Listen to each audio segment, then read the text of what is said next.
There we go. Right, now that YouTube can see in the future, welcome to stream 10? 11? One of them. Pillars of Eternity 2, hooray! Well, the title will have the number right, I might not. Right, so where are we? Hasongo. Right, we are exploring Hasongo. We just went in there and found some survivors because Aephus was here. As you can tell by the giant toes. So we need to have a look around and see what Aephus wanted from here. We also know that Aephus is like hanging out like somewhere up here in like a volcano. Not sure what he's doing up there, but as soon as I saw him, I was like, oh shit, I found him. Well, can't stay here. Oh. They're waiting up there. Naga archers. Whoa, look. Stealth. Don't get spotted. Don't get spotted. I swear to God. Don't get spotted. I know you're not very good at stealth, but come on. Aye, aye. Can we get up here without being seen? You know, I think we can. Nice. You have good news and bad news? Would you like to share with the class? If it's something I can help with, I would love to be of assistance. Alright, get in position. Is that in position? Aye. Yeah, Alof's in the front row. What happened to my formation again? Yeah, Alof should not be in the front row. You should be. Right, Wow. hang on. Oh. Stop. Let me get in position, then I'll Have a save Stop slouching. and have a drink. I have a fruit shoot today. That's what I'm drinking. A Robinson's fruit shoot, apple and blackcurrant flavour, because clearly I'm 10 years old. And make it so your fans don't make noise, but it's slowing them down to 500 RPM. So it's probably going to heat up more. These are laptop fans, right? Do you do anything really demanding on your laptop? I don't think any of these are explosive barrels, unfortunately. Right, close that window.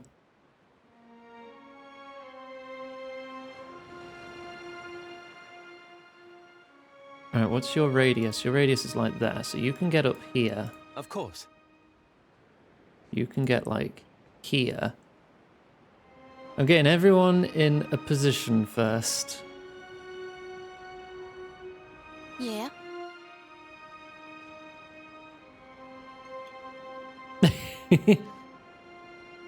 Right, okay. And we're gonna open up with... Oh god, do I just do wall of many colours? Like right there?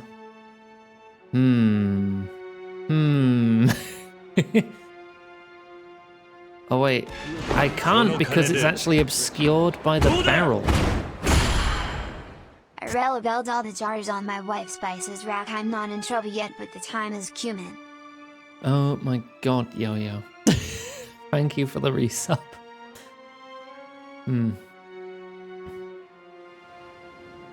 You were playing Warframe. Oh, okay. Yeah, keep an eye on the temperatures. Laptops are usually designed to run a little faster than desktops. You put it there, which means we're not going to hit him. But we can get ready.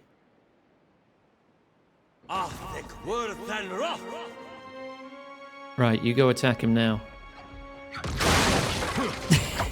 So you get on the other side. You two are paralyzed. Right.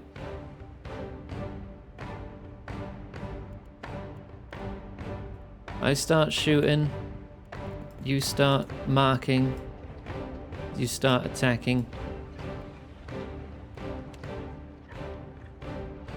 Oh, actually, resistance to dex afflictions. But you are immobilized from the violet light. I'm gonna see if I can freeze them inside the light. Careful! I've now dominated both of them.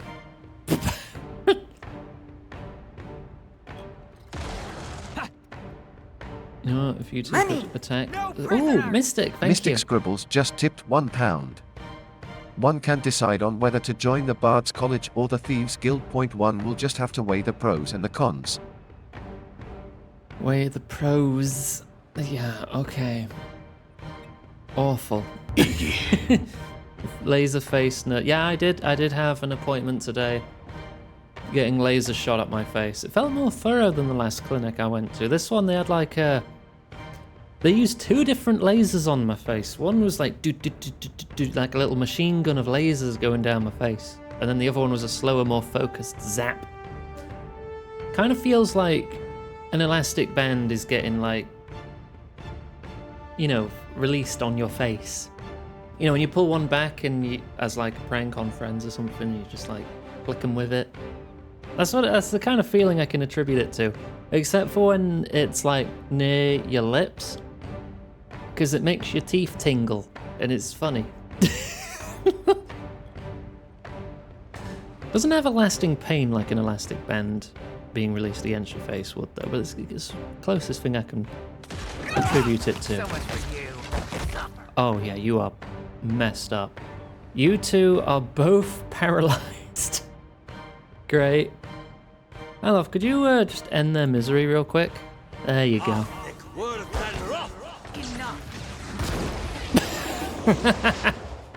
A focused fireball. Lovely. And down you go. I have to say something. Have you seen the new anime based on the movie Ratatouille? It's called Itadaki Mouse. Ban yourself. There's a cannon here. Can I play with it? A heavy brass bombard is perched atop the wall, pointing out to sea. From here you have a commanding view of the flooded fortress. You know that swell of motherly pride when you see a newborn? Getting my taste of it. Maya pats the hide of the weapon. Check for ammo. It's not loaded, and you don't see any ammo for it nearby. Perhaps one of those survivors in the storage tower could help us, Alof says. The bombard continues its lonely vigil. Scan the fortress. Broken towers rise feebly from the water, and corpses and debris float between them. You see no sign of life until you note movement near the center of the fort. A large cluster of Naga has congregated on the central walkway. Mystic Scribbles just tipped £1. I started a company where you can borrow hunting dogs as long as you return them promptly when asked. I named it We Lease the Hounds.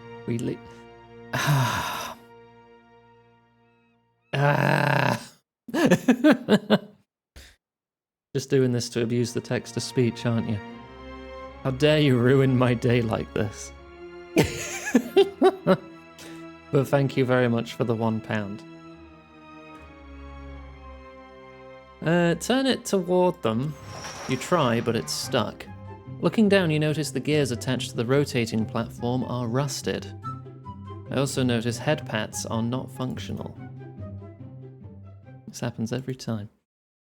Head pats are now functional. There you go. £1 worth the puns. I guess it depends, because if you're using Ko-fi using PayPal over Ko-fi, I only get like 60p because there's a flat transaction fee for PayPal. But so that kind of lower donations through PayPal aren't very good for streamers. But I'm still appreciative. I still thank you very much.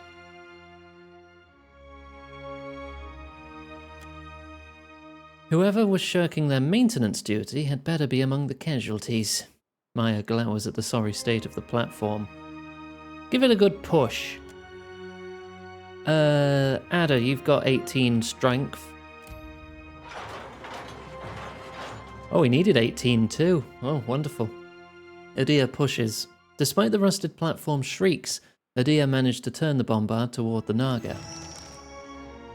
Okay, aim it with mechanics. You estimate the distance to the Naga and consider what you know about ballistics and parabolic trajectories. After a few mental calculations, you ratchet the bombard into a suitable firing position. You're confident you can take out the Naga on the platform at this angle. Well, now we just need to find some ammo.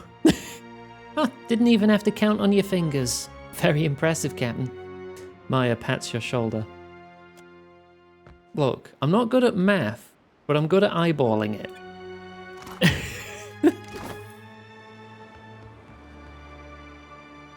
We're gonna have to get through these barrels. You know what? Just back it up a bit. Just back it up. How may I help? Just chuck a fireball at them. Get them all out the way. There you go.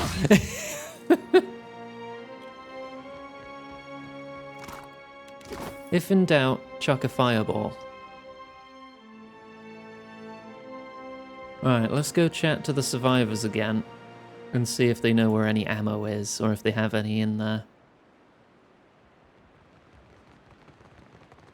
It would have been funny, I agree. I was kind of hoping for a bigger boom.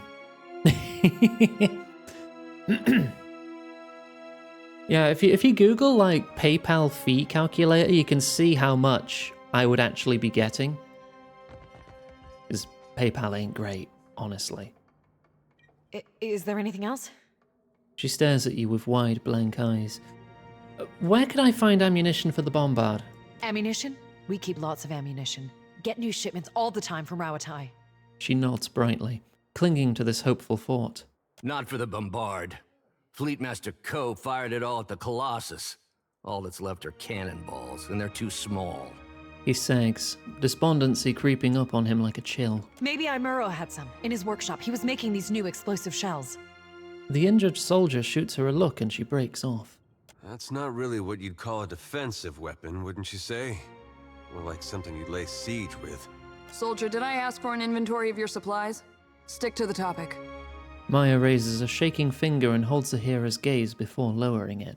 Anyway, you should check, just in case. Imuro's workshop was by the northern gate. Northern Gate Workshop, okay. She reaches into her pocket. She hands you a key. It's slick with her sweat. Ew.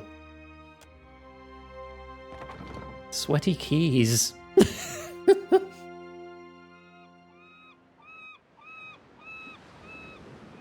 wonder if it's just this building. Or this building. Or that building. I mean, we'll find it eventually.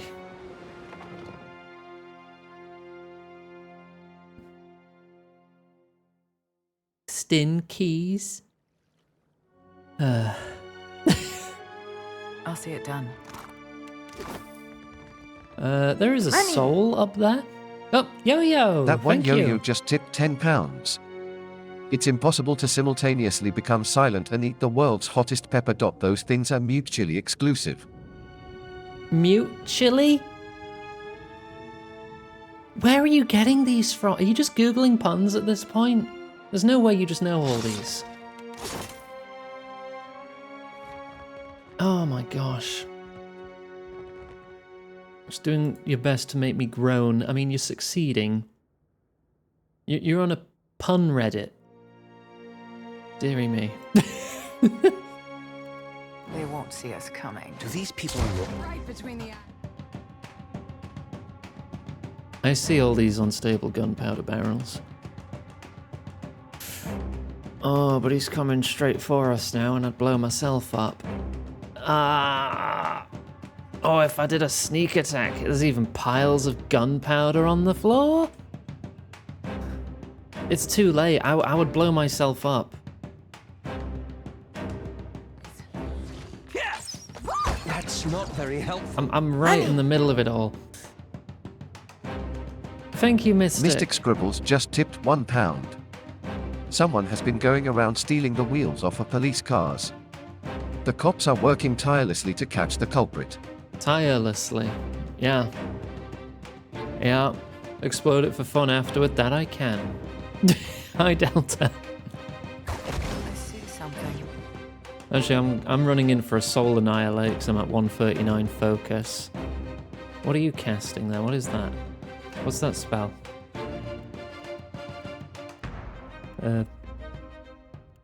What is that spell?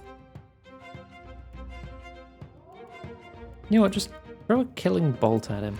Let's try again. Soul Annihilate's gonna, yeah, do the trick anyway. Oh? Right, back it up. Back it up more, just in case. Of course. Right, get the loot first, in case we blow anything up. When taking aim, the artillerist must account for both the distance of the target and the velocity of the wind. What follows is a series of diagrams specifying the ideal firing angles for targets at various ranges. I could have used that if I wasn't mechanically knowledged. Okay. Is that a trap? Hang on, I need to be down here. Leave it to me. Gunpowder, cannon shot, money. Yes? Could you just chuck a fireball down there for shits and giggles, please, Alof? Thank you. That's it? Boom. One pile of gunpowder somehow survived. Money! Yeah, I'm vastly appreciative of the donations. Thank you very much. I am saving up to get a voice reel professionally made for voice acting auditions. I've got some contacts I'm in contact with. How do I get into that section then? Where that soul is? The casting animations are the same as in Avowed. That's neat. Oh, there's like a underwater passage there. Didn't notice that first time. So somewhere through the water here, I could get through there. Don't really have any water breathing spells though. Oh, hello. Hang on, plan. Valerie, water. Stop slouching. Water, thank you. Alright. I see there's explosive barrels here.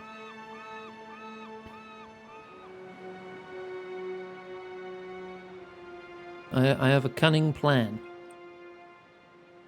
Which hopefully won't get a deer killed. Where's Alof? Oh? Alof's there. Right, pause the game. You're gonna start casting a fireball. Actually, you need to get a little closer. Cunning with an N. 2 of them, actually. I can spell. You're gonna start casting there, right? You're gonna go, hello. And then you're gonna run away. This is gonna go off too soon. Cancel the cast. Okay.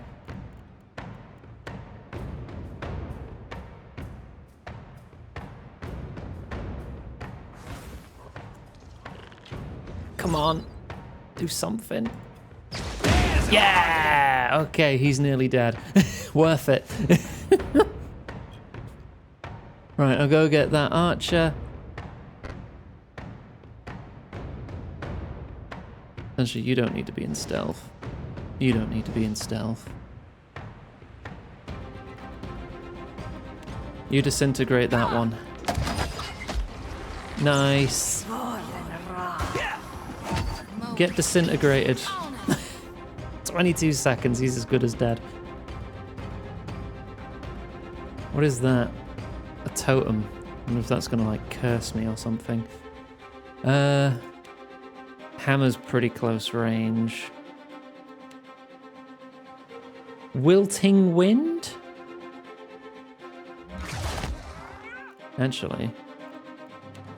Pull that a little closer so it hits that guy.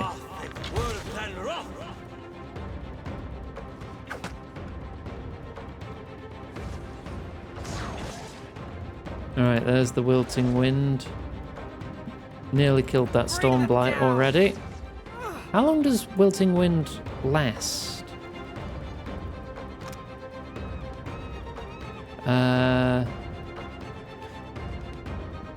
Oh, I think it's just instant.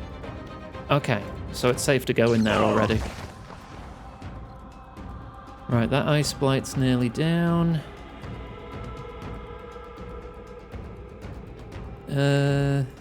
Killing bolt.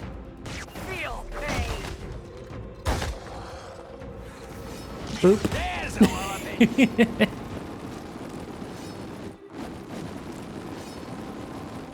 For some reason, my character keeps switching weapons rapidly when combat ends. Do I have, like, some kind of behavior doing that?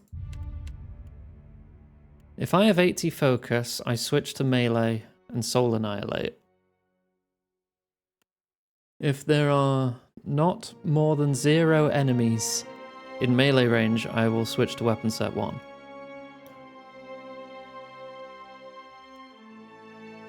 Let's say plus distance. If there's an enemy close enough too, that should stop me from doing that. What is it?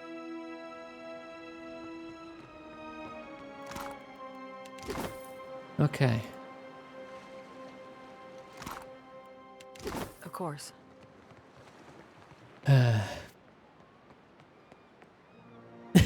hi, bird. Must gather your party. Sorry, I didn't say hi earlier.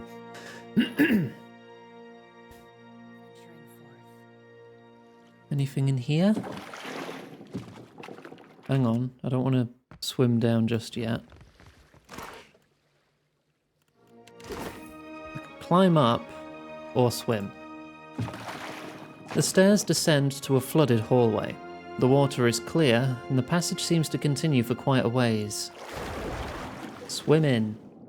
As the passage begins to grow dim and the water cloudy, you reach an intersection where the walls are spiderwebbed with cracks. The hall continues to the left and to the right. The way on the left is dark. There's a faint glow to your right, but still, dark shapes obstruct the passage. Orient myself? Your finely honed sense of direction tells you that the hall to the right leads west, while the route to the left seems to bend southeast, back toward the docks. If the one on the left is going southeast, that might lead to that other room, so I'm going to go left. The hallway curves around until you reach a door. It's swollen with water and stuck in place. You give it a cursory tug, but it will take more effort to pull it open. Use a pry bar. You wedge the pry bar into the door jamb, and bracing your feet against the ceiling, push all your weight into it. The door pops open, revealing stairs to the surface. You swim up. There we go. Now I can talk to this soul. Oh, what a cute portrait. These Naga are so cute. Not that I'm biased or anything, but, you know, I totally am. You feel the presence of a soul twisting and sinuous. It notices you, too, and draws nearer. Its restless essence tingles against your own. It is searching, hunting. You recognize it as the soul of a Naga. What is this? Come closer. You glow so brightly, just like The soul recoils from a memory of violence, like a child snatching her hand from a hot stove. What were you searching for? away. Memory blooms at her core. A burst of vehemence shudders through her essence. The striped fiends profane the island, endlessly burrowing, building. They bury the Adra under stone. Sugan says we must find a way in. Sugan says I must find a way in. There is warmth in this fort. Pride. Oh, so you're a scout. I am Yanas. Yanas searches. The fiends gather at the walls, searching too. Yo. Not for me, but they see me still. You feel a prickle of sympathetic pain, as if pierced by a volley of bullets. Yeah, you want to come with me? You who amble and wander. I feel it in you. You drift through life like flotsam on the tides. I cannot lose my way. Is my reputation as a wanderer really that severe that even the Naga can tell? Stay a little longer. Your glow is a comfort here. Yeah, but you're dead though. No, not dead. Still searching. A desperate, dissonant ripple thrums through the Naga's soul. So what are you looking for now? A way, I said. A glowing, shining way. As she speaks, you feel yourself pulled into her memory and into the dark abyss of the in-between. You remember it from your own brief sojourn there. Yet from the darkness, you and Yanas see a bright rift, a pillar with roots that seem to reach into the heart of the world. You recognize this as an Ardra pillar. The way glows like an anglerfish lure, but it feels safe. I don't think an anglerfish could ever feel safe in any respect to me, and I would appreciate if we stopped talking about anglerfish in this game. It does, and you are drawn to it. My only option is to drift toward it. I will follow the way, I think. But then I see another glowing thing. This one does not feel Kusi. safe. I am not interested in anglerfish titties. Slash ban, yes. Another glowing figure appears, this one shaped like an enormous walker. 3 stars burn above its brow. You feel Yanis' fear at this walker thing, even as you recognize it as Aethus. You watch as the glowing figure approaches the pillar. It reaches out, and a violent current rips through the darkness. You hear a chorus of screams, but they sound distant and distorted, as if coming from underwater. Kagatetsu just tipped 60 pounds. Thank you for the fun streams pitching in for the VA reel. Thank you so much. Thank you so much. Oh my gosh. Oh, you made me lose my place in the text. That's very generous of you. Thank you. Okay, I think it was first sentence of second paragraph. Light and energy flow into the strange being from the pillar and from 100 points gathered around it. God, fluster me so easily. At last, the pillar is dark. The glowing walker recedes, brighter than before. Everything is dark. Now there is no way and no light. I am afraid. I'll restore the Ardra pillar, then you can continue on your way. The way? I am searching for a way. Show me. She melts into the ether and becomes a quiet presence, beside you. Alright, we've got a snake lady ghost with us now. Let's swim back. When you reach the cracked wall and the first blush of light, you turn right and kick toward the surface. I do seem to be building up quite a collection of souls, yeah. Looters. Oh, I'm gonna have to deal with them too, aren't I? What is this? Is this... I wanted to say at first I thought it was a trebuchet, but it's clearly not. There's no counterweight on this side. I think it's just a crane for the docks. Alright, well, there's nothing up here.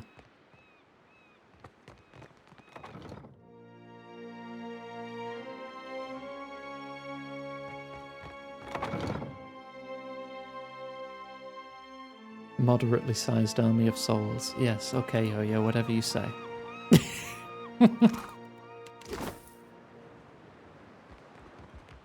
Let's go deal with those looters. Ishi, quiet time.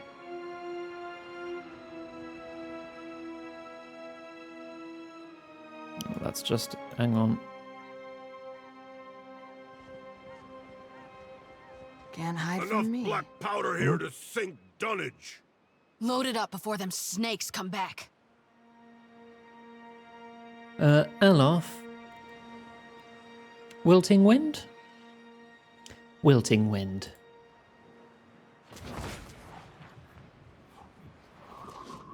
Alright, and as it's about to go out... Hello. Hello. Hello. Okay. They are both weakened. And in we go. Oh, they've got two oh no, that's one caster in the back. He's just got an illusory image. Yeah, wizard's double. Start shooting. I don't think I can pull that off. That's not shooting, but you know, I'll take it.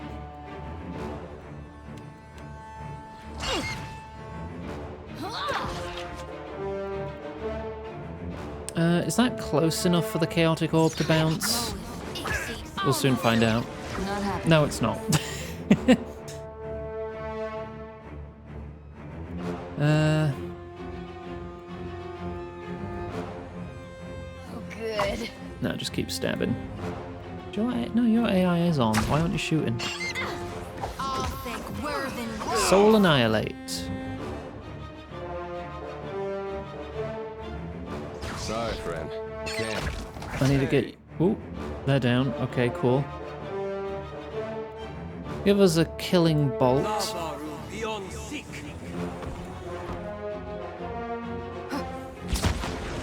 Oh no, they're not dead yet. Now they're dead. Oh! Yeah, killing bolt. 106 raw damage. Delicious. Well, don't see why not. Thief's putty, grappling hook, some money. Okay. Performed as advertised. Yeah, it's a great single target damage spell. It's great. Just killing bolt and disintegrate. Probably just, you know, me and Alof, we could probably just take on everything in this game.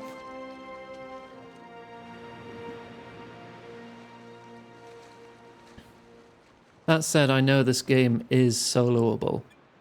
With the right build and knowledge of the game, you can go through this game with one character. In fact, there is a challenge in this game called the Ultimate, which is like highest difficulty, all difficulty modifiers enabled. Like you have to go through it alone, no companions. And I think only about 12 people? I think more than 12 now, actually. Not have done it. Yeah, you have to beat it in a time limit too, and you have to beat a certain amount of bosses for it to count as done. And if you were to save that playthrough and save game and send them off to Obsidian to verify it, they send you a congratulations letter and a little patch saying, I beat the ultimate. Yeah, very few people have done that.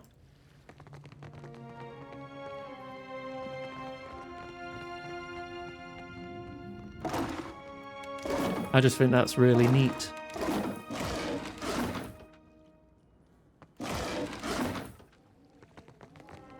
Okay, we have another flooded hallway. Is that just going to lead back to the other room? Yeah, they have a wall at their office commemorating, I think, the first 10 or so people to do it. I feel like this is just going to be the same passageway, so I'm going to leave that one.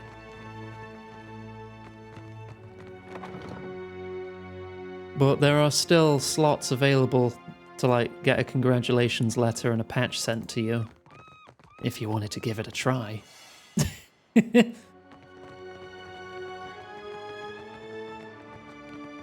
Leave it to me.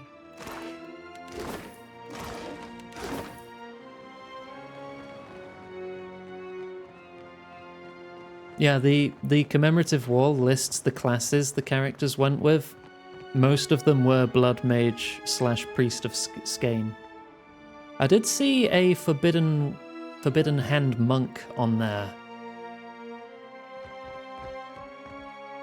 Oh, there's a lot of people AFS has eaten. Let me get their money. They're not using it anymore.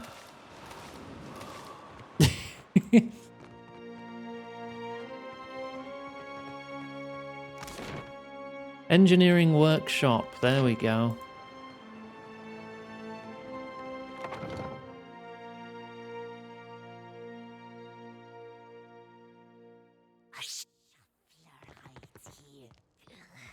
I taste his fear. Open. Approach. Hello. Stealth hammer. No, you have to get too close for that. Stealth orb.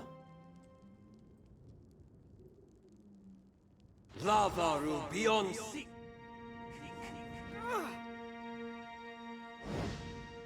Go.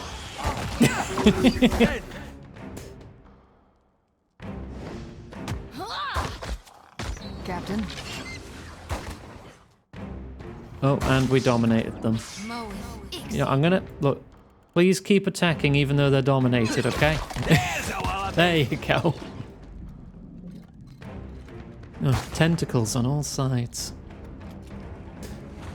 For the last slot, Josh Sawyer said he would record himself singing if someone didn't use the class combo everyone else was using. There are some people on the wall that are not using that combo. Not a problem, Captain. But I guess it's optimal because you get to like restore your resources and heal yourself a lot.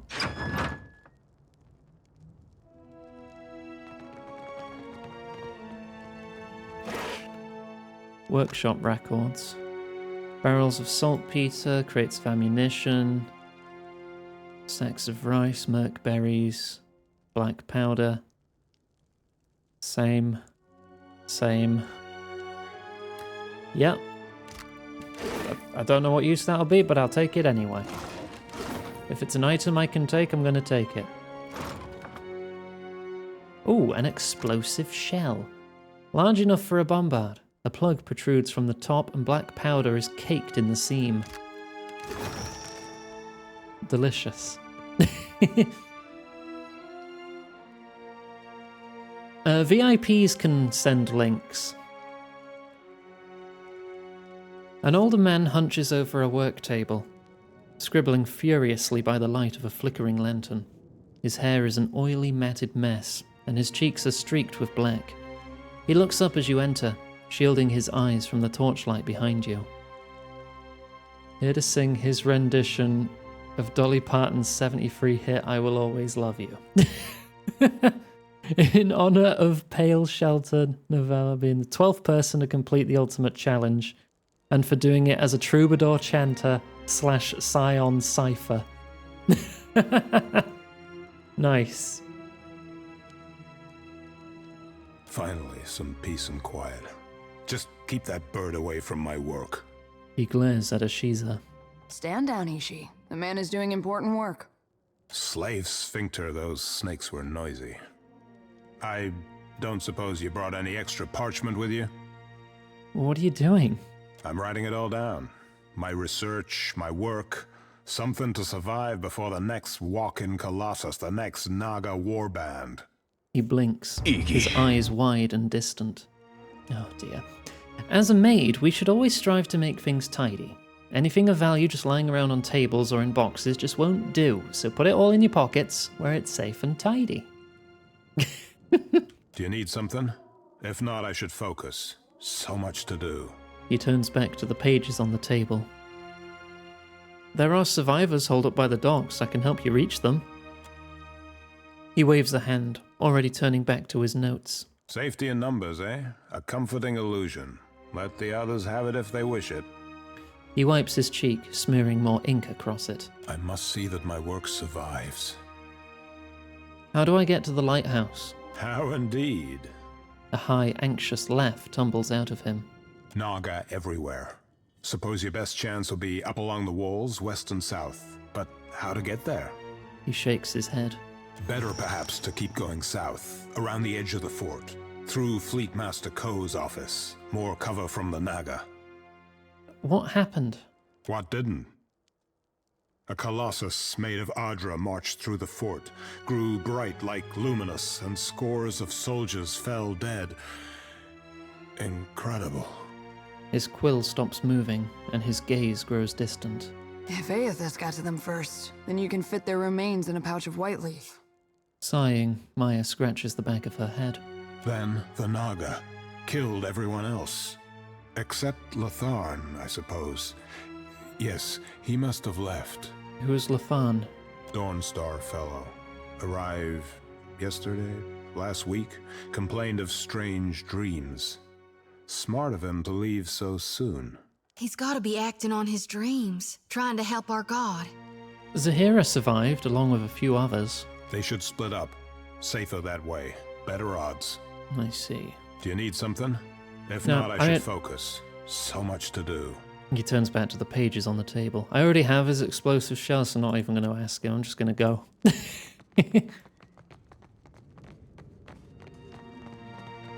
Honestly, though, it'd be funny if he actually has some specific instructions on how to use it without blowing yourself up. But I have explosives. I'm going to use them.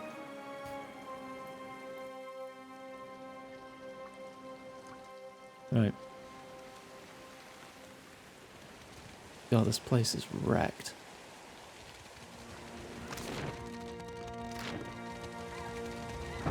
I want to fire the cannon. Load.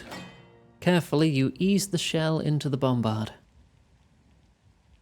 You have lost the shell. Fire.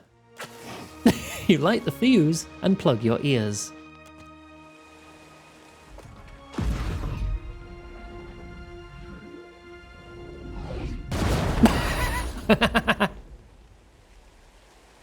I mean, I could have taken them, but that was fun.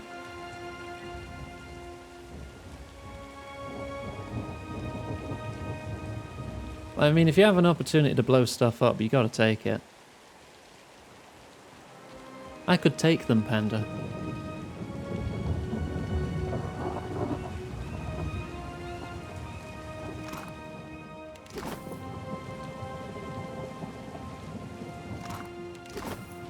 I do like artillery.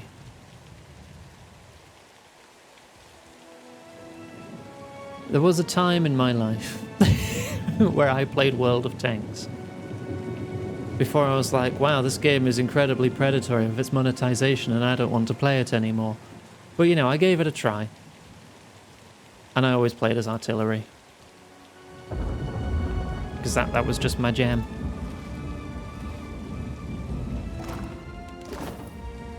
More ammo. I could walk up there. And he said to go more south. So I'll have a look south. Big gun funny.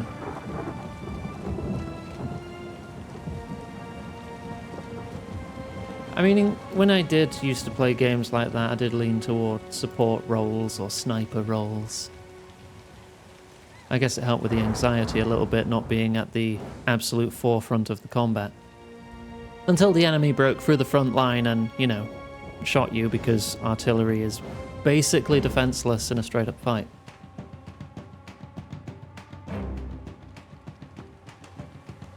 There you go. Alright. Sure. Stick close to the edge so they don't see you.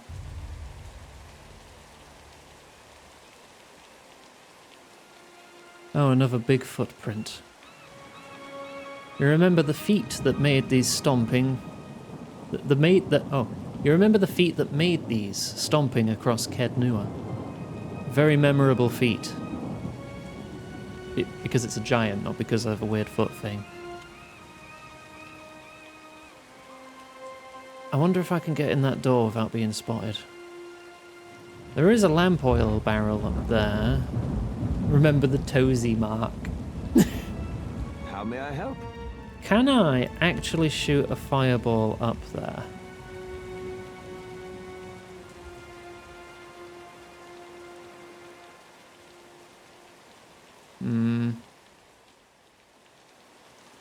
Nope, you're gonna get spotted. Indeed. No, you got spotted. Ow.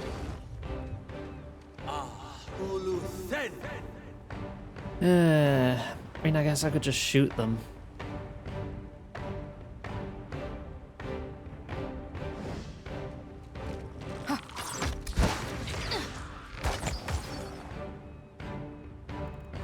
I still really want to try and get a fireball up there, though.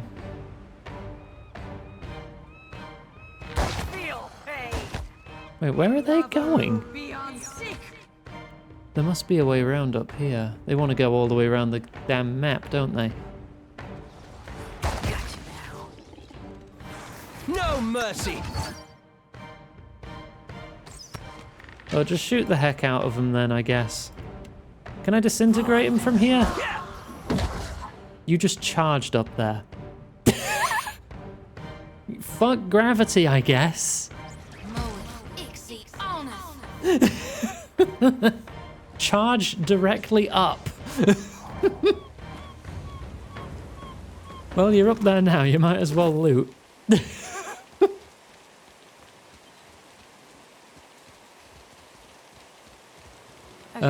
Thing is, you're going to be stuck up there now. And we can't enter doors unless the party's together. So now I have to wait for him to make his way all the way back round. Introducing the last word in stain removal. Nothing can resist our massive airburst incendiary device. Ask your Gremlin Enterprises representative for our maid offers.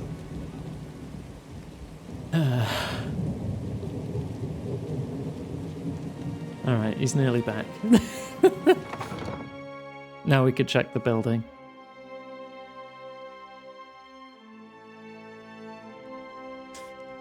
I'll take care of it. A letter from Lafan. This letter is written in a small, meticulous hand. Co, you know I've never been one for superstition, but I'm telling you, there's something to these dreams. Couldn't tell you what they mean, only that they wake me 3 times a night. All of us are working your farms. Pious Eophasians to a man, are having them too. I've got no mind to tell you how to run your fort, but I've got to look after my brethren here. We left homes and families back in Rayat Ceres, and now we're seeing strange things and labouring next to a duke's ransom in black powder. Or did you reckon a dumb hick like me wouldn't notice? Lafan. Flecks of sealing wax cling to the tip of the blade. The Songo 4 expanded design. And I'm going to assume... Wait, Kaz? Who the heck was Kaz? Yeah, that just leads up there. Dog? Ah, remember this little soldier? Glad to see you made it, friend. Maya kneels down to scratch the dog's ears. Ashiza hops closer and cocks his head. Beckon the dog to come with me. He takes a few tentative steps forward and sniffs your hand. He lowers his head under your fingers and looks up at you expectantly. Scratch ears. He closes his eye and raises his head, helping you find just the right spot. After several seconds of this, he stands and shakes himself off, ready to follow. Dog acquired. I've got a zoo on my ship at this point with how many pets I've got. Hang on, where's my list of pets? Look at all these. Look at all these cats, dogs, pigs, ghost things. Bear cub. Little dragon. Little Babs. Kaz gives stealth and survival. Enemy hits against your party are converted to grazers. And console hort. It'd be great if we actually dealt corrode damage. As you wish.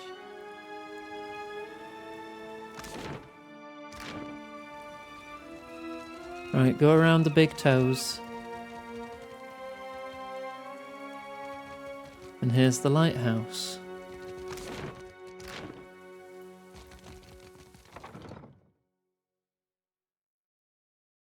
Yeah, I don't think you can name the dogs now.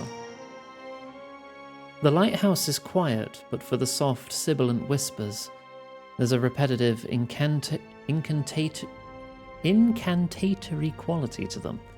Yet as you cross the threshold, an old Naga with skin like cracked leather breaks off. He swivels to face you, bearing one broken fang.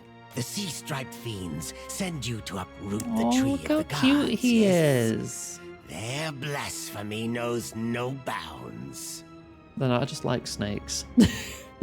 Give the order, Captain. Or just nod. I'm not picky. Maya's upper lip pulls back in a grimace. His head twitches in her direction, his tongue flickering. So, the fiends corrupt even the sand-striped ones. Now I taste their stench on her. If you join them in befouling the Adra, then you will join them in death too.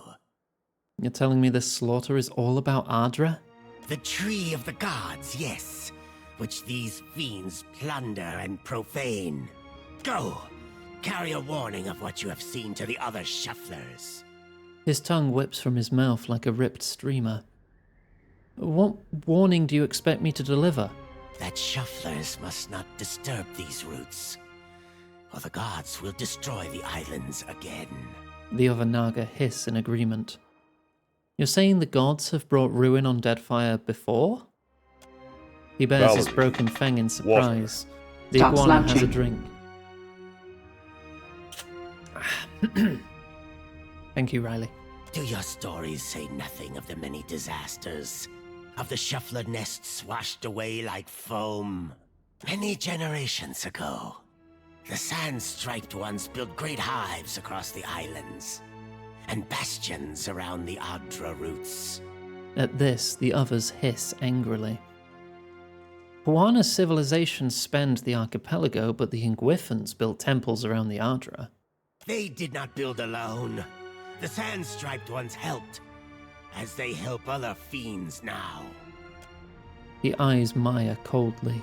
Their meddling displeased the gods. So the gods smashed their works with heaving volcanoes and crashing waves. His beads and bangles rattle as he brings his hands together in a loud clap.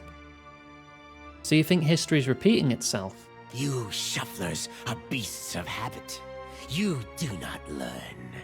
You do not change. You cast off your sheddings by night, only to put them back on at daybreak. You wrap yourself in filthy, worn-out things.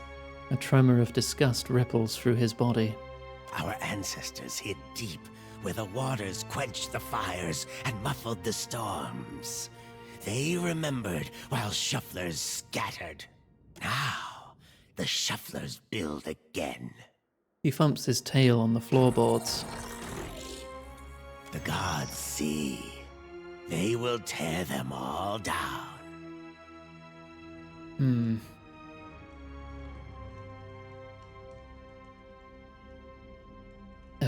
Would they even believe me if I said Bereth sent me, or if I claimed to be a watcher? I'm gonna go with 3. I'm a watcher. I can restore the Adra if you just let me near it. His tail whips on the ground as he considers you.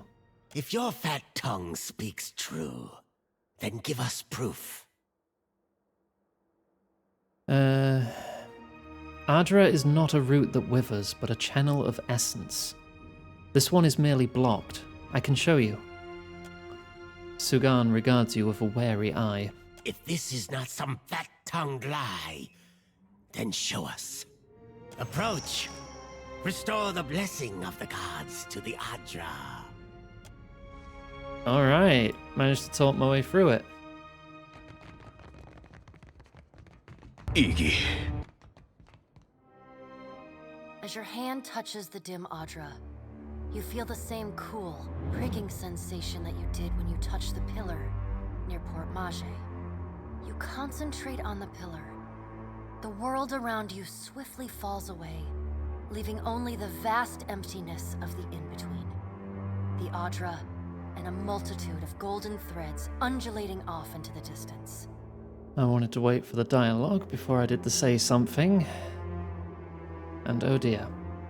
Oh, Watcher, you say the enemy leader we just spoke to is called Sugan? Sugan D's nuts. Got him.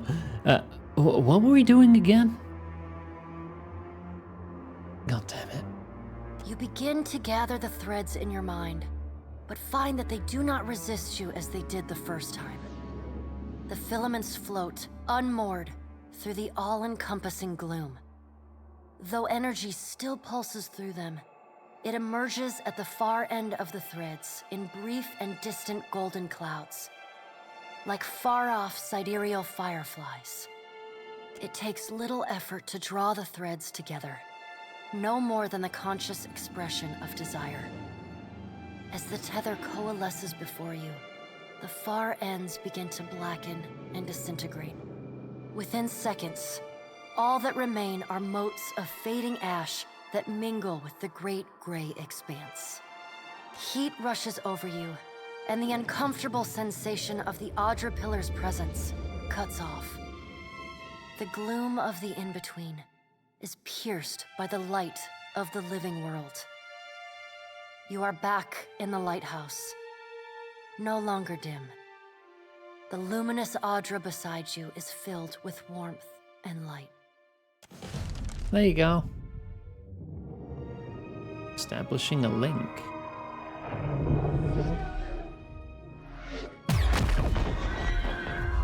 There, I just had to turn it off and on again. The Nagas stare at the glowing Audra, their diamond pupils wide. Sugan turns his gaze to you, his body in a cautious half-coil. Long have we kept peace with the sand-striped people. But then, the foreign ones came and spread, killed our people, built their hives everywhere. Your type weren't exactly accommodating. We were sure the Godwalker came to cast them out, that driving them away was a holy mission. Slaughter is never a holy mission. You have never fought to defend something. Very fortunate. Or cowardly. His tail flicks in irritation. We must go. I know not what this means, but our brethren should hear of it. Not an option, Snake. Bet you were keeping count of how many good soldiers you fanged. Maya narrows her eyes and draws her weapon.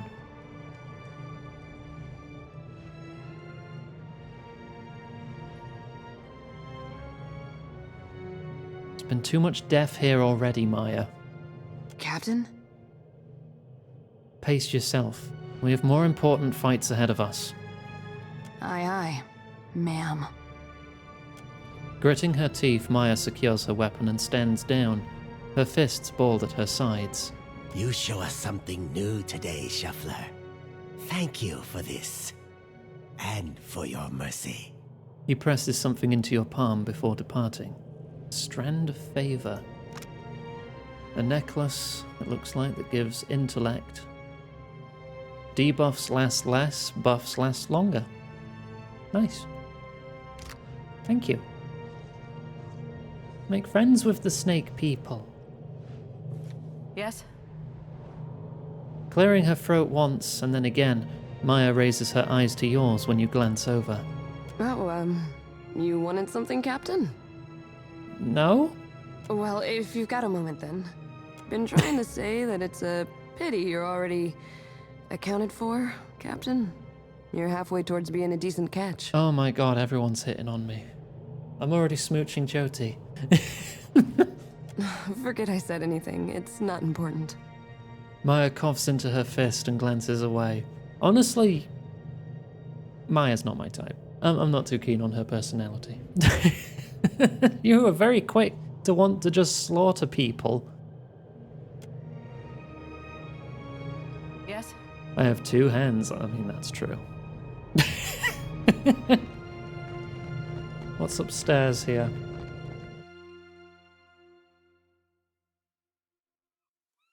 Ooh, a lonely cat. Be lonely no longer. Corlagon. Extra damage from AoEs. AoEs do more damage. Your party's healing potions and abilities are more effective. Neat. I'll see it done.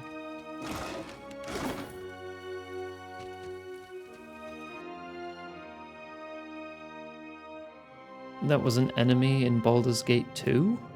Huh. Oh, there go the daily wages. Yeah, just past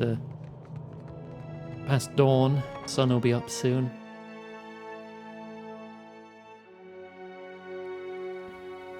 Oh, there they go.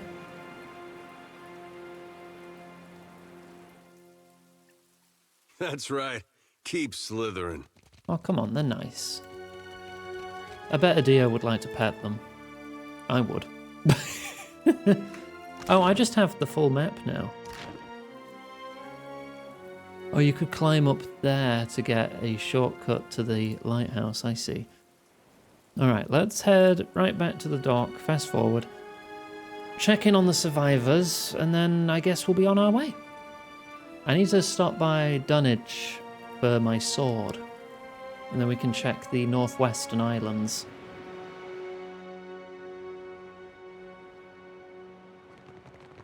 And then after that, I guess we just get right back to chasing Aethys down. We go to the volcano. Actually, what level are we now? 17. The level cap, I think, is 20. So I feel like I've got to be a good way through the game. Scale-bellied cowards! I knew they'd run! Shut your face. Look at our beacon. Even the Colossus couldn't destroy it. And those snakes aren't so tough now, are they? I think you mean good job? Of course. She nods, but she's still staring up at the lighthouse. She finally turns to you. The Hansanui will want to thank you personally for your help here. And she should also know what we're up against. She eyes the dawn stars and the craterous footprint. Where can I find the Hazanui? She's usually at the Brass Citadel in Nekataka. Though she gets called to the palace often, haggling with the Queen and the Valians. Well, I'm actually going to Magran's Teeth shortly after this. Looking for a real challenge after what you did to those scale bellies? She laughs, a brittle edge creeping back into her voice. The only thing I know about the place is it's supposedly made of fire. And no one's ever come back from it. I've been there like twice already. She swallows, fear making hollows of her eyes. But anything can be overcome. She smiles grimly. Clear skies. She crosses her forearms over her chest. All right, bye. Oh, there's more people here.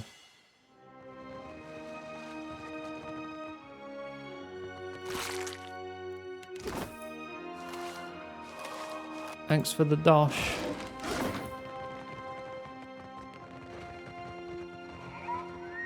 And you're named. Can I talk to you? Light of Aethys be upon you, neighbor.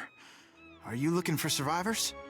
Unlike the other survivors you've seen, this young man, despite a haggard look and a set of dirt-smeared tattered clothes, wears a calm face and speaks with a steady voice. Yeah, actually, my friend is looking for someone we were told might live around here. Short lady, about my age. Came from Deerwood with her son. Let's see. Freckles, braids, usually. Punches you in the arm if she likes you, face if not. Oh, and that's if you're lucky. No, that doesn't sound like anyone. You're in the right place. You must know her. She has a son about your age. You gotta be her son. Got her nose and her freckles. You don't have to lie to me, kid. I'm a friend of your mother's. She hiding from someone? Maybe an ex-lover who gave her the best night of her life? God damn it, Adia. You're protecting her. We understand. No, I misspoke. Forget it. Just tell me something.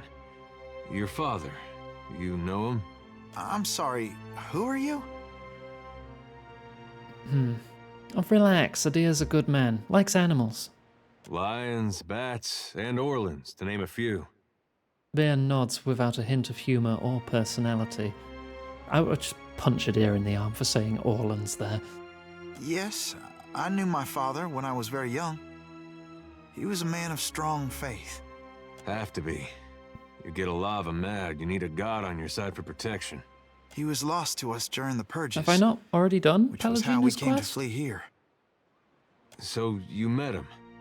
Ben nods slowly. Well, that's great. You had a dad. A moment passes with Adir staring at Ben with a strange undulating grimace drawn back across his face. He clears his throat. Where's your mother now? Got a lot of catching up to do. My mother is with Aethys. There's a trace of a smile that seems to come with the last word. Adir appears confused. Meaning what exactly? She passed the veil a few years ago. A flu. Adir's jaw slackens. It's possible her soul has taken a new body by now. But if she was truly blessed, she marches instead beside the shining god. The boy's hinted smile brightens, his eyes far away. Adir's face has gone scarlet beneath his farmer's tan. His nostrils pulsate with each heavy breath. You lied to us. Said you didn't know her. Expect me to believe this now? He takes a short step toward Ben, who takes 2 backwards. Easy, he lost his mother. Funny, you wouldn't know it to look at him. Adir stares the boy down, then turns away with a grunt and a not-worth-it gesture. I'm not lying. She's buried on the other side of that hill. He points northward. How could she be gone? Don't be troubled by her passing. All souls that march with Aethys receive his warmth and light. Adir scowls. You seem confident in a god who's causing a lot of destruction. You can't build on broken foundations. Real change needs destruction. I trust my god knows better than I do. He knows truths I'll never learn. And got that right. I was once lost. I struggled as you do now. But the partisans of the lighted path have restored my faith in Aethys. At this, Adir looks up at Ben. What greater honor than to march in his vanguard? Who are the partisans of the lighted path? We began as children of the Dawnstars, separated from each other as we questioned our purpose. But then Aethys granted a vision to Gadarian Bosch. Bosch saw an illuminated path lighten the way through a black abyss. The words fall from his mouth, bulky and awkward, as though someone else had stuffed them there. And he saw Aethys marching on the path, and Aethys bade him to march alongside. Not quite how I've been seeing it, but everyone's open to their own interpretations. And the Shining God told Gadarian Bosch to gather an army of the god's truest followers, and to prepare to lead it into battle. You'd think after getting blown up, he'd slow down on the battling. Who does Aethys intend to battle? We don't know. The end of the path hasn't been revealed to Gadarian Bosch yet, but to the faithful, shouldn't matter. How will you join Aethys when he marches beneath the sea? There'll be a great journey, but we're prepared. Gadarian Bosch knows the way. Has this Bosch shown proof of his visions? Aethys himself has appeared in Deadfire in the form Gadarian Bosch foretold. That's more proof than any of his faithful could ever ask. What fortune to be given this opportunity, to know our God in the living world. So why did you lie to us about knowing Ilatha? Gadarian Bosch warned us. Those outside the partisans may ridicule us and test our faith, especially our old families and others close to them. We've learned it's best to keep to ourselves and those with open minds, which relations and friends mostly aren't. Sure does sound like a cult. Adir, did you get what you needed? Adir takes a deep breath. He looks around, then at Ben. He nods, tight-lipped. We can go. Right, we'll be going then. Hey, kid. What was your name again? Bairn. Right. This lighted path fellow, Bosch. Sounds interesting. There's some way I can meet him? He's usually on the move, rallying followers. But the partisans of the lighted path often gather in the temple of Aethys in Nekataka. I seem to go there myself, in fact. There's an adherent there, Ogna, who initiates new partisans. No doubt she'd be pleased to help you. Aethys needs able soldiers, even in their elder years. Adir spits. You should consider what Ogna has to say. It might speak to you. Farewell. Alright, go investigate this cult next then. Let's get back on the ship.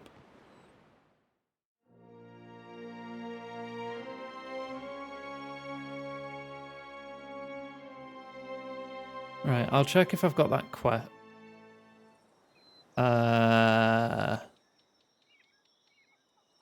That's quite the blockade. And they're all in junks. That's... Hello? Ooh. Uh-oh. Hasongo is a mound of wreckage on the horizon when you see a dozen junks sailing toward you. Even at this distance, you can tell they are making good speed. One of the ships pulls up alongside yours, and a well-dressed Aomawa man approaches the edge of the deck. You recognize Atsura, the Grand Secretary of the Royal Deadfire Company. Timely of you to show up, boss. I was just scribbling down my daily report. Maya folds her arms and nods across the gap.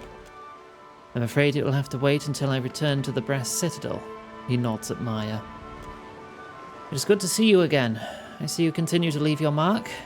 He is gazing toward Hasongo with a peculiar smile. The Ardra beacon, visible even here, shines brightly. Nekitaka is abuzz with praise for your deeds as well. What is this about? I want to extend the thanks of the Royal Deadfire Company for what you've done here. He raises one hand toward the Ardra beacon. You've restored a valuable asset, whether or not that was your intention. He gives you a quick, sly smile. The others at the palace will want to hear of this, no doubt. And you may as well take credit while the deed is fresh. Perhaps so? Atsura nods. At any rate, I have much to attend to. And it seems you do as well. Clear skies, Captain Iggy. Atsura nods as his crew makes ready to sail once more. Okay, well, you only gave me half a heart attack there. Right, what was the name of that quest? Man of Chimes. Have I done that?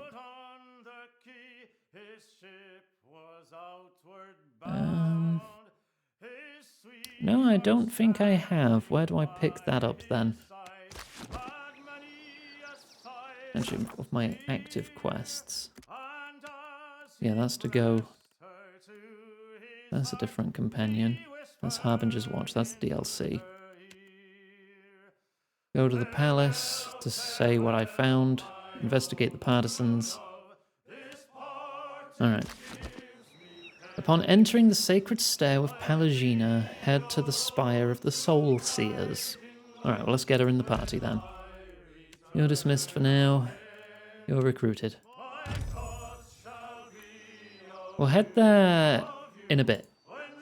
Right, we've already been to Crooksburg, because that's where we defeated all the slavers.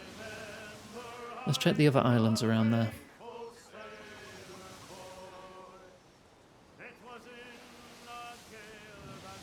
Oh, what happened?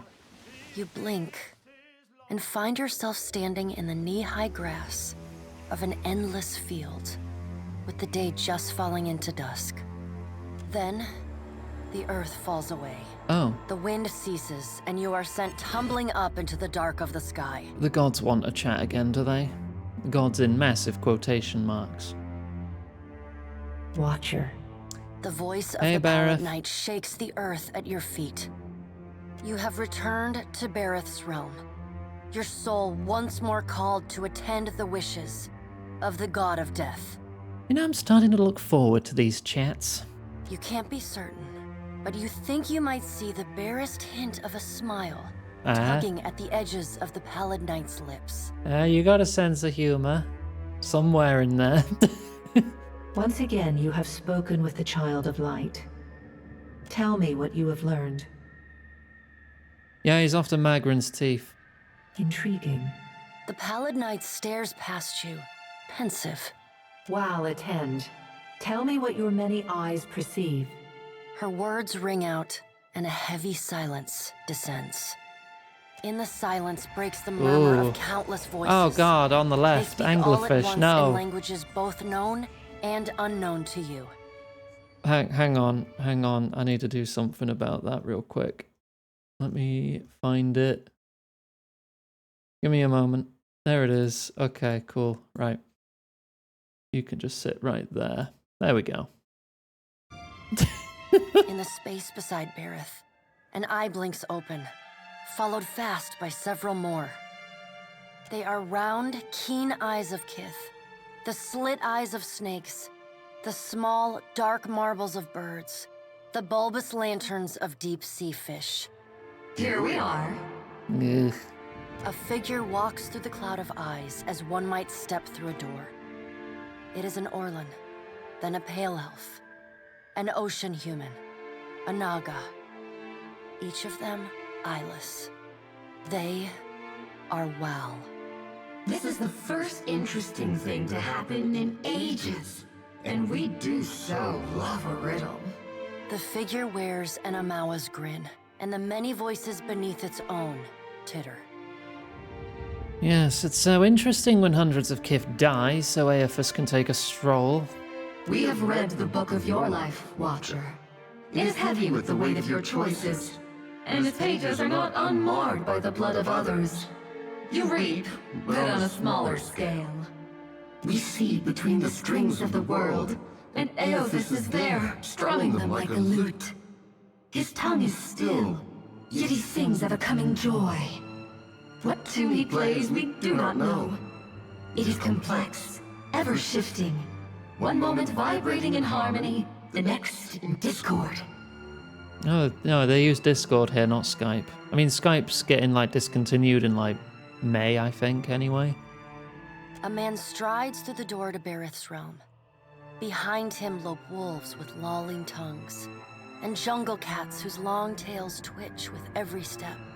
Hey, Galawain, I'm not really sorry for all the times I've fucked you over. Galawain, the changeling, arrives, and he brings with him the wild heart of Aora's untamed places. Fast on Galawain's heels, a small wave of seawater washes across the tiles. It pours off the edge of the platform and cascades down into the beyond. From out of the water rears a glowing lure, then the head of a gigantic fish. Hate. The round black eyes of Andra roll to meet yours. Aethys is nothing if not resourceful. I admire his nerve. In the changeling's voice, you hear the soft patter of rain on leaves and the rush of wind through treetops. Aren't you worried? No. He is a creature of the pack, left long alone. Without our strength behind him, he is weak.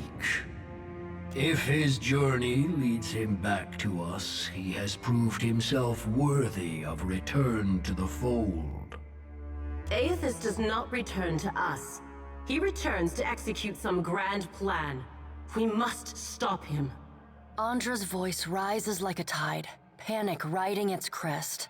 The doors lining the walls of Bareth's realm slam open in unison. Warped pieces of ancient armor and the remnants of discarded weapons roar through the doorways. They meet in the center of the room, in a shower of sparks and form, the vague figure of a man. Finally, a blacksmith's sledge hurtles past your shoulder, and the figure snatches it from the air. A man made half of metal and half of ruined skin stands before you. The rounded metal of a well-worn shield makes up most of his skull, his right eye socket, and jaw. His mouth is pulled forever into a half-grimace. If Aethys has something foolish planned, perhaps we can turn him from that path and set him down a more productive one. Thank you. Stop slouching. Abaddon's words crash and screech together, like long, still gears forced to movement for the first time in centuries. Is Abaddon only here because of my actions in 1? Abaddon speaks with a child's naivety. Well, the other gods don't seem too concerned. He violates not their realms, but mine. I feel his urgency in every stamp of his feet along my spine. I will send tsunamis to slow him, if Mogren would stir the earth beneath Mogren's teeth. The water at your feet recedes. Lava oozes up through the shallow water, and a woman made from the guts of the earth emerges. She settles her characteristic broadsword on her shoulder, and sighs a cloud of smoke and ash. I was letting the dialogue finish because alt-tabbing to turn off the hawk mutes the game. He would have looked different. Okay. Mogren returns. In the age when our steps carved valleys across the face of Aora, our bodies were impervious to all but the strongest attacks. Nice flamberge.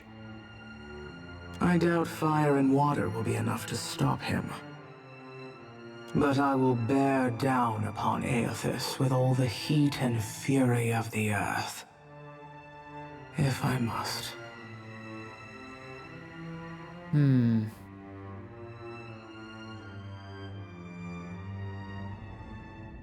Thousands will die. There must be another way to stop him. The death of thousands Oh, now god damn to it, now you prevent the come death back. of Now I gotta get the hawk back up again.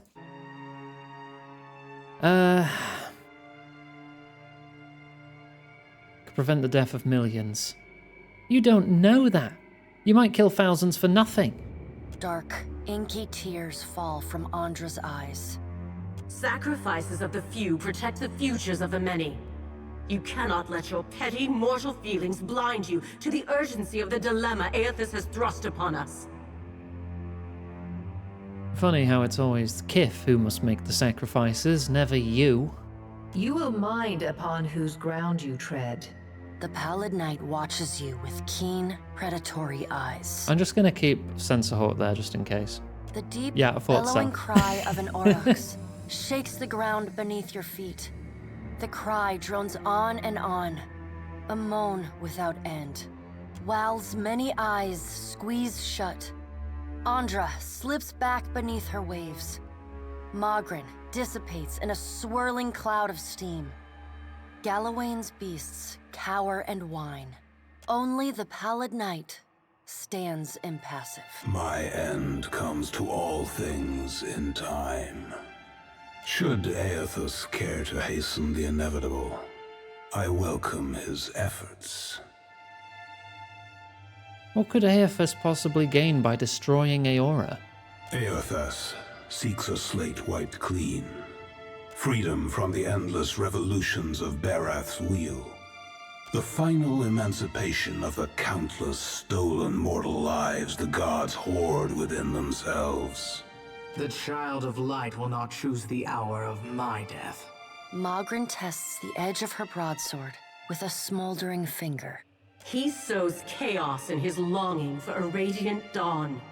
Oh, Fire Emblem. So much Is that what will be he's looking lost in the for? cacophony of fear his actions inspire. How much is Radiant Dawn going for these days? Is it rare? The crack of thunder rends the air. The gods fall silent. We can wait no longer to act. Speak with him, Watcher. Discover what it is he plans. It's not like I have a choice. To live is a choice, and you yet draw breath. Drink deep of the air, Watcher. We have work yet to do. The warmth of the Pallid Knight's breath blows soft on the back of your neck, though she stands nowhere near you. Water begins to creep across the floor. It swells, runs swiftly, and catches at your ankles. You scrabble at the tiles, but it's no use. The current's pull drags you off the edge of Barath's realm and into the fathomless beyond. You splash down in water so dark you can't see the bottom. $80, Then, damn. the water recedes, gone like a dream upon waking. The hard wood of your cabin's floor presses against your spine. The gods are gone, but you remain. Alright, let's get rid of Sensor Hawk.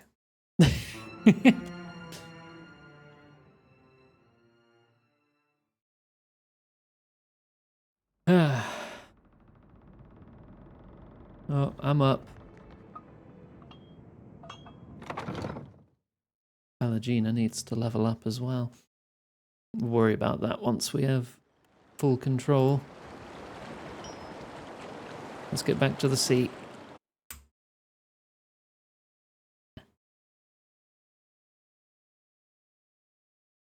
Hovering over my neck. Oh, I mean, they're not even real gods. Vampire's Crypt on this little island, which is unnamed, so I'm assuming I've not been here. A colourful parrot alights on the railing of your ship. A missive bound to its leg bears the sigil of the Kahanga tribe. Captain Iggy, it would be my honour to host the Saviour of Hasongo at the Kahanga Palace. Nekitaka is a city for Huana and outsiders alike, and there's no shortage of work for Kif who are determined to be as useful as you. Should you have the stamina for a good climb, the palace atop Serpent's Crown could be your second home. Think on it.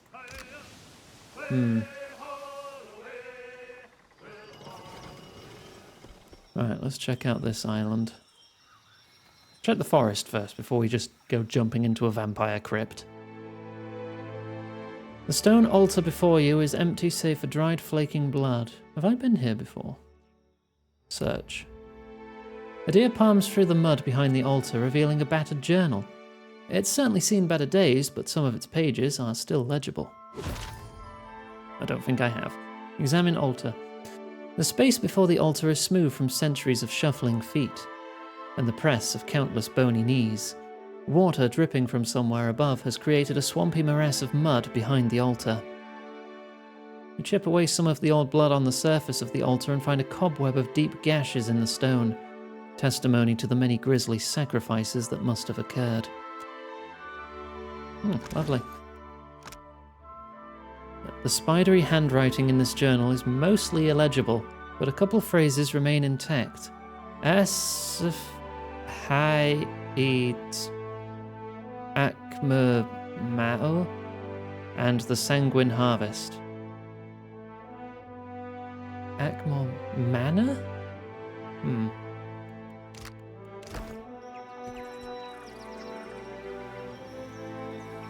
Save before dealing with vampires.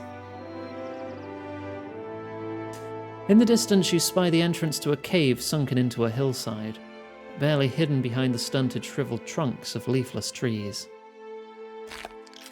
As you approach the cave, something snaps beneath your boot. You look down, expecting a stick, and find the splintered remains of ancient bones.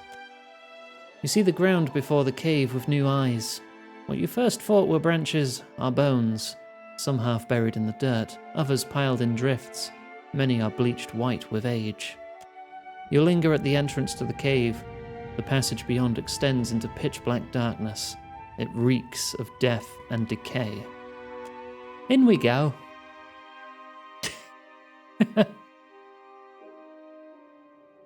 What's the worst that could happen?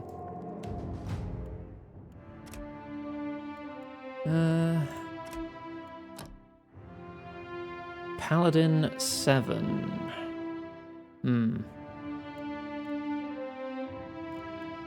Sacred Immolation.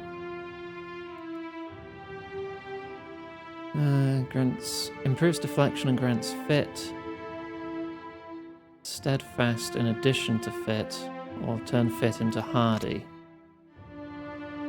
+5 and 2. Okay, so that's +2 armor, or +5 resolve. I think we'll go for double buff.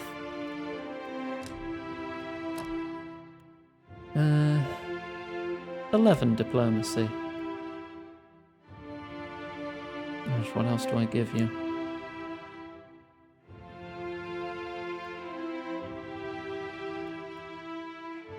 Little stealth as a treat. You have food now? I hope you enjoy your dinner, Gwen. Right. Liberating exhortation. Rent steadfast. Resolute or quick. +5 dex. Let's make quick. Just upgrade that too. Right, so she's still 2 levels behind. Of course. Could be better. Could also be worse. Do I have any extra gear for you? You already have some pretty good stuff. You're not... Oh, you do have a necklace. You don't have a cape, but I don't have any spare. You're godlike, so you can't wear hats. You're currently wearing the bounding boots of leaping. Let's give you the boots of stability instead.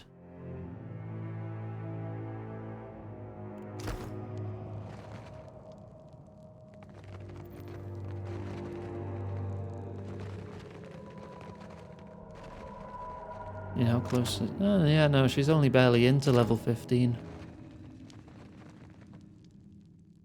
Ancient Vampire Priest. Yeah, it's an enemy. Who'd have thought? Dim in the lantern. Oh! Oh god, he's approaching. Get to casting quick.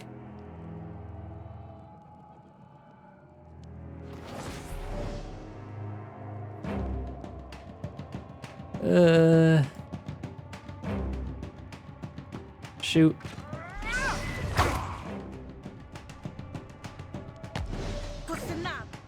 Okay, we weakened them. Ancient Sage as well. Give us the good old symbol of Aethys here.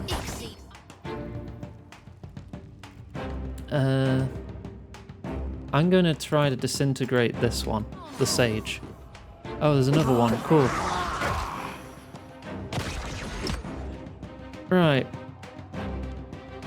I attack you. You're doing alright. You've taken a hit. Let's get some chorbs in here.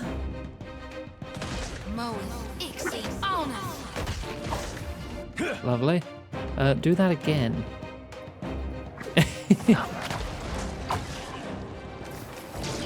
Glory be to God! No one noticed that. Oh, it looked like it reflected a bit there. But we're doing alright, we're doing okay. Yeah, those tentacles are shredding that vampire. Let's help finish him off. Okay, good. Now it's just the priest. Ow. Oh, instead of that, heal me, please. Thank you. Drop a pillar on him. Just a little blood. Just a little blood. Oh, that's a lot of blood.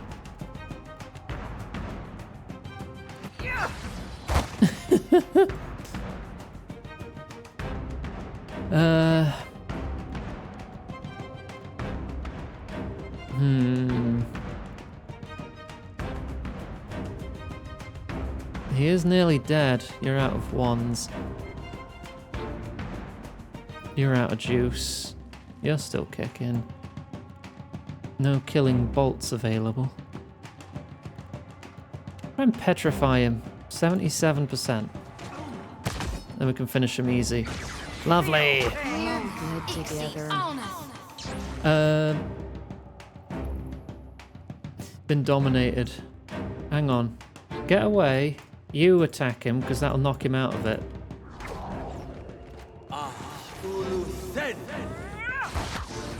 Let's try There. again. Okay, we're good. Well? Sage's Grimoire. Petrification.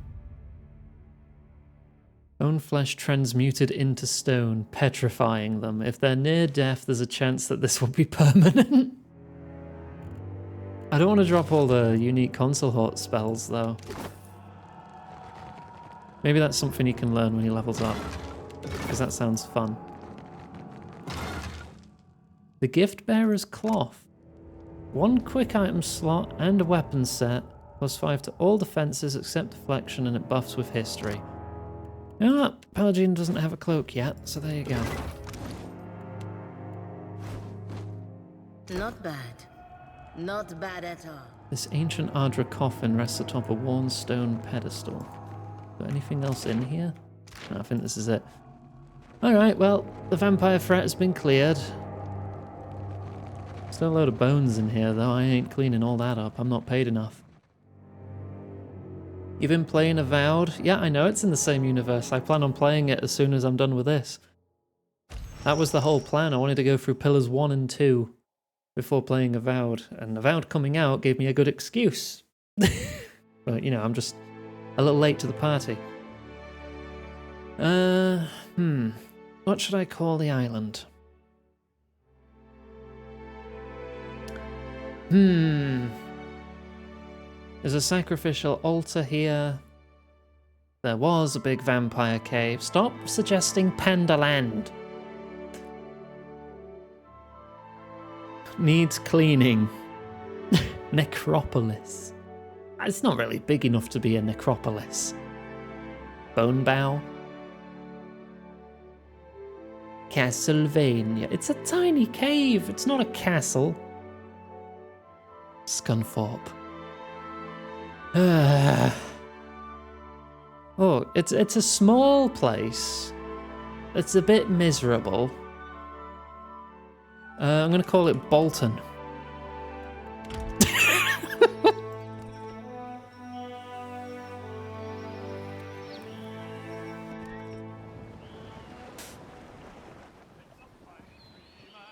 New Bolton. That's a storm. Let's get up here.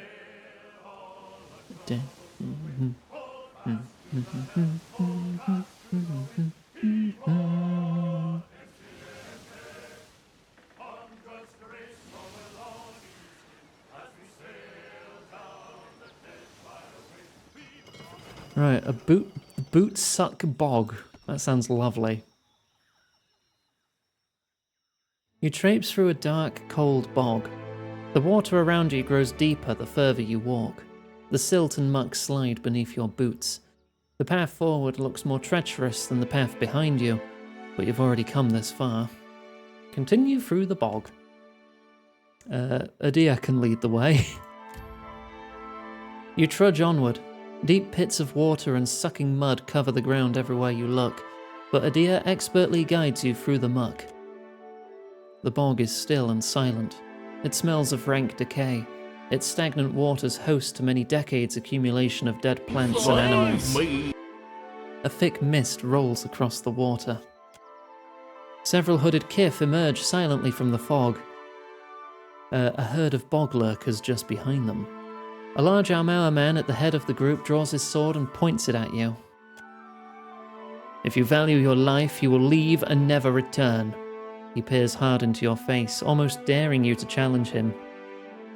And why should I listen? I am the guardian of this place, and I will not allow you to profane it with your presence. So, you come here often? The Armauer man says nothing more and does not lower his sword. Then I guess I'm fighting you.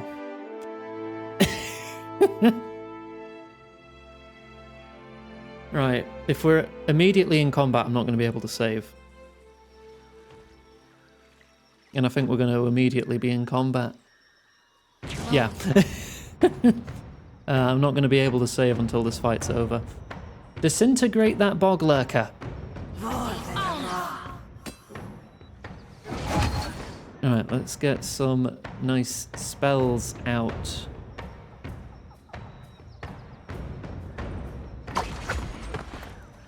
Get a good wilting wind going.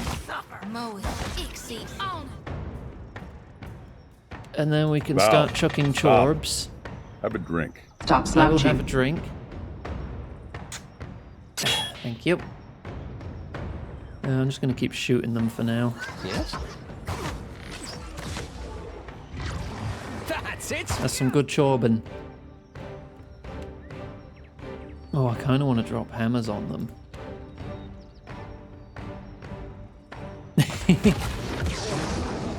No. Oh, he's a druid. Can I change my mind and drop the hammer on the boar companion? Because maybe it'll hit all three of them. 45.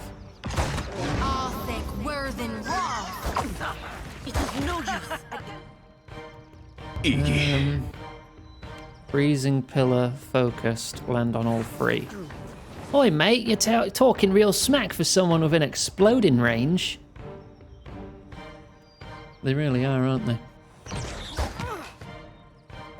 Soul Annihilate. The Bog Warden. 172 power. And there goes half your health bar. Switch back to gun. There's our... This is futile!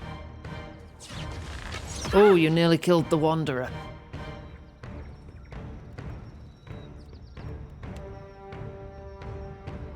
$89 and $99 to blind. Bring them down! Boop. There we go. This thing isn't doing the job. What are you immune? You're immune to resolve and intellect. You're immune to piercing. So I can't actually shoot him. That's not very helpful. What are you weakest to? Cold, it looks like. How about another freezing pillar? Perfecto! Lavaru, be on sync! Boop. Nearly got him. Lavaru, be on sync! Alright, now it's just the Warden.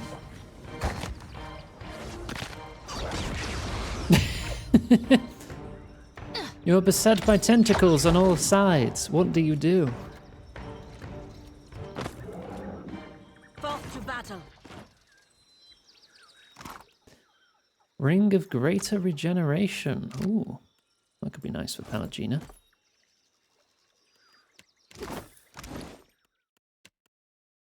Oop.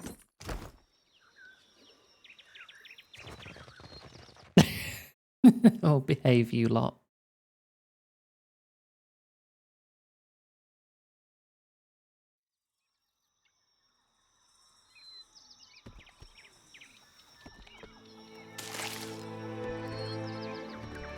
We'll get that fruit, we'll get that water, we'll check our ship's supplies. We're currently on the hard tack, so our morale will be dropping. Have some tar loaf instead. Thank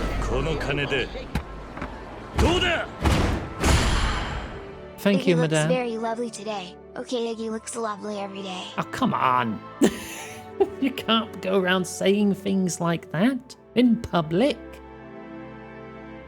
Oh, what'll everyone think? Scandalous. Imagine that. Me, lovely. Nah. Hallucinations. Alright, I've saved the game. Deep in the bog, you find a cave entrance obscured by vines. The bog's characteristic rot wafts from the cave, but so too does a strangely alchemical smell. As you brush aside the vines and step inside the cave, you hear the faint sound of laughter coming from further in. Laughter? What could be in here? Something sapient, no doubt. Probably one of those Spriggan-type enemies. Oh no, just a bog witch. Alright. I will enter stealth. Alof, you will prepare a killing bolt.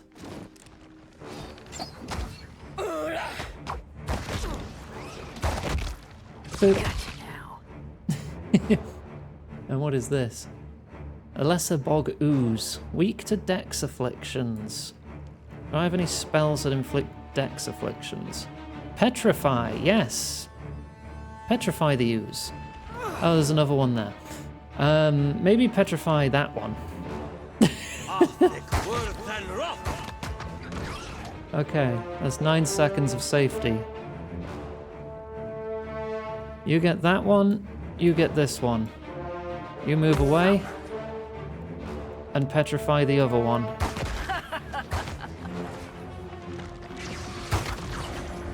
Oh, and there's a third. It's alright, we got this. I'm going to switch to melee and soul annihilate you. I'm going to change my AI again.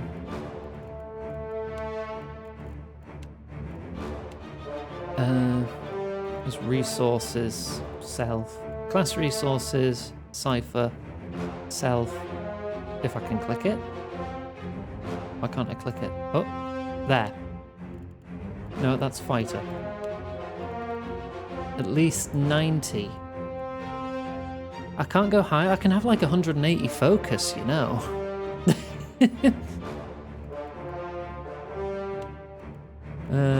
Distance. No. Brett.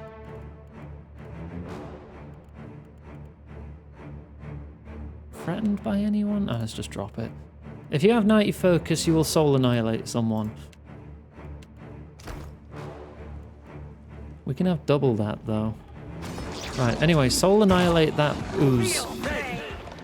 Good damage. Was hoping for a bit more.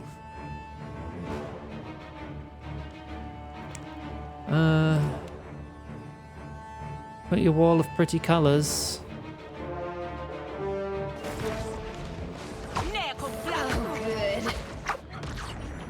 Lovely. Get them caught in that. It has no fire resistance. Focused fireball right there. I think I just hit myself with a fireball. So much for you. But we're fine. Nobody gets injured unless they drop to 0, so health is just another resource to be spent.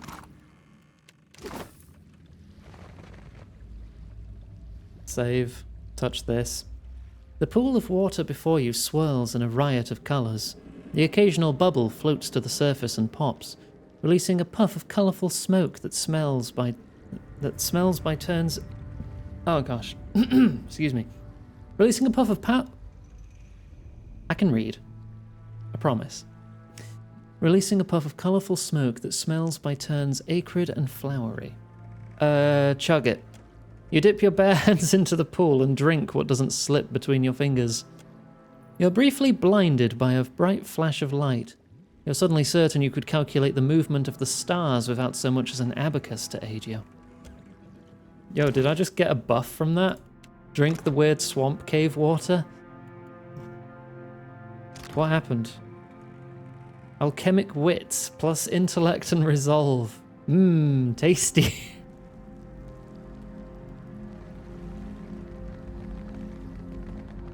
Hello. Real quiet now.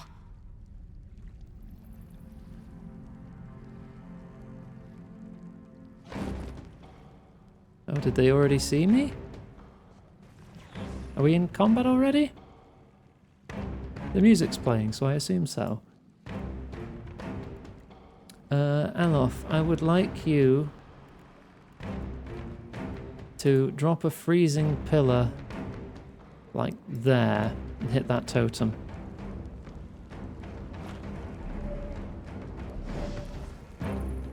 You don't seem to be doing what I told you to anymore.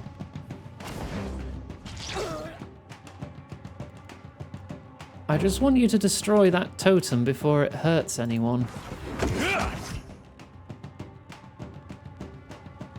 Right, go for the bat, protect Alof. Okay, that nearly destroyed it.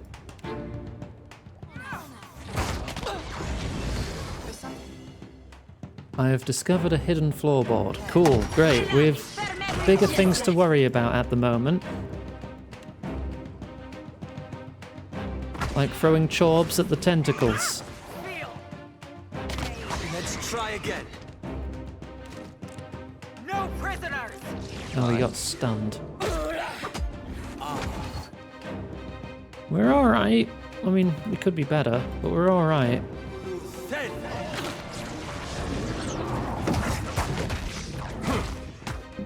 Gun bypasses your defenses. I could turn you into a pig. How about we try that? Apparently, there's something hidden over there too. Wonderful. Soul annihilation.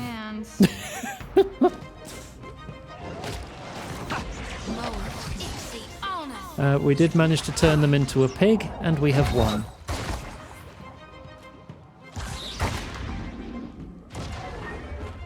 How may I help? We get a key.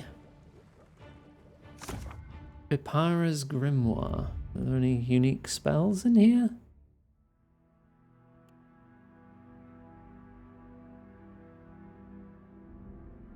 Not sure. Not sure if any of those are unique.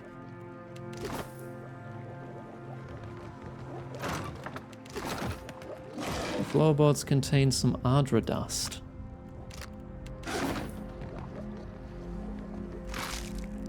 Black pearl. Encoded notes.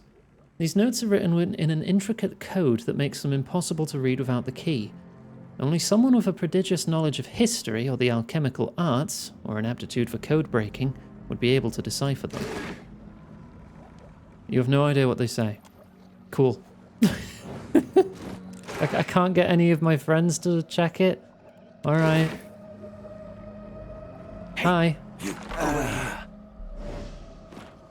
You're free. Free once again. You're not leaving? I just freed you. Ikira, who do you think collected those ingredients for the witches? Me, Tamawatua.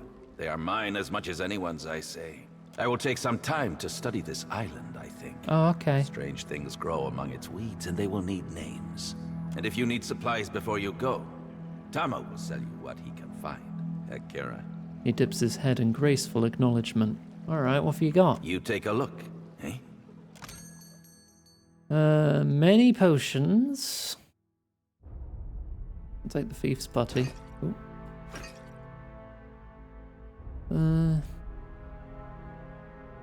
Yeah, nothing else I feel I really desperately need at this time.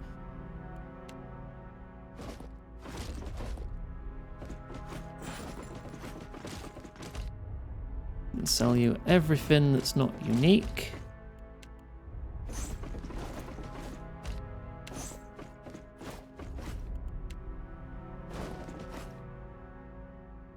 And we're good to go. That's 50 grand for me, please. Thank you. I'm finally rich again. Oh, how good is my ring now? Plus 12 crit. Well, plus 12 hit to crit. How may I help? Lovely.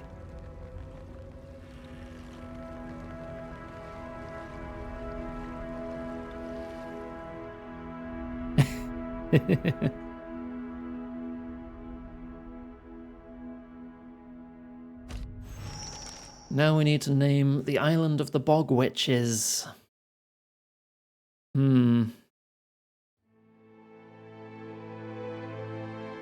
What would we call an island that was full of Bog Witches? New Bolton. No, we're not doing Bolton again.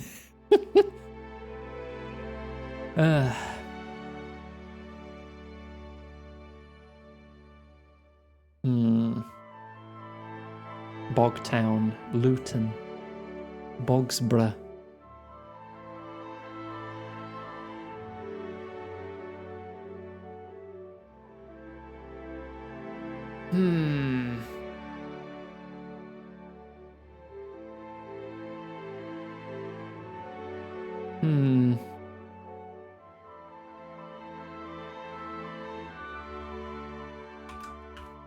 New Old Boggington.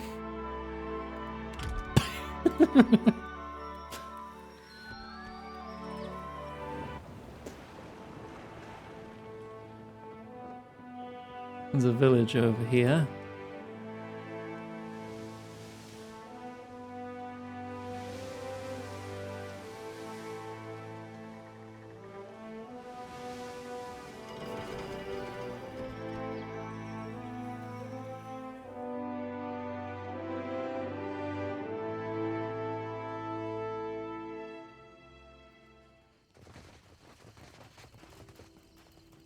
Hello, you have a name?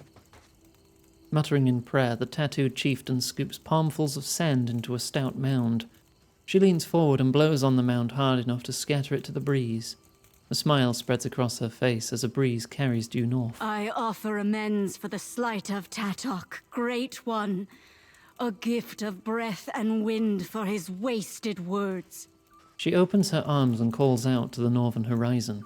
Finally, she dusts off her palms and turns to you. Speak up. Unless you're just resting your sea legs. She raises an eyebrow and nods. Stare at face tattoos. The ink outlines a complex maze from her jaw to her brow. You get a little dizzy just from peering closer. Anique smiles as she takes notes of your interest. When I was born, the Holy Woman told my mother these markings would bring me luck. So far, they bring only more questions. But is that not the nature of faith? She chuckles to herself. What's a tribe of boreal dwarves doing in the Deadfire? Thriving, my Outlander friend. Outlander. Her lips part, showing strong teeth. The elders of my youth told stories of those who crossed the sea by a great land bridge. Now, I tell them to my children. The gods opened a path for us, and we trudged forward, spurred by inviting whispers carried over the horizon. She nods toward the mountain in the north. We followed prophecy until we found mighty Nemnock, who gives us safety, security, and a future. She lets out a breath and smiles. Yeah, what were you arguing about in that bit that we saw in a Discord stream and definitely not here at all? Kali joined mighty Nemnock in the Drowned Barrows, against the wishes of his infidel father. Anique folds her arms and glances over your shoulder. Nemnock does Kali great honor. Tatok is a fool to think otherwise. What's Nemnock? Nemnock is the god of this island and patron of our tribe. Oh, we're just making new gods all the time, aren't we? Anique crosses her arms over her chest. Nemnock gives life and safety to all Junvik. To feed the barrows with sacrifice is to feed our prosperity. Huh.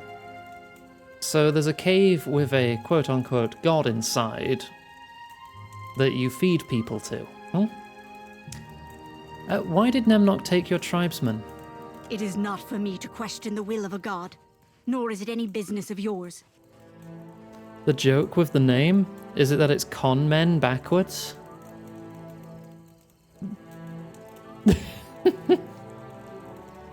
She furrows her brow and pins you with a warning glance. Kali was blessed to be taken. May we all be as clever and beloved as he. Earlier you mentioned something about Nemnock's accord. In exchange for our obedience to Nemnock's laws, the Mighty One guarantees our safety and plenty. She clasps her hand over her heart and bows to the north. One day, all of the Deadfire will accept Nemnock's accord. Uh-huh. Speak on then. No, I'm good.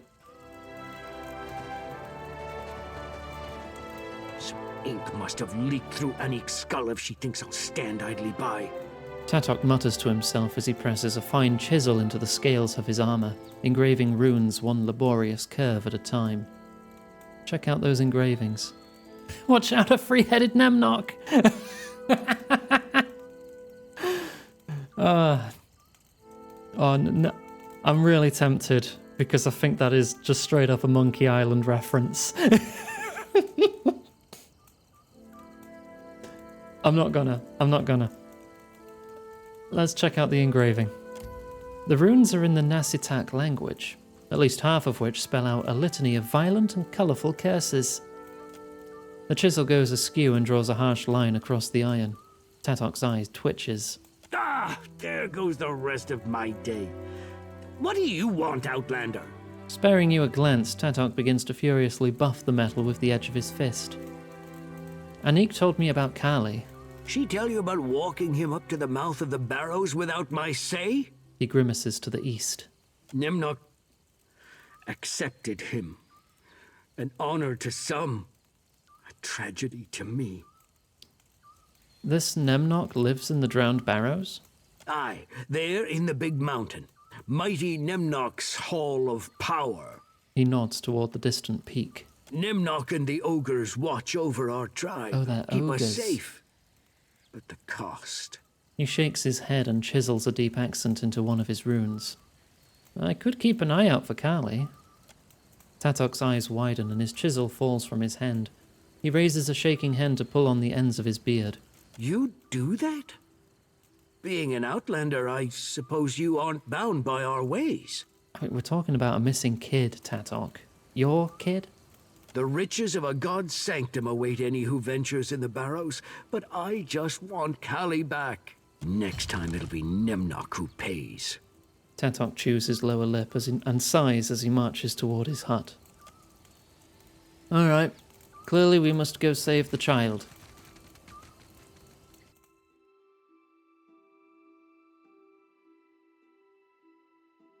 Sounds a bit weird, me saying something like that, doesn't it? Ooh. Ominous. A mountain commends the northern horizon. Its cliff face, the likeness of a rotted skull. Scavenger birds circle high above its peak in a morbid halo. As you approach the base of the mountain, the beating of drums reverberates from the skull's gaping mouth and vacant eye sockets. Climb up to the eyes. Pitted rocks offer enough hand and footholds to climb as high as the bridge of the nose. The reverberation of drums shakes free an occasional pebble. Climb to the right eye. You step to the ledge of the right eye socket. A short drop leads down into the shadow of the skull's cavity. Jump in. The scent of braziers emanates from some distant corner of the cavern, promising light and warmth.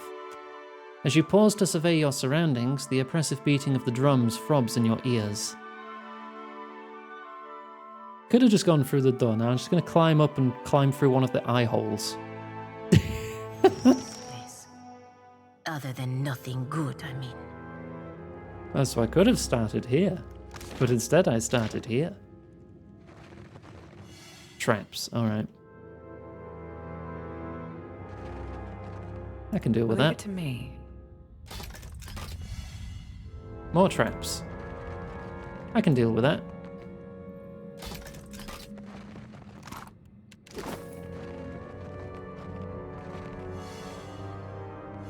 Oh, jeez, okay.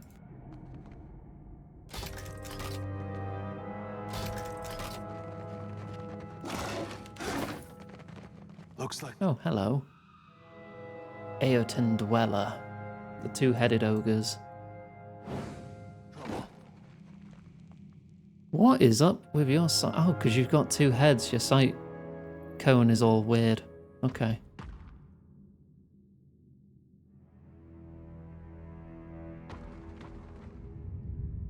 Careful. Look. Yeah, I see him.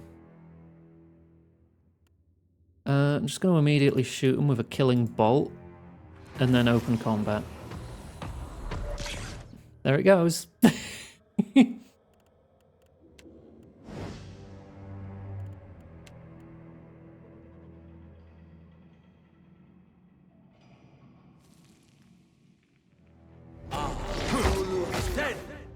Okay, but we got dudes coming in up here. Toss a cheeky chorb.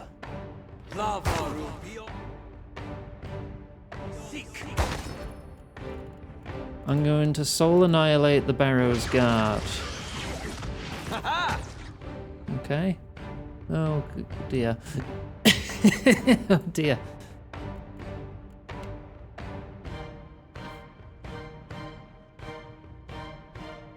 Block the way.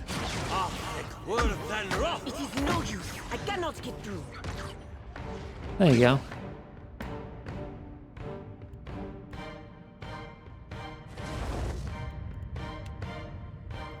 You're just gonna walk through it? Okay.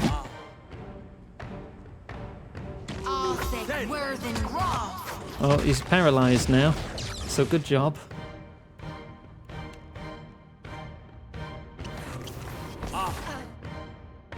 This is going fairly well, I think. Except for the fact that this guy is no longer paralyzed. You are weak to dex afflictions. Then I shall attempt to paralyze you. That was about as useful as a bump on a pickle. He's paralyzed for a bit.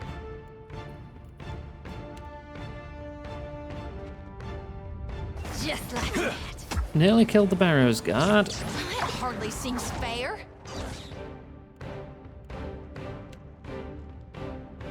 There's a big old symbol of Aephus here. You are no longer petrified. I will try again. I need to try something There you go. Paralyzed him again. Bought us more time. Glory be to God. No, keep swinging. 29. There we go, they're down. I switch to gun. Nuh-uh, didn't work. Summon a spiritual ally. You help with this. Lovely. Okay, yeah, we got this now, right? Yes.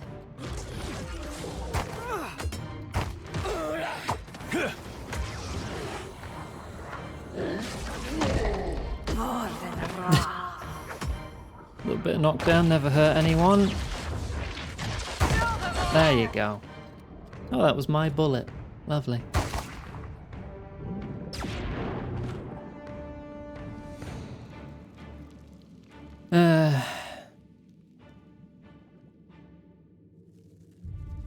Yeah, I have no idea when that quote happened.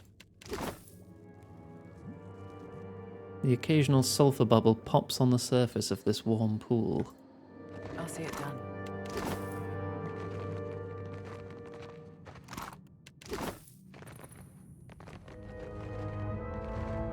Hello. Keeping an eye out.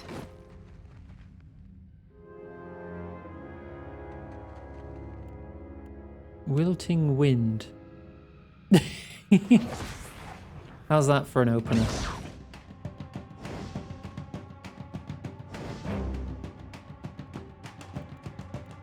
And then throw in some chorbs. Bring them down! Lava beyond sea. Feel pain! There's a weapon! Well? Oh, I discovered a hidden thing. Disintegrate that warlock.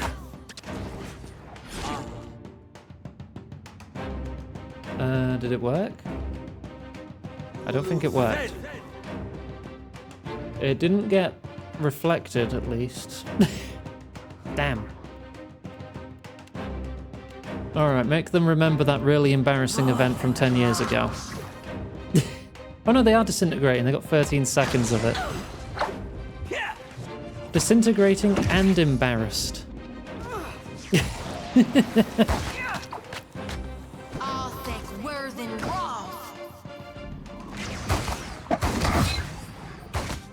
Alright, how are they doing?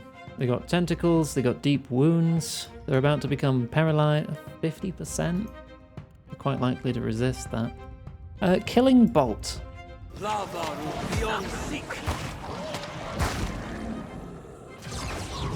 I did like 40 damage. This guy's hardy, I'll give him that. Scream at him. Ah. That was horrible.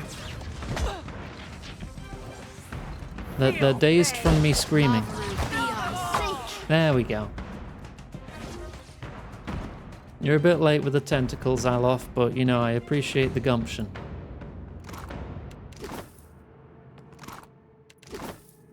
As you wish. Anything else hidden? Oh, there was a note there.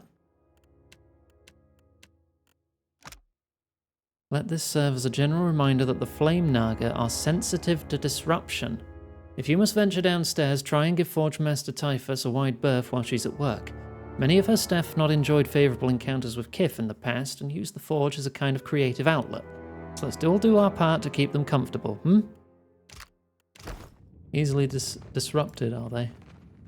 Be a shame if something happened. Okay, that must lead down into the Forge. Who's in here then? Hello. Oh, that's the acolyte who wrote that letter. How are you?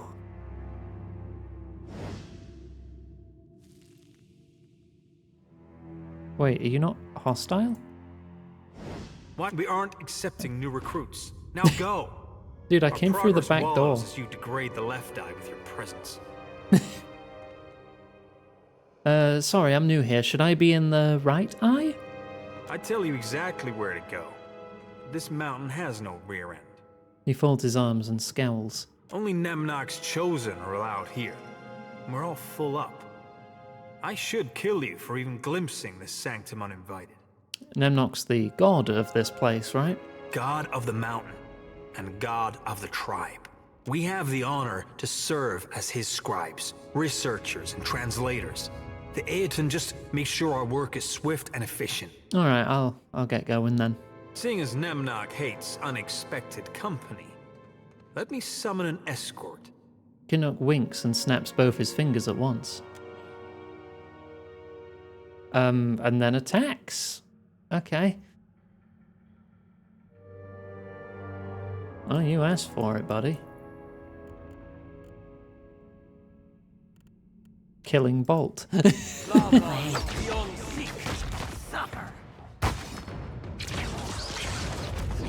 And now your soul has been annihilated. What a shame.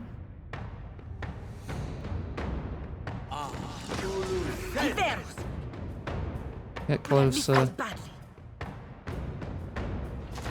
Valerie, Free disengage time to attack. hydrate.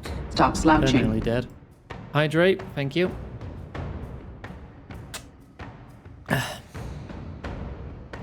Let's get some chorbs.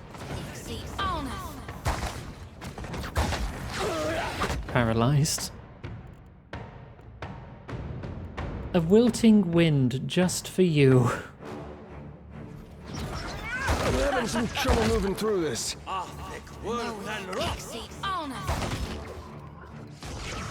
That's half your health. This acolyte's nearly down. You know what? Back. I'm immobilized. No prisoners!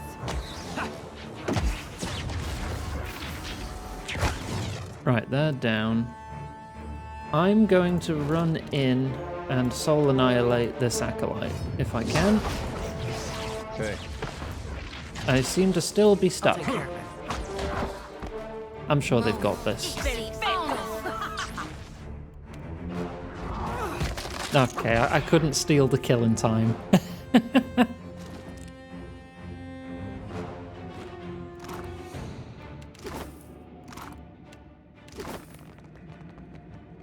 Oh no, it's stealing.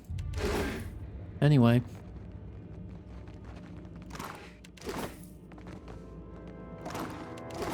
Was that another note? One of those Aeton clods accidentally kicked the switch to the master's private storage room and nearly snapped it off the wall. Is the sacred duty of playing drums and wandering the halls so boring they have to dismantle our home brick by brick? I took the liberty of pushing some barrels of lamp oil up against the switch. At least anyone who kicks those won't live to regret it. None of you should need to enter the storage room, but I want no delays if the master calls for his favourite cloak. Okay, look for some lamp oil. And there should be a secret switch behind it.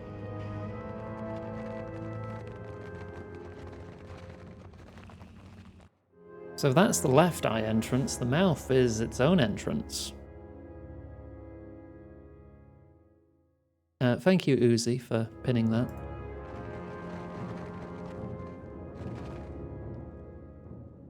A guard. He is guarding. Warlock in the back. How about pretty colours?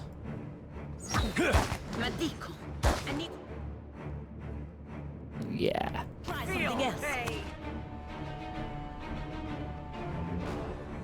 Yeah, I think I'm only hitting 2 with that. That's fine. Pretty colours.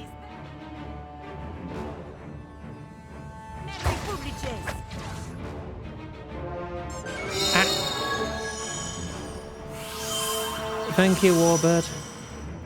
Lamp oil, rope, bombs. You want it. It's yours, my friend. As long as you have enough for peace, we'll come back when you're a little richer. Oh, hello, Ayrton. That could be a problem.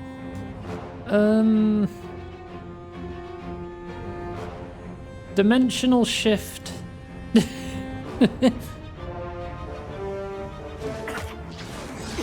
Whoop. Right, there you go. You can deal with that guy. I'm gonna drop a hammer on this one.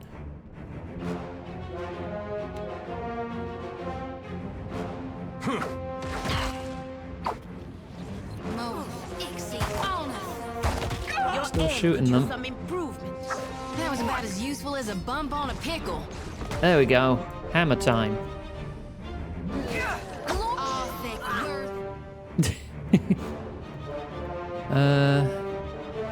Polymorph that guard. Ooh. Nice. That wasn't even a soul annihilate. That was a regular ability. Right, paralyze. Oh, is he already dead? No way is he dead. He's just knocked down, right? Yeah, no, he's not dead. Gaze of the Adragan. 77, 76. Yeah, it only gives me 1% more potency to make it smaller. That was about as useful I'll as aim a for bump both. on a pickle. Got the big guy. Don't think I got you.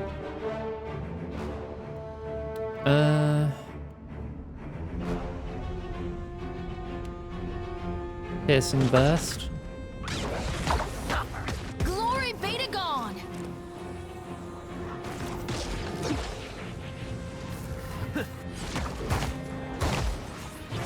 Nearly got ya. Oh, they put a shield up.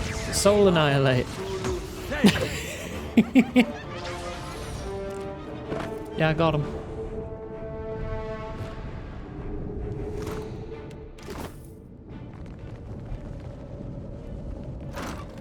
That's just some spark crackers, okay. Quick save. A lot of sulfur down here, huh? Wait, look there. 3 of them.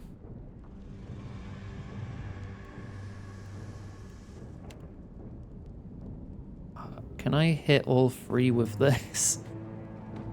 Oh, they're moving. That's cheating.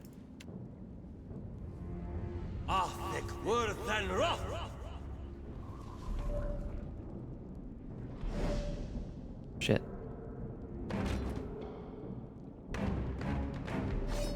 Hey, that was... Okay, well, I withered them. Get some chorbs out. Chorbs out for the lads.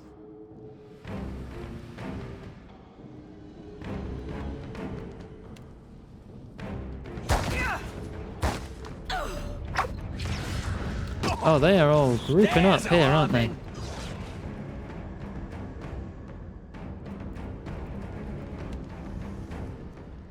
Actually, polymorph him. He's directly threatening you. Summon ally.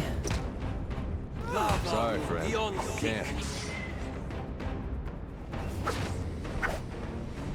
How am I doing? I'm alright. I could disintegrate someone, though. I'm going to disintegrate the warlock that's attacking our wizard. No one noticed that, right? Don't think it worked.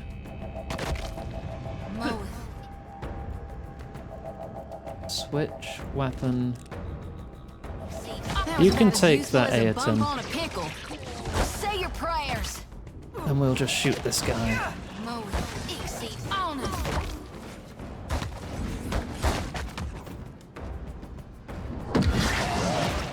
Get away from him. Try and polymorph again. Still didn't work. That doesn't matter, we got him. Blessed Harvest hit for nearly 200 damage.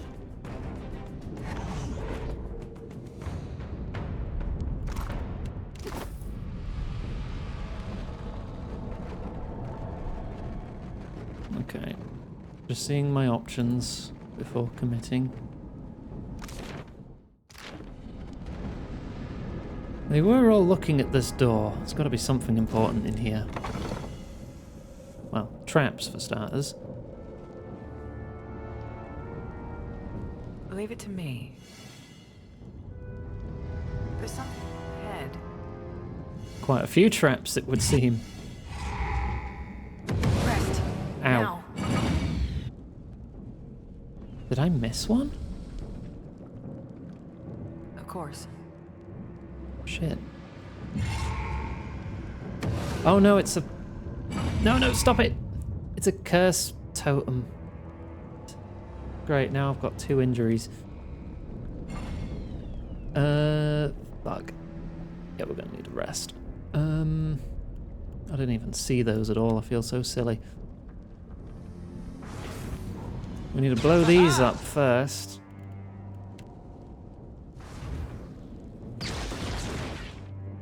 Nearly destroyed. Thick worth and rock.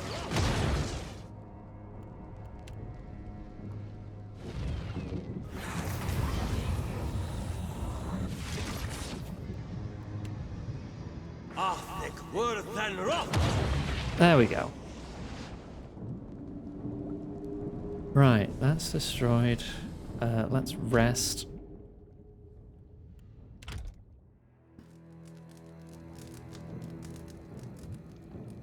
Well, I'll see it done. Because I'm a big silly. I deserve that for not noticing. I see something. Bloody hell.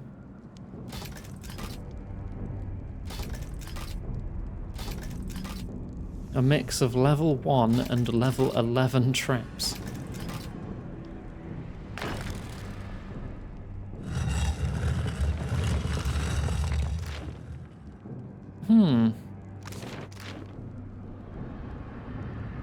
Okay, we have a very clear path down to the next section, so that's probably progression.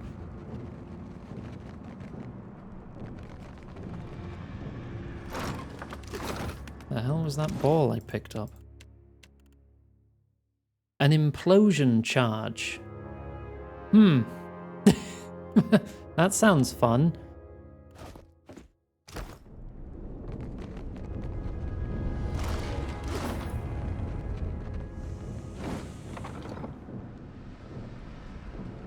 Wait.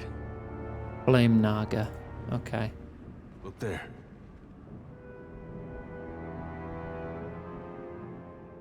Let's get a head start with a killing bolt, shall we?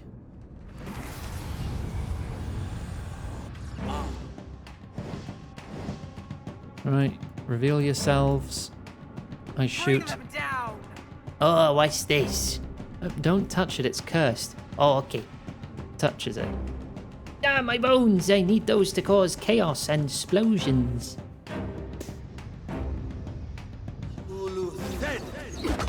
Gosh.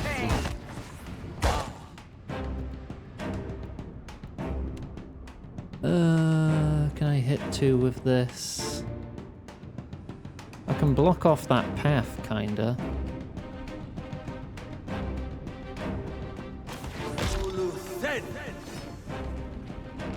Oh, good. It is not.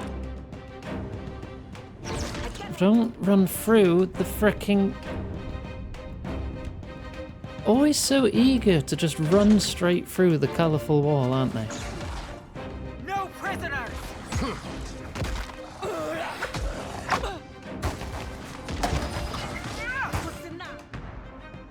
Watch your fire. You're stood right in the frickin' middle of it still, too. Try something else. This thing's more trouble than it's worth, isn't it? Feel pain. Oh, I just soul annihilated the Forge Master. Helpful. Pretty wall.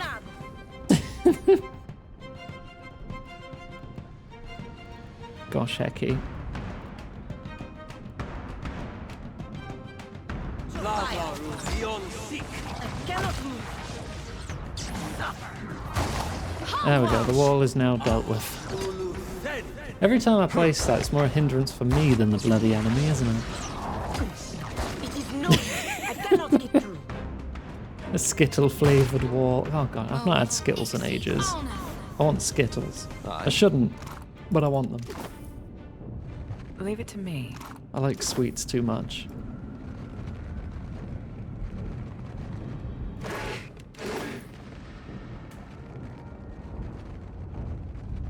Hey. Oh, there's another one. Eventually. Watch out. There's something ahead. Stealth killing bolt and bullet. Lava beyond.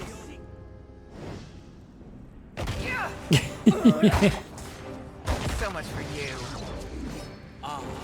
I'ma eat your soul. Hold still.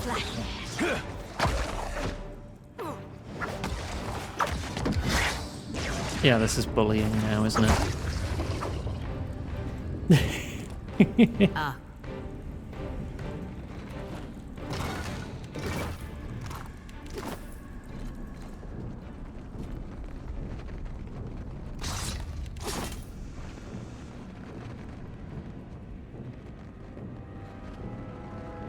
There. Oh, another dweller. You know what? No, let's approach. Let's see where he's going. Oh, he's coming back.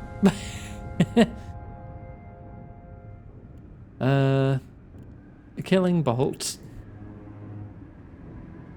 killing gun, and killing sword. Killing disintegrate.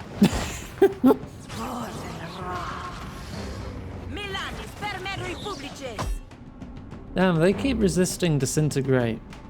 Not a fan. I like disintegrate. Oh wait, looks like it didn't go off. I still have 55 focus. Try again. There, now they're disintegrating. It is no use. I cannot get through.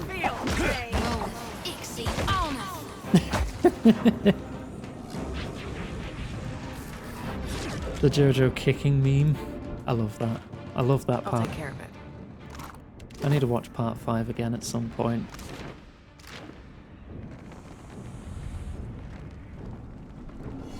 Traps. I'll see it done. More traps. More traps. Oh, and more traps. Additional traps. I see something. I got him. Don't worry. Hey, there's the lamp oil barrels. Alright, just get down here a sec. Alof, Yes? could you do the honors, please?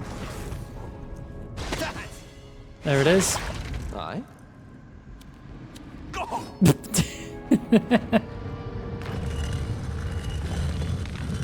And this is the storage room.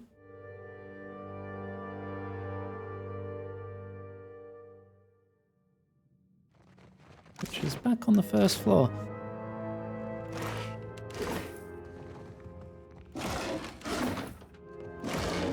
Nemnok's cloak. You take extra damage, but when you fall to a quarter of your health each time, like at 3/4 you get an automatic spirit shield, half health you get automatic iron skin. Stop. Have a And a drink. quarter Stop health slouching. you get barring death's door, preventing you from dying. That seems pretty good.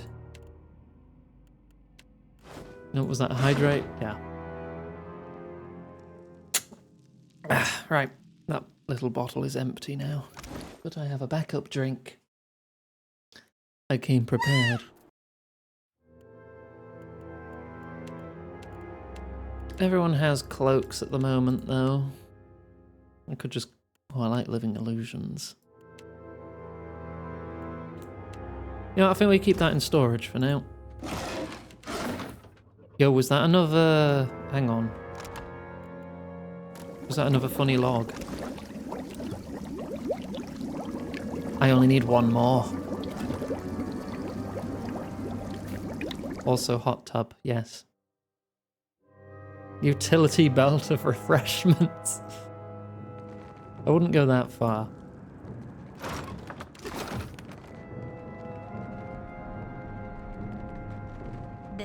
Death Warden. No prisoners. Hang on, hang on. Up ahead. Just Get in position. What's the biggest spell I could put on him?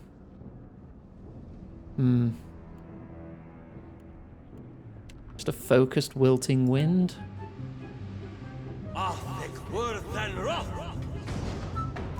67 damage. Didn't really do that much, but he is weakened. You two charge in. I disintegrate. Approach. Symbol of Aephus focused. I need to try something. He is now disintegrating for nearly 25 seconds. That's going to be big damage. And paralyzed and knocked down and dead.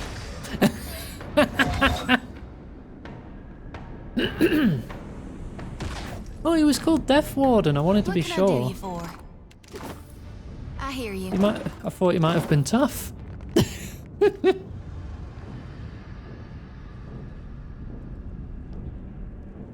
Right, now we've just got down here. Oh no, that's an exit. Oh, that might be the mouth of the skull.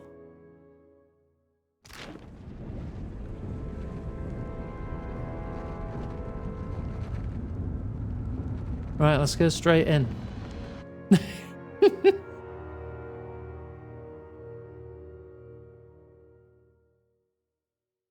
my folks were still alive, they'd never believe the things I've seen. Oh. Oh, they've even got a nice big pit too. There's a lot of them here. Money! Oh. Red Johanna just tipped £10. Bikini for Bath. Bikini for Beth, okay. Mighty Nemnok, we lay down our lives before you. What's this? Hi. Who trespasses on our devotions? The acolyte's voice echoes across the hall. A resounding chant from the worshippers continues uninterrupted. Nemnok, Nemnok, You've taken your last step in the Master's sanctum, Outlander. Nemnok will suck the marrow from your soul. Is that you, Callie? I met your father. My father is a disbeliever. I have risen above him. Callie balls his fists at his sides and turns to look away. Nemnok is the all-devourer, the one who swallows gods and vomits forth their skulls. The one true power of Aeora. Let me show you. See for yourself. What is it? Is it going to be like a big worm? Like a magma worm or something? Spreading his arms wide, Callie begins an incantation under his breath. Many of the supplicants mirror the gesture. The beating of drums increases in tempo. Then Callie draws a long dagger from his robe.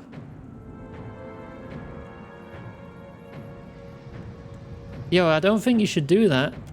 He draws the blade across his palm and hisses through clenched teeth. Leaning over the mouth of the pit, Callie lets his blood drip down. A hot breeze gusts from somewhere far below. Nemnok, Nemnok, Nemnok. This is just like old Valia. Silence! Callie grimaces and redoubles his prayers with more fervent conviction. Nemnok, you are the gaping maw, the lidless eye, the shadow between stars. You are the red curtain, the secret in amber, the light of the Ardra. Yeah, cutting your palm is like the worst place to cut. He squeezes his hand into a fist, forcing more blood to drip from his wound as he feeds the void of the pit. I think it's going to be a great big worm, and it's probably going to pop its head out and eat him. Nemnok, Nemnok, Nemnok. I can join in. Nemnok, Nemnok. Yes! Now you begin to see. Overjoyed, Callie raises the dagger and draws another deep line down his palm. He throws his head back and roars with laughter. Nemnok, Nemnok, Nemnok, Nemnok. Beloved Nemnok, come forth and let all non-believers wither before your killing stare. Callie holds out his arms. The air from the pit roars like an approaching inferno. Yes! Yes! Nemnok comes! Yeah, I don't really like where this is going, actually.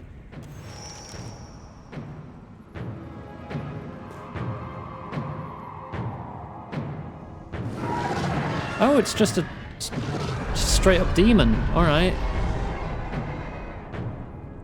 The chant of the acolytes rises to a fever pitch as the enormous form rises from the pit and flaps its leathery wings. A pair of eyes like cut gems narrow to study you. Well, you know how to make an entrance. After a moment of contemplative silence, the creature simply turns its focus away without care. What have you brought me, supplicant? It gestures with an open claw, focusing on Kali. Sacrifices, mighty Nemnok! Behold! Kali gestures toward your party. The worshippers around the circle raise their hands and cheer. Watcher, you know I only play pretend under the sheets. She crosses her arms pointedly. I like the cheering, but some of what he's saying makes me a little nervous. Yo, maybe we can talk this out, Nemnok. Ha! The Mighty One has no need for idle chatter. Do not waste your breath, Acolyte. I sense this one serves another master. Nemnok waves Kali aside and glares at you with hateful intensity as worshippers take up their chant anew. Nimnok! Nimnok! Nimnok! Nimnok! I am the only master under this mountain, child. If you will not serve, your blood will fill the inkwells of my loyal scribes. Nemnok's toothy grin broadens, eliciting a cry of joy from the worshippers. True God shouldn't need scribes. What are you? Knowledge is strength. Or do they teach you nothing in the godless wasteland beyond my halls? Nemnok makes a dismissive gesture toward the exit. Every scroll and grimoire my servants collect swells my power, child. Nemnok spreads open his arms. The supplicants mirror the gesture. And with power, I will rain a terror long overdue on all who resist me. Scrolls? Grimoires? Parlor tricks, you're no god. Mighty One? Kali turns to regard Nemnok with wide eyes. Is your faith so brittle that it can be challenged by an outlander? Nemnok's eyes narrow further. Its massive head shakes with disapproval. Through knowledge, I am stronger than any mortal. Submit to me, child. Resist and you shall perish. What are your terms of surrender? Terms? Nemnok blinks at you. My covenant is this. Gather grimoires of power from beyond the mountain. Return them to me as a sign of your devotion. Do this knowing at all times that I am your God. Fortune and glory await loyal service. Nah, I think I'm just gonna kill you. You are honored to die by my hand. Accept this blessing. Nemnok points a long claw and screeches as he swoops in to attack. The acolytes take up a spirited cheer.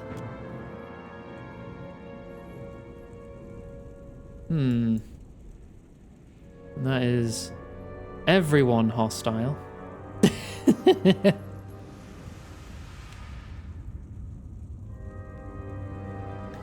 Wilting wind.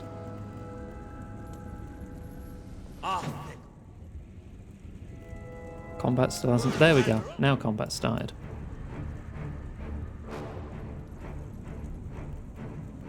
You get a circle of protection going first. Maybe get closer so it actually hits the tanks.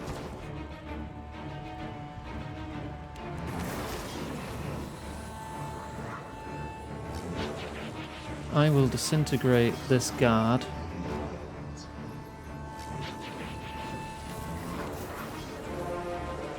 He will fireball like here. Oh, he's running straight past. Okay.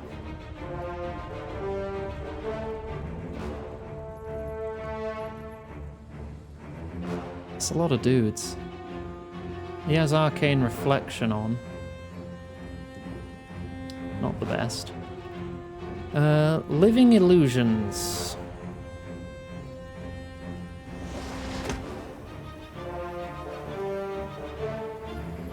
It's about to go off. Are you not doing that on him? Have I been held.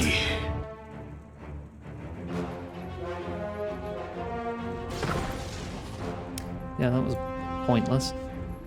I said send nudes, not send dudes. This is too many dudes.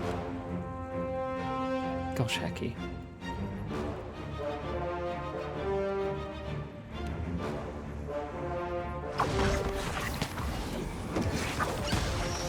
Ooh.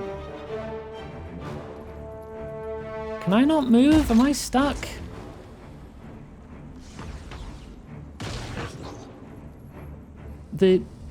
Apparently I'm constantly abandoning something.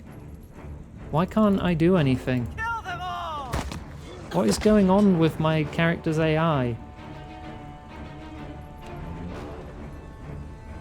Ain't you got the decency? Turning the AI off has not fixed that.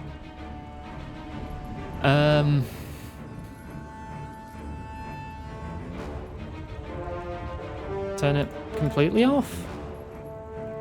I am looking at my effects. I don't know which one of them's doing anything, because these are just my food buffs and gear buffs.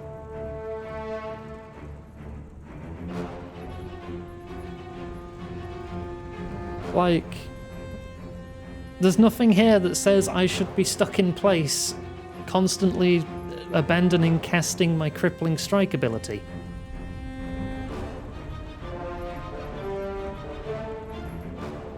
Right, that Barrow's guard has been... Alright.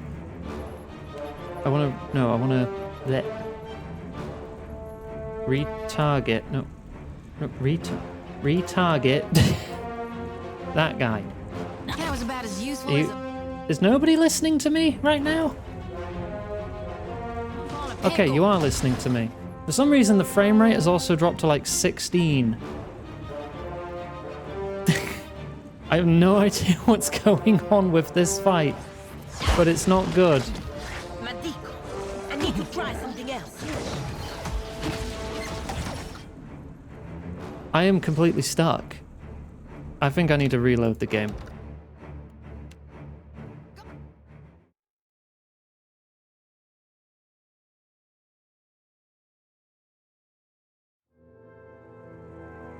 Mighty Nemnock, we lay down our lives before your Yeah, what if I just shoot them? You are the keyhole, the stem of the rose, the jewel in the pommel. You are the branches and the roots, the fertile soil, the life that hides in water. You are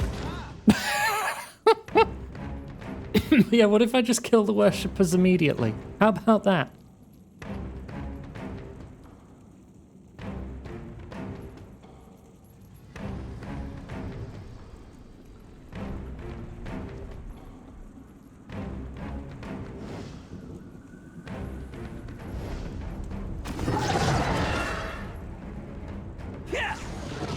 Oh, he jumps out anyway. Okay. He was just chilling down there, I guess. Right, okay, well, things seem to be functioning now, so that's something.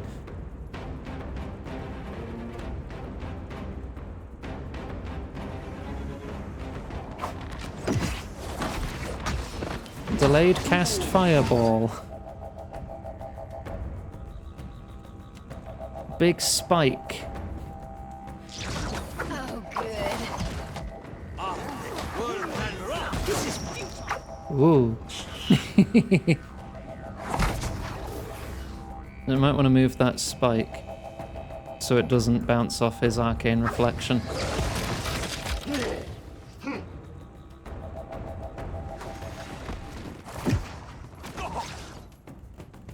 Right, you're a little injured. I only have one cast of this left. That's just a regular ass worshipper. Pallegina can take them. You can come up. And Hand of Wheel and Woe on that dweller there, which should hit like 3 of them. Didn't work.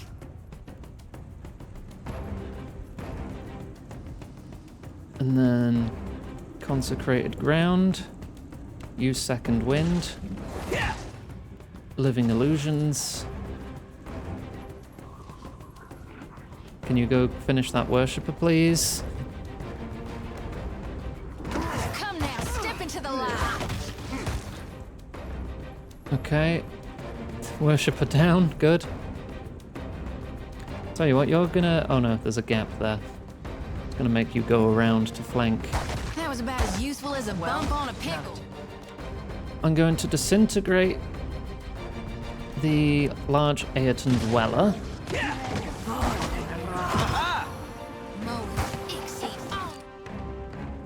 Didn't seem to work. I'm gonna second wind. You're gonna summon spiritual ally. Oh no, you did get up there. Okay.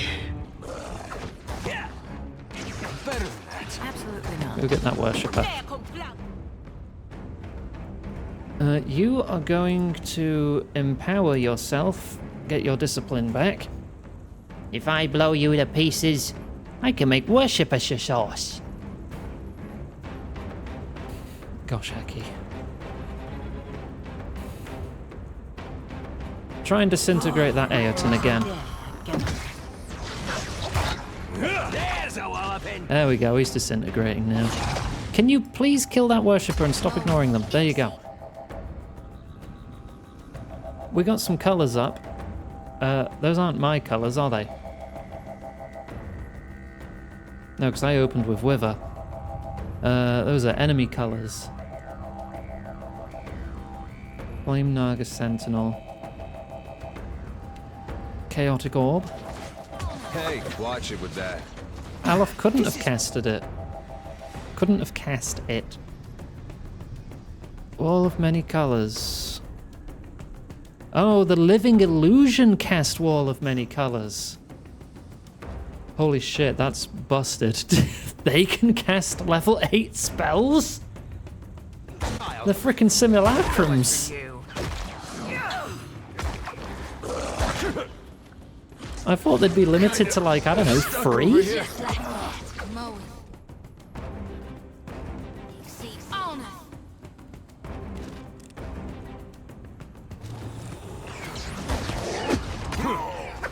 Alright, well, let's kill a god then. He still has 37 seconds of Arcane Reflection. I can make Arcane Reflection. Yeah, I don't have anything that dispels it though. I guess just focus the Dweller. I'm kinda stuck over here. No one noticed that. Bring them down. Hey, watch it with that. We're doing alright. Nuh-uh, didn't work. He just keeps getting paralyzed in the wall of color.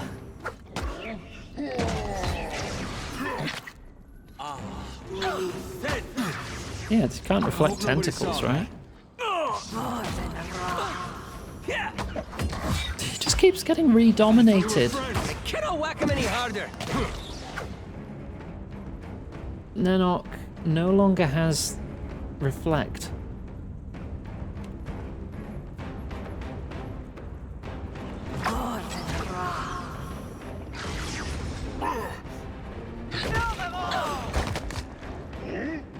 This is taking a fair bit of doing though, still.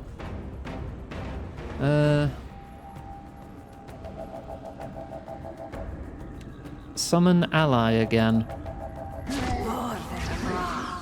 I hear you. Whenever you're ready. There you go. It is no use. I cannot get through. Alright, you're running a little low on slots. Champion's Boon. Yes? Disintegrate. He has immunity to mind afflictions. I don't think Disintegrate is a mind affliction. It's my entire body affliction. So let's try that. Disintegrate their god. Yeah, I've also dominated them with the Wall of Many Colors. Oh, this is going great. You are going to empower yourself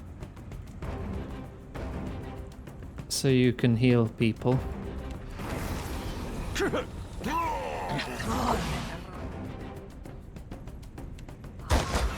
This is futile. This wall of many colours is so silly.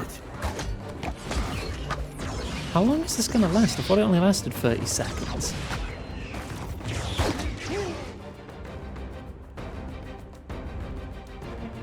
I think you might want to empower yourself too.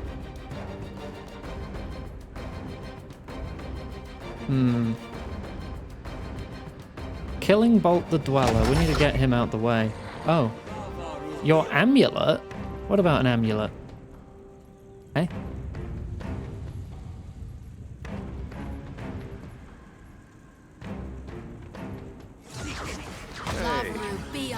Hey! Is that you all? Okay, well, he's reflecting again.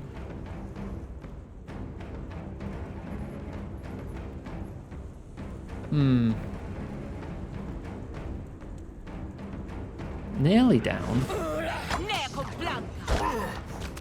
There we go. Tentacles finished him.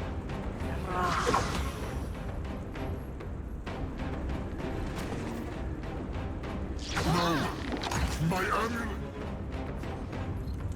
What's this about a goddamn amulet? Empower self. Oh, he's still got reflect on. You're just gonna have to keep shooting for now.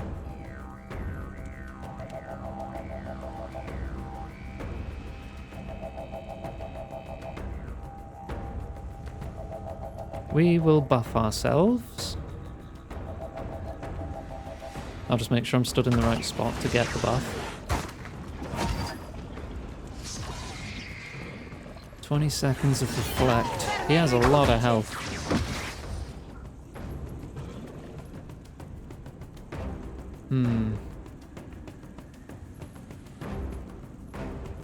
Summon friend again. Yes? Do that in 10 seconds. It hardly seems fair. Oh, I feel like I'm barely scratching this guy, you know. Oh, she's paralyzed. He's no longer immune to spells.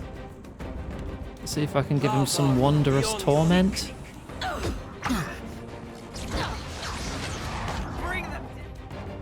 Never mind, he's got it back up again already for another 45 seconds. This is quite a fight. I'm running out of resources. My damage output just isn't up there.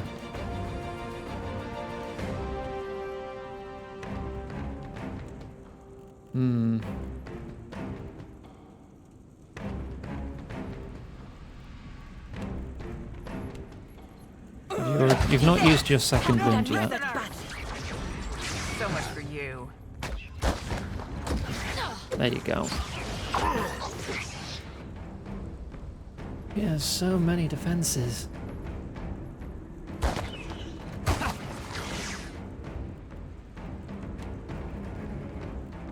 Let's get you on attack only. I need to build up some focus. Immune to mind, so that's not going to do anything. Yeah, we're like barely tickling him with this damage. He just has a really powerful, like, enchanted amulet, doesn't he? Bring them down. That's all it is. Yeah, I don't want Disintegrate to get reflected. How could I miss that badly?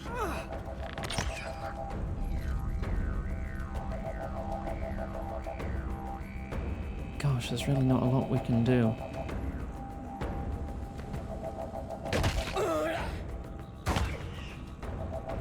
Do we not have any form of taunt?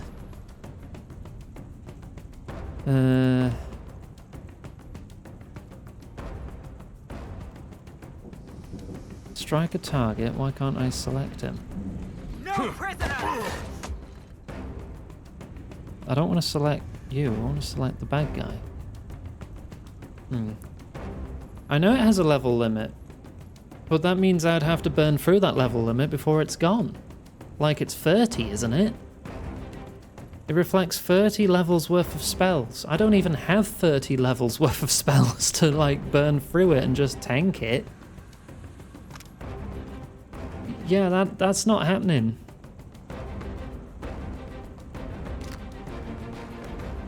I have 4 plus 6, 10, 15, 21. Yeah, I have 29 levels of spells. Yeah, I could just wait for it to go away. I think it has gone away now. Right.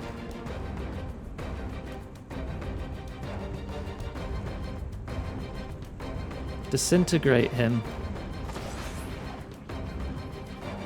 Torment him.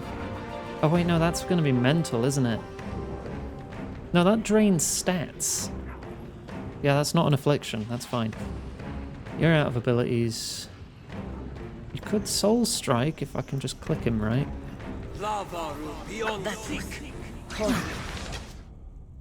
Right, he's no longer tenacious or resolute, and he is slightly disintegrating. That's raw damage. Disintegrate's probably my best bet here. Bring them down. Hey, that wasn't half bad. As long as I can stay alive long enough to keep casting it. He can't resist that. But that would hit all allies. But that is also raw damage. Why is this wall of light still here? Perception isn't a mind ailment. I could try to blind him. It worked. He's blind for 28 seconds. If he's blind, he shouldn't be able to take opportunity attacks, right? So you should be able to get away. Not any closer!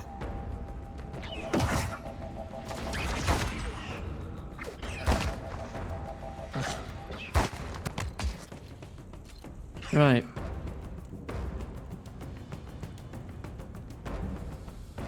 Resolute and tenacious.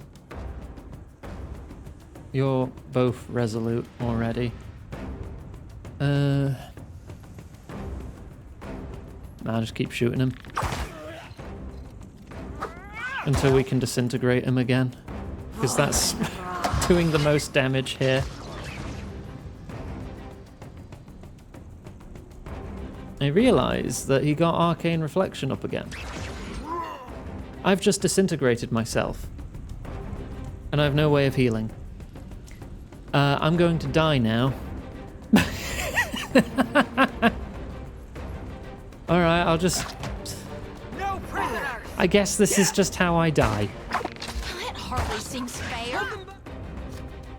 Iggy has died.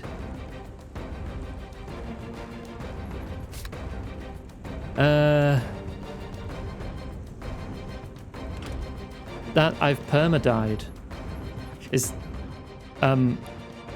What happens now? Ah. Well, we have to do the whole fight over.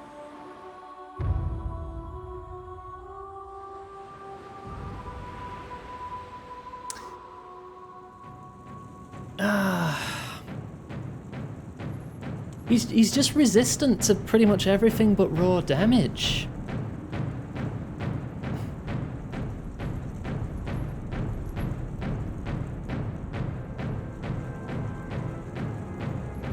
What if we try to hold them on the bridge? Coming. Mighty Nemnok, we lay down our lives before your magnificence.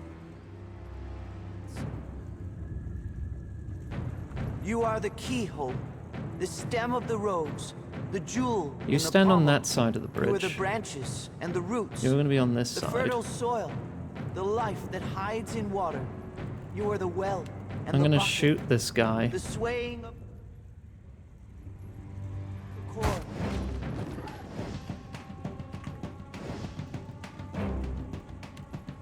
You're going to stand here at the bridge. Okay.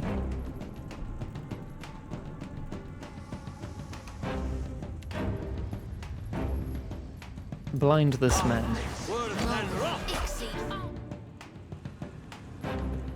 actually. Hold on, cancel that cast.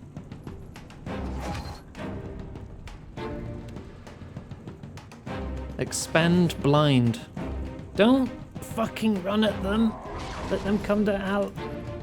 Come here. Take that. Right, the worshippers are fucking nothing. We can deal with them, and then we can hold them at the bridge.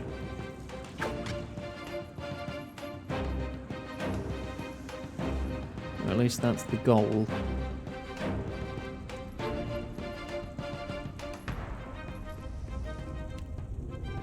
Of course he's got Arcane Reflect on again.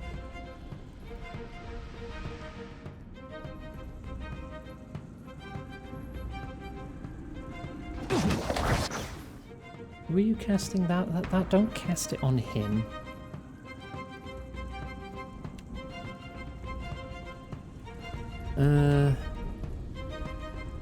Hammer that snake. Whoa. What just happened there?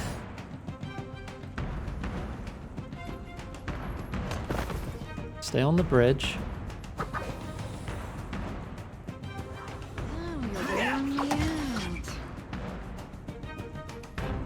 Okay, you've got them. Summon ally. Don't run at the fucking demon. Kill them all. You don't even have enough focus. Why are you pulling out your sword? Thank you very much, Huey. Power word legend.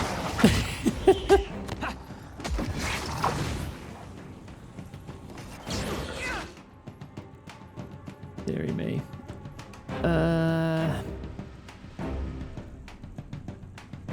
Fuck.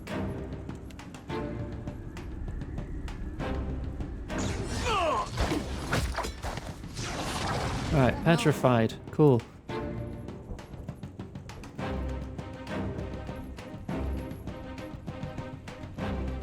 Oh god, I wish I could see through things to an extent, even if it was just outlines or anything.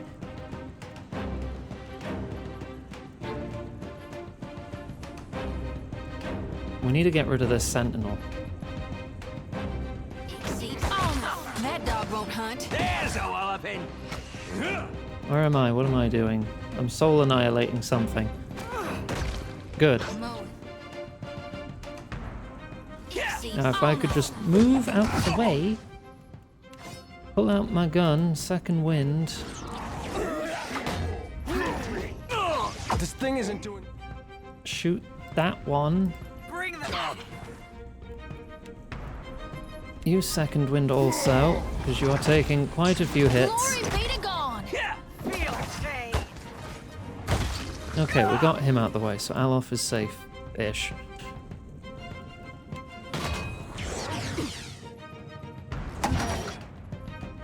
You need to stop obsessing over casting this without hitting at least a couple enemies.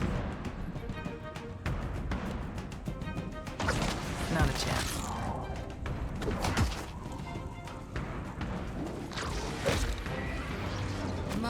Okay, good job. Why am I just not doing anything now?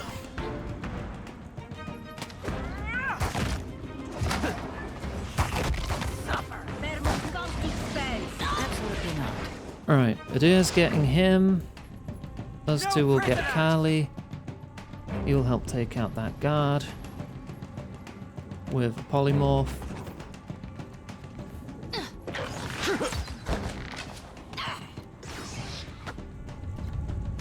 Yeah, Soul Annihilate, it's fine. Got him. Okay. Switch to gun. Set you to auto attack only. Shoot the demon. You empower self.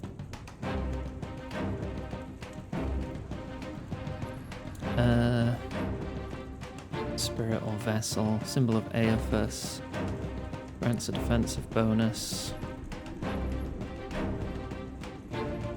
Champion's Boon. Chug a potion. Bring Curse your eyes. Right, as soon as that runs out, we disintegrate him.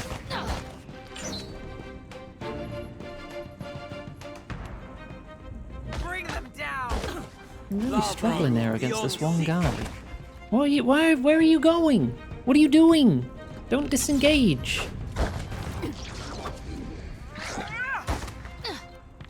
Never you mind that mess. Oh, it's just a I'll pig land the now. next Kill one. it. Never mind, didn't last very long. Okay, it's run out. I swear, if you immediately cast it, I'm gonna be so pissed. Oh no, he is casting it. Yeah, okay, I saved myself a bit there. Yeah, he just brings it right back up again.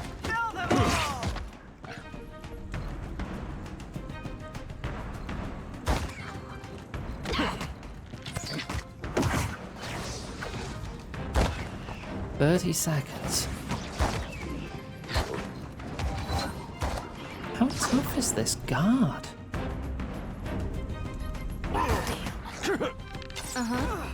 You know what, get up here. Actually, no, he's almost dead now. Right, 13 seconds. Hello, Oozy Ooze. Pillars is going kind of well-ish, well-adjacent. It's going. I'm fighting a demon. Oh? How are you? No prisoners. Okay, it just ran out, and he's already trying to cast it again. Can I do anything to interrupt him?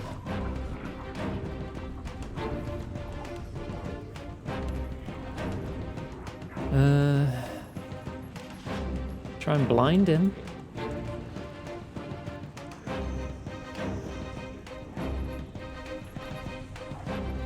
Try and petrify him before it runs out, because it takes a minute to cast.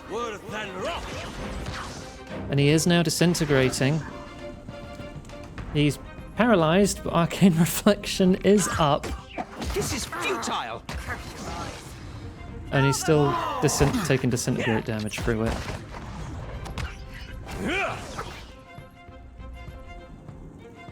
Okay, I want you to empower yourself. And then give us a good old juicy... Where is it now? Where's that one spell that heals everyone? It's a higher level. Yeah, Intercession.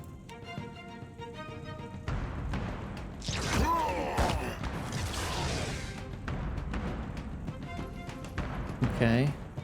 Give us the defense bonus. No prisoners. Uzi was talking about how awesome I am. Oh gosh, hecky. That's just gonna get reflected. Don't do that. I'm gonna turn your AI off for a moment. Bring them down. It's got another 20 seconds. And then we can disintegrate him through it as soon as it wears off. And that shield does not last as long as I'd hoped.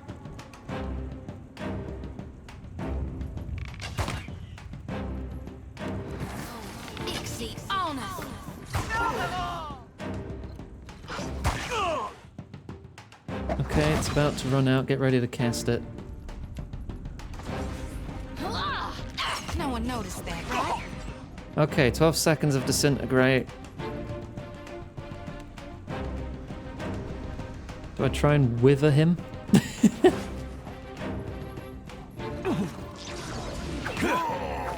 That's raw damage too.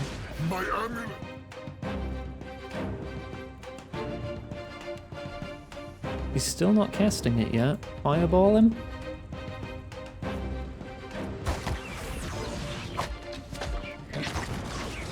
Still disintegrate. Okay, disintegrate's about to wear off. Do it again.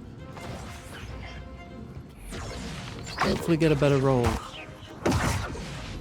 Did it miss that time? Try again. Did it miss again? Come on. This is the only way I can deal decent damage to the git.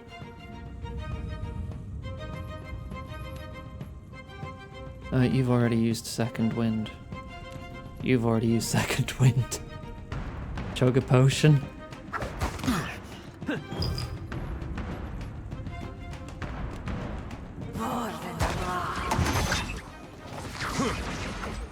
Oh god, don't tell me. Okay, I don't think I disintegrated myself again. Good.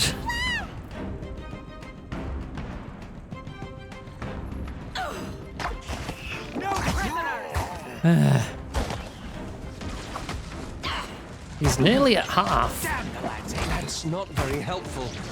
I feel like I needed to steal his amulet off him somehow or something to make this fight go a bit better. Defensive bonuses.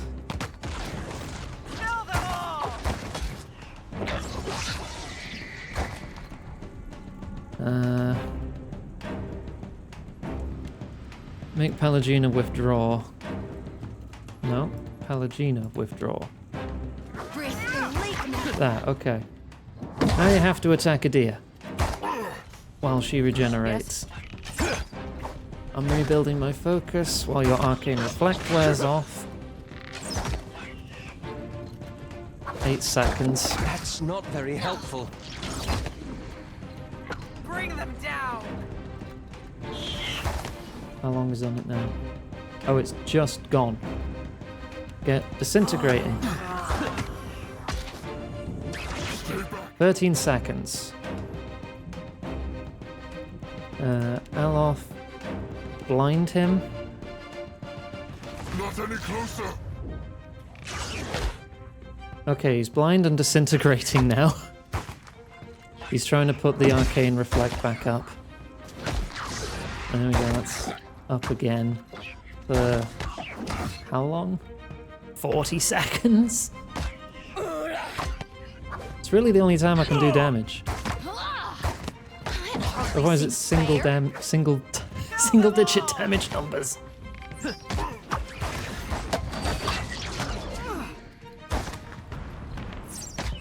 We're holding on though. Somehow. Empower self, get some spell slots back. The tentacles might actually help. 8 seconds. 2 seconds. Right, get ready to cast it again.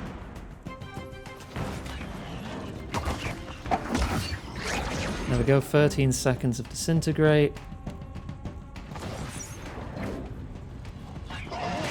27 seconds of blindness. It's back up for another 40 seconds. I cannot whack him any harder. Very near death. Happy to oblige. As soon as it wears off, I'm going to cast Harvest on him. That might finish the job. Unless we can do enough tiny damage.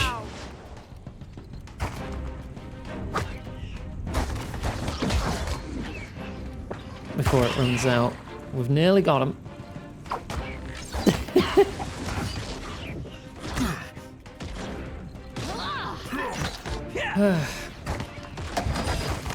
There. I've killed a god. As fizzling energy dissipates and the dust of battle clears, all that remains is a shattered amulet and a tiny injured imp. The chanting of acolytes ends with a gasp. What chanting? No! No, no, no! Nemnok's amulet! Nemnok's wondrous jewel! Scrambling, Nemnok picks up the two halves of the now oversized medallion and tries to fit them together. The metal pieces fall apart the instant Nemnok lets them go. Broken forever! No! You no kill Nemnok, eh? Kind Nemnok! The imp cowers back and raises its claws, shuffling closer to the edge of the pit. We're nowhere near the pit.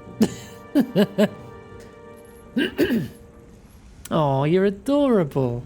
Oh, how can we stay mad at you, little guy? Curse you, ground stink! Most mightiest of all is Nemnok, eh? Amulet made Nemnok smart. Smart enough to read magic books? All gone. Yeah, it also let you cast freaking level 7 magic. Forever. Nemnock clutches its head and lets out a prolonged howl. Nasty Arkhamir never taught imps to read. House full of books, eh? Nemnock kicks a stone, sending it clattering into the pit. Nemnock stole his pretty jewel. Learned to read, grew strong, grew big, eh? Nemnock said someday he'd fly back and free the others. Give them books too. Sighing, Nemnock looks off to the distance. Yo, you should join me. Blinking up at you, Nemnock cocks its head. Nemnock was God. Nemnock had riches, acolytes, power. Now must be pet. The tiny imp grimaces at the thought. You know, there's money in my pack if you feel like cozying up to it. Edging closer, Nemnock inspects your belongings and wrinkles its nose. Offering the tiniest of shrugs, Nemnock opens the flap to your travel supplies, climbs inside, and rests its head on a small mound of copper pyres. Moments later, you hear gentle snoring. I now have Nemnock as a pet.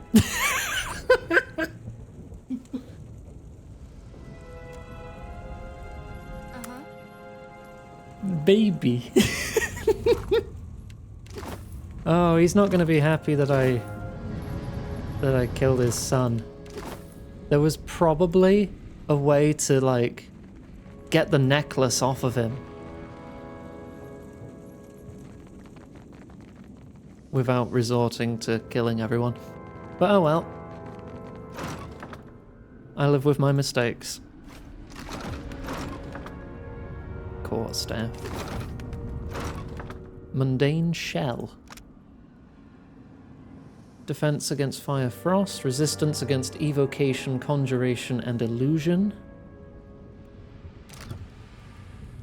Thermally stable. Defense against acid or electric. 25 resistance against magic attacks. Resistance against punishment and condemnation. That seems like a really good tanking shield, because it reduces a lot of magic damage. What is your current shield? I mean, it's not a large shield, it is a medium shield. Yeah, that is what you're using currently. Less damage from all sources? Yeah, no, into the pile. Nemnock. We gain +1 in power and additional level 1 spell for druids, priests, and wizards in the party.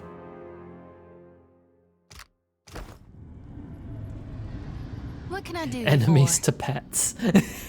I'm quite fond of that.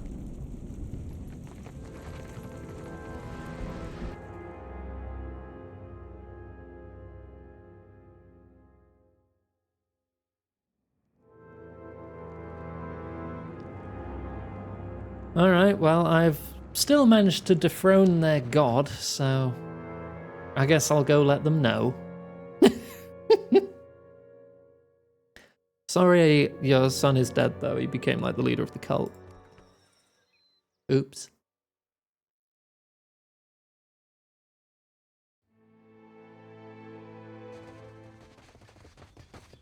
No god of mine steals a child. Tatok stops muttering when he sees you approach. I'm afraid Kali is dead. The chisel nearly falls as Tatok brings his hand up to cover his mouth. A curse on that wretched... Sighing, Tatok looks up to the sky and gathers his wits. I knew this was possible, even likely when I sent you out there. The fault is with Nemnock alone. He passes you a small pouch of coins and resumes his labors, his expression vacant and haunted. Oh well. Your god's dead. Outlander. Oh, not dead. But... Something to say? Oh, I literally can't even tell her that their god is now just living in my backpack. All right. Well, level up.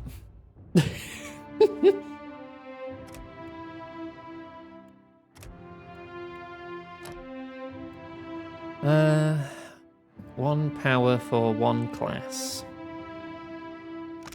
Increase crit damage? I mean, I do have a pretty good crit chance. I could increase the crit chance, or I could make my crits do more.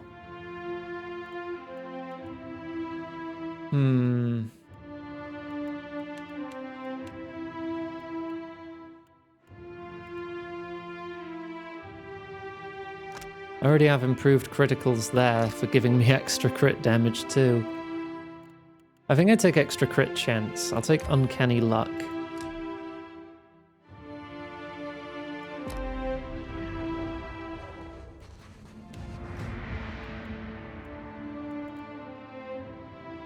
Two points of stealth. Good diplomat. You have level 8 abilities. Healing Chain. Target a single ally for healing, but it jumps between allies. Yes. Get quick. Turn it to nimble or make them kick quick and strong. Bonus armor rating when standing still. +1 armor per 6 seconds while standing still. Those are all in power buffs. Using power more. Thank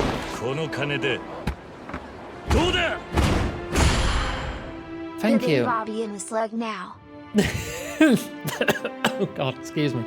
Thank you for the tier 3 subcast. What? Why are you a slug? What? Get plus zeal. 15% more healing. Spell resist. Nah, just take an extra zeal point. Ooh. No, I like you having a shield. I think you have a shield ability, so I'll give you that. Slowly consuming all the monsters. Oh, are you on wilds?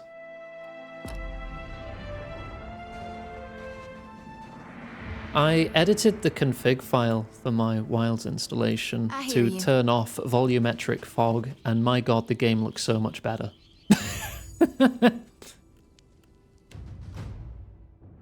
That could be personal preference, I guess, but still, I think they really overdid it with that. More religion. You could be a bit more athletic. Alright, a new level 8 ability.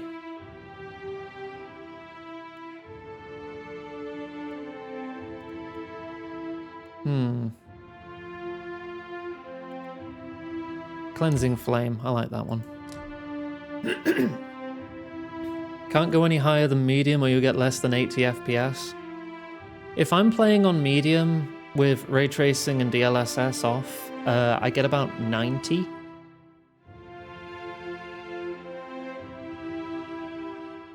Which is lower than I'd like, considering my monitor can do nearly double that. But, you know, it's as long as it's stable, it's fine. It's just when it's like... If the range is like 50 to 100, that throws me off much worse than it just being at like a stable 50.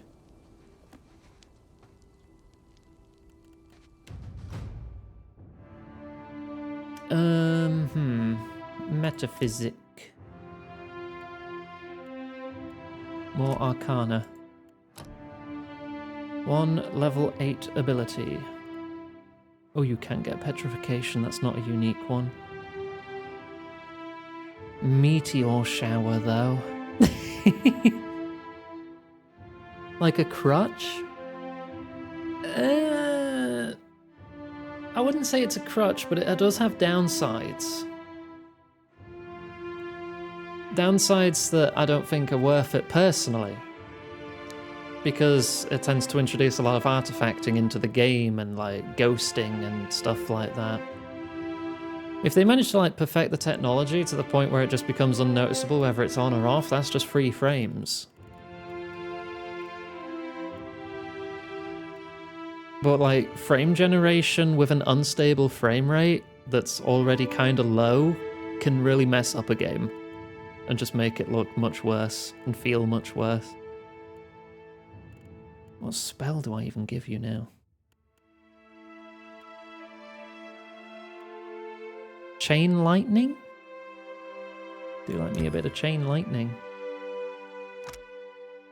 30 to 50 damage.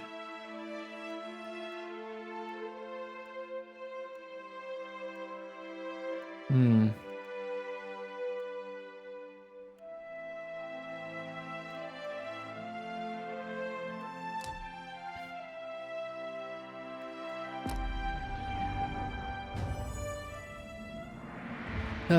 World at release. Oh yeah, no, World wasn't nearly as bad. We're talking about Wilds. The new one has so many issues. Yeah, it does. It just runs like garbage. I think the reviews are still sitting at very mixed as a result. I think it also has de nouveau.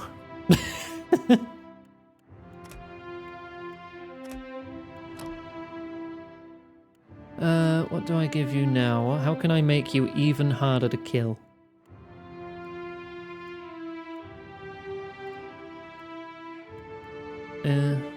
Max discipline.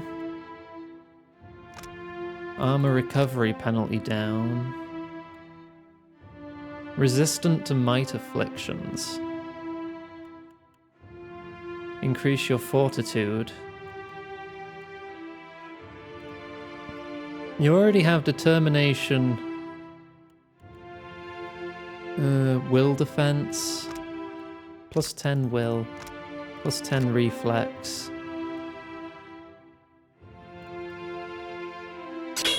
I'm gonna buff your fortitude even more. What is your fortitude? Your fortitude is your highest. Your will is your lowest. I'm gonna give you plus 10 will.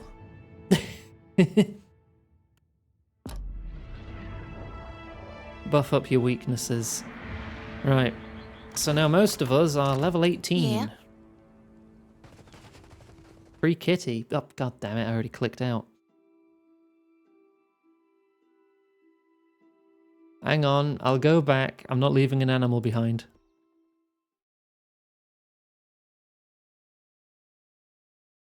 I've heard Kingdom Come Deliverance 2 is not only beautiful, but runs better. That's a dog. That was a dog, but alright, I'll take it still.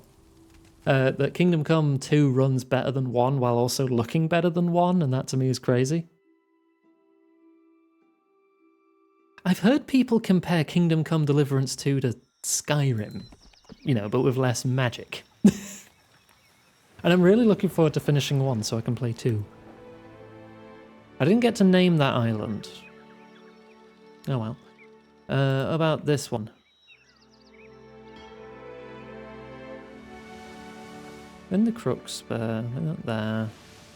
It's just a storm over there. Okay.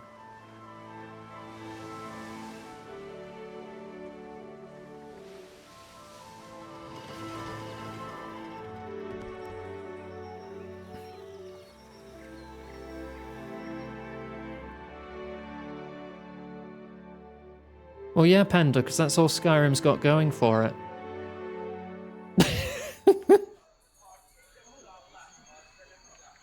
The painting on the post resembles the symbol used by the leaden key. Oh. Well, that's a mite concerning, isn't it? A young woman steps up to the edge of the cliff and peers down, wearing an amused grin. She fingers the curve of a long hunting bow. You went into the jungle for animal hides, I say, and found yourself in an empty clearing. I did not. Akira, the clearing was empty, I say. You asked no questions. She scowls down at you. You turned around and retraced your steps back to your ship, where it was safe. Are you trying to, like, Jedi mind trick me or something? She picks up her hunting bow and knocks an arrow, pointing it in your direction. Well, I just want to talk. Can we talk? Not if you cannot listen. With a sigh, she points the arrow to the ground. If you came to blunt my teeth with chatter, try to keep it short. I'd like to speak with your leader. You have an audience with me. Ruasare doesn't waste time on outsider vagrants. Well, I seek a deeper understanding of your tribe. The way her hand drops to her belt, she either doesn't understand or doesn't like the sound of your words. Deeper? Deeper how? I want to know how... I want to know about the people who survived the cataclysms of old. She nods slowly, her expression guarded. There are many eyes on you, outsider. Use your time in Oriokoiki wisely. Rasari will be expecting you inside. She gestures for one of the cliffside guards to lower the lift. Seeing as you've earned your way up from nuisance to guest, find me if you feel like trading. Kipeha folds her arms and strolls away from the cliffside. Alright, see? We're stealing. Yoink. Just looking around, you know. Not doing any harm. Except for all the stuff I'm pinching.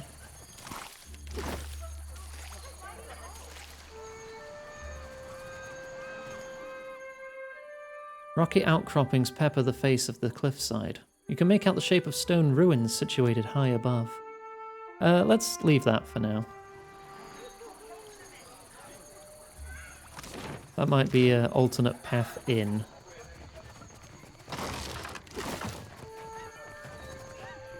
Literally no one here to stop me from stealing. How's the game been? It's been great. With the help of an elaborate pulley mechanism, this lift can be raised to the level of the plateau. The creaking of the wood and straining of rope accompany the lift's upward journey.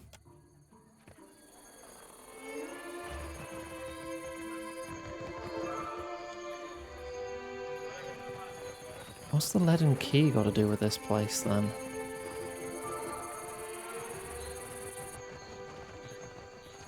None of these people are named. Leave it to me. Oh, there we go. Hello. Keep out of my way, outsider. Alright. A round-bellied man stands at ease before a cluster of hardened fighters, their fists balled and brows furrowed. Murmurs of tense discussion slow to a halt as a woman at the head of the crowd steps forward, clutching a spear. Maybe the spear's a gift for us? Silence. She grimaces at Adia. The outsider must leave. Oriokoiki will not be parceled off and bought with foreign lies. She sweeps her spear tip to gesture in your direction. Ruasari would never let that happen. Where is your Hey, confidence Val. in Aranga? What do you think about some juice? Thank you. Stop slouching.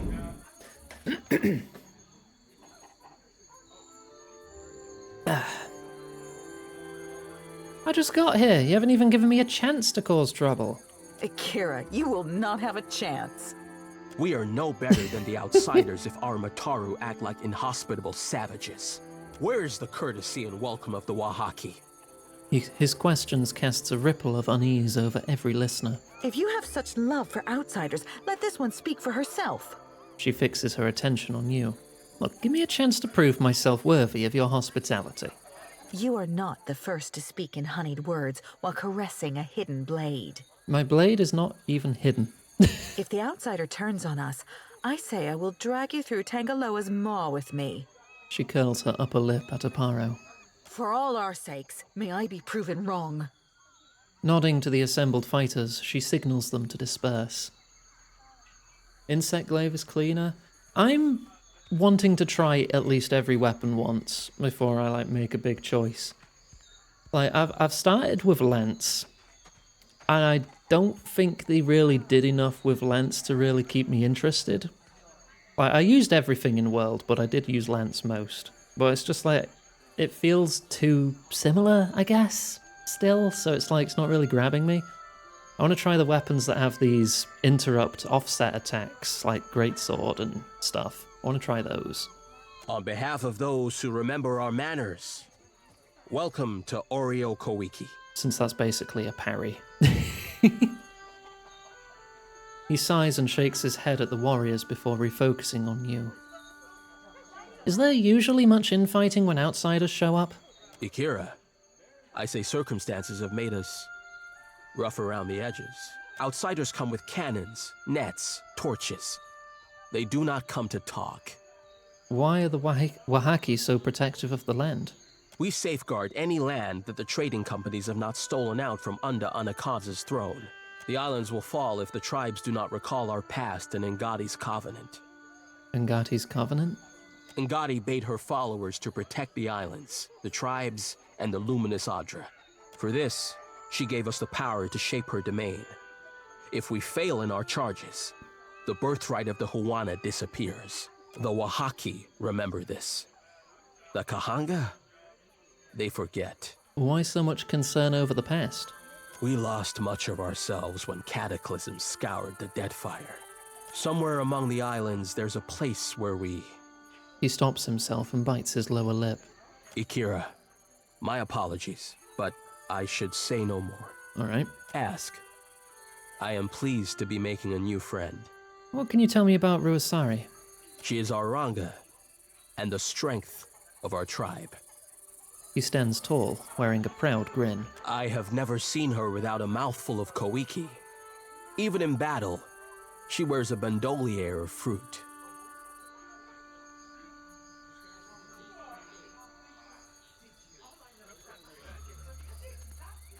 I swear that's just pronounced bandolier. It just threw me off because it's like, bandolier? Like, what? A spirited, passionate, and very hungry woman is my Risare. Are you married? He regards you with confusion and then bursts into laughter. How the outsiders enjoy their vows. The Huana pair off, but we need no documents or witnesses. Fair. When it strikes Risare's fancy that we should sleep under one roof, we do so vigorously. Some think I influence her judgment, but they have the wrong of it. My back is too fragile for the weight of authority, I say. All right.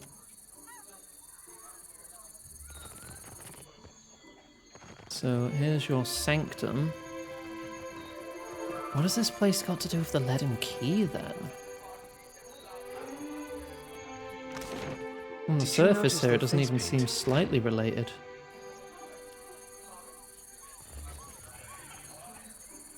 Let's see if I can go into the sanctum.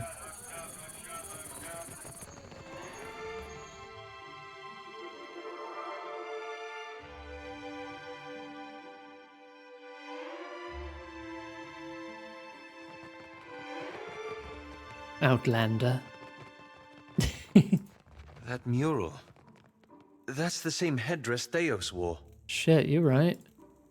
It's quite faded, but you still recognize the distinct silhouette of Theos Ix Arcanon.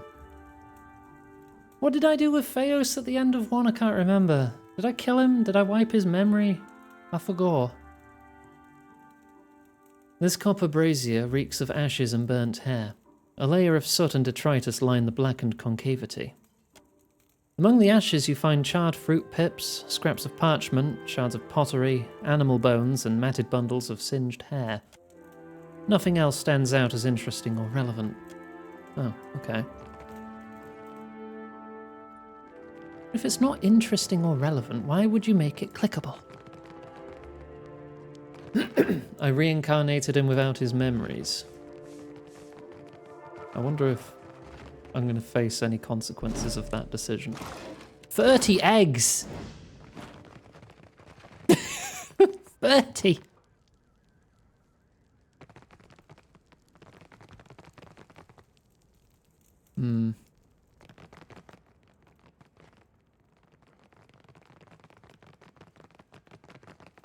Egg.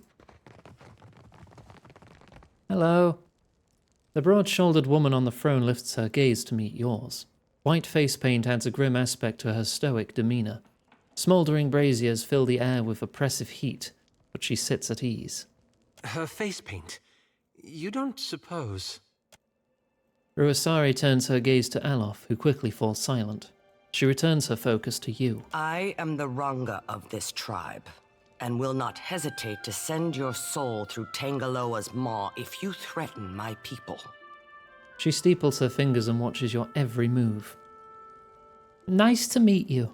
You have the gift of our hospitality during this audience. Do not abuse it. The studious-looking man to the Ranga's side scrutinizes you. But will our hospitality be returned? A trembling mystic consults a palmful of runes. The Ranga silences him with a look. Sitting forward in her seat, she opens her fist to reveal a plump koiki fruit. She takes a deep and thoughtful bite.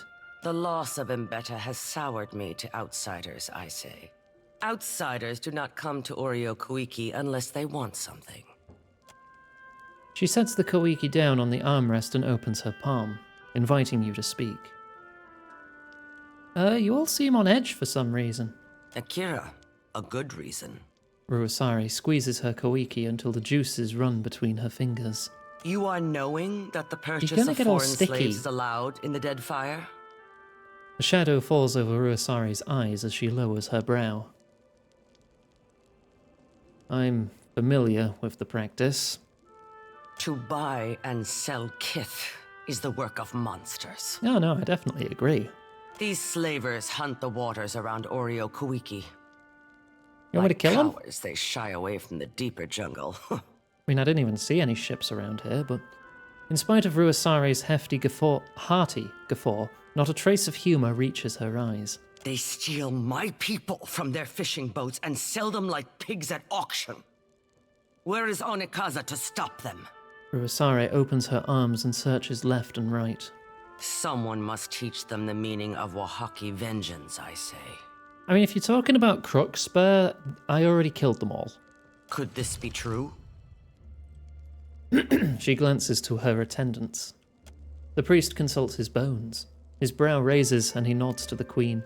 There are so many factions in this game that want you to kill all slavers. I can get behind that. What say? If those parasites drew their final breaths, I would hear of it. Master Kua is dead. His business is finished.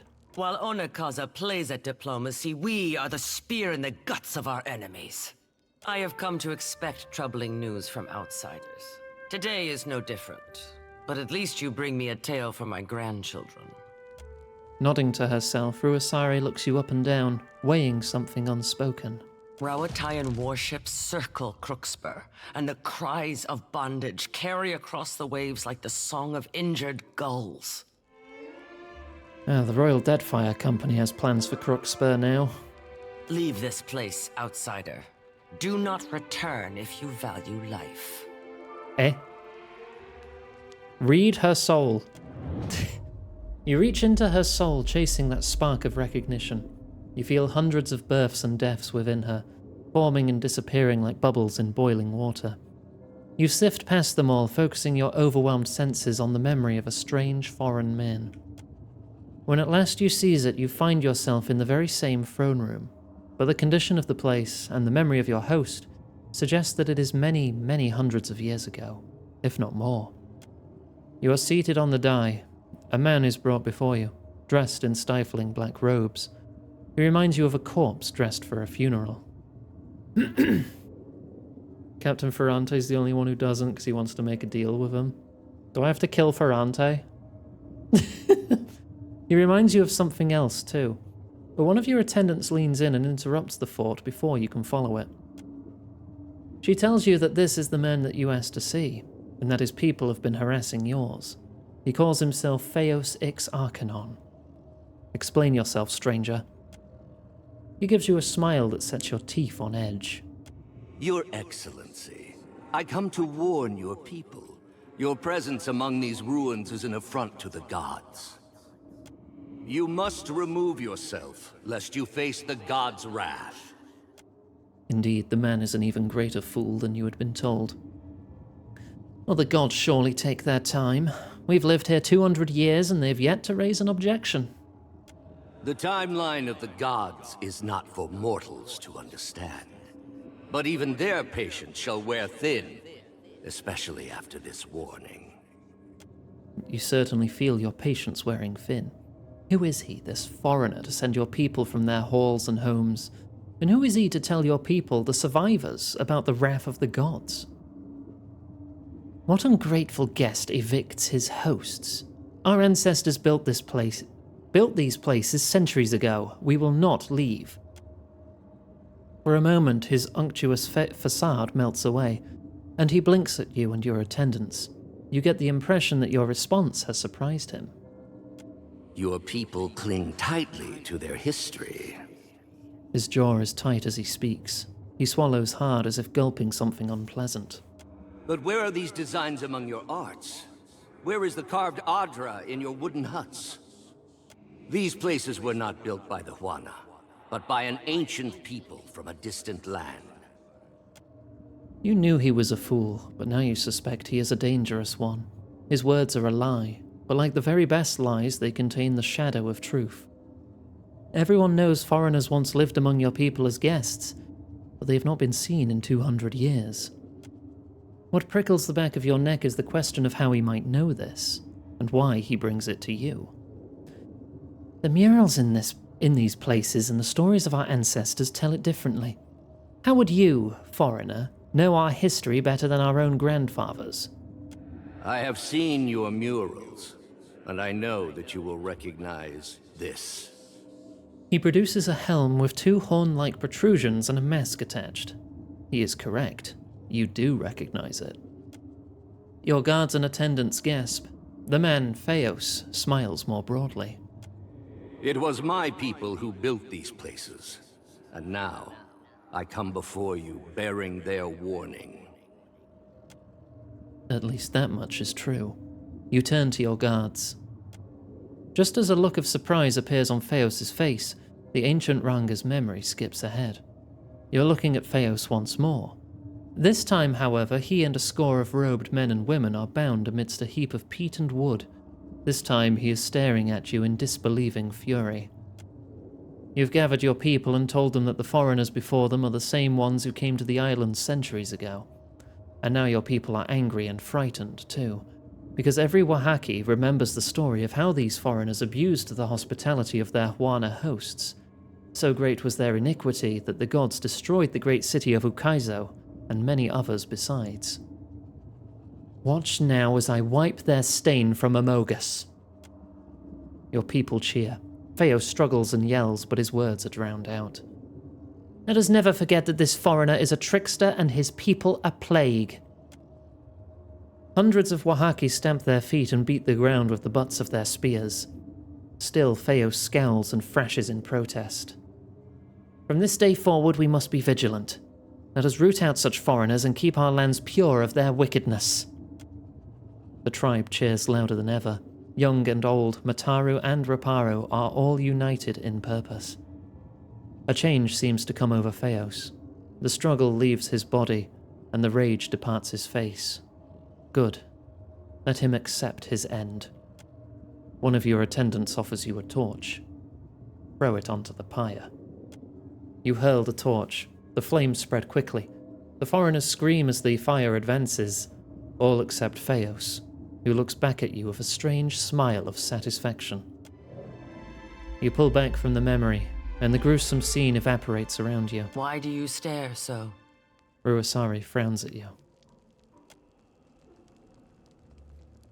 So, can I chat to you? I do not speak to outsiders without Ruasari's permission. Ruasari expects you. Hang on, there's something over here. Have I just opened a secret treasury? Oh, I think I have.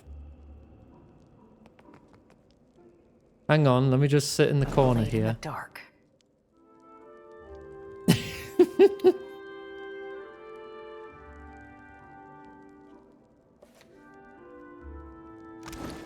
I just stole a unique greatsword. Critical hits have a third chance to launch a cone AoE toward the target. Neat. Oh, loads of gems. Yoink. I don't think I can get this one. Not unless I can turn this guy away somehow. Yeah, no, he's guarding that room now. Yeah, well, I got most of it. Do you want to talk anymore, or...? Come no closer, outsider. Say that was a no. Alright, bye. Wait, everyone, please. Back there, with the chieftain. Did you see something? Yes? I read an ancient memory in Ruasari's soul and found a link to the leaden key. You tell Alof about the past life you glimpsed in Ruasari's soul, about her long-ago meeting with Theos, his warning about the ruins, her decision to execute him, and her mandate to the Wahaki to defend their territory from outsiders. That's like what he told the Glanfathans. I'll bet he didn't expect they'd kill him for it. Would have loved to see the look on his face. Then the Wahaki are the painted masks. They've been serving the Leaden Key's interests for 2,000 years without even knowing it. Alof blinks, working through the implications. Though not, it seems, in the way Theos intended. He frowns, rubbing his chin. Now that's just wrong. Teeth gritted, she shakes her head. What are you thinking, Alof? Belief is a curious thing. He crosses his arms, settling back on the balls of his feet. Once, the Wahaki believed they were guarding themselves against the Ingwithans, Theos' people. Yet over time, they became hostile toward all outsiders. A thoughtful furrow splits his brow. What of it? It's not just that the Wahaki misread Theos' original message. It fundamentally changed them. He purses his lips. They went from being a large and well-connected tribe to a much smaller one defined by isolationism. Worry burrows into the shadows and creases on his face. And this has got you thinking again about the consequences of your intervention. You see all the ninnying I suffer from this lad? Right sure 'tis ratting all around in his noggin. You know me too well. His wry grin doesn't quite banish his air of melancholy. I've been chasing the Leaden Key, trying to undo the harm they've caused. But what if I'm only making matters worse? Private agony muffles his voice. His breath catches in his throat as the full weight of his words hits him. Might I be to blame? Have I made a grievous mistake in getting involved? Through his scars and lines and newfound purpose, you catch a glimpse of the Alof you knew 5 years ago. Scared, alone, and desperate for direction. A lot of choices.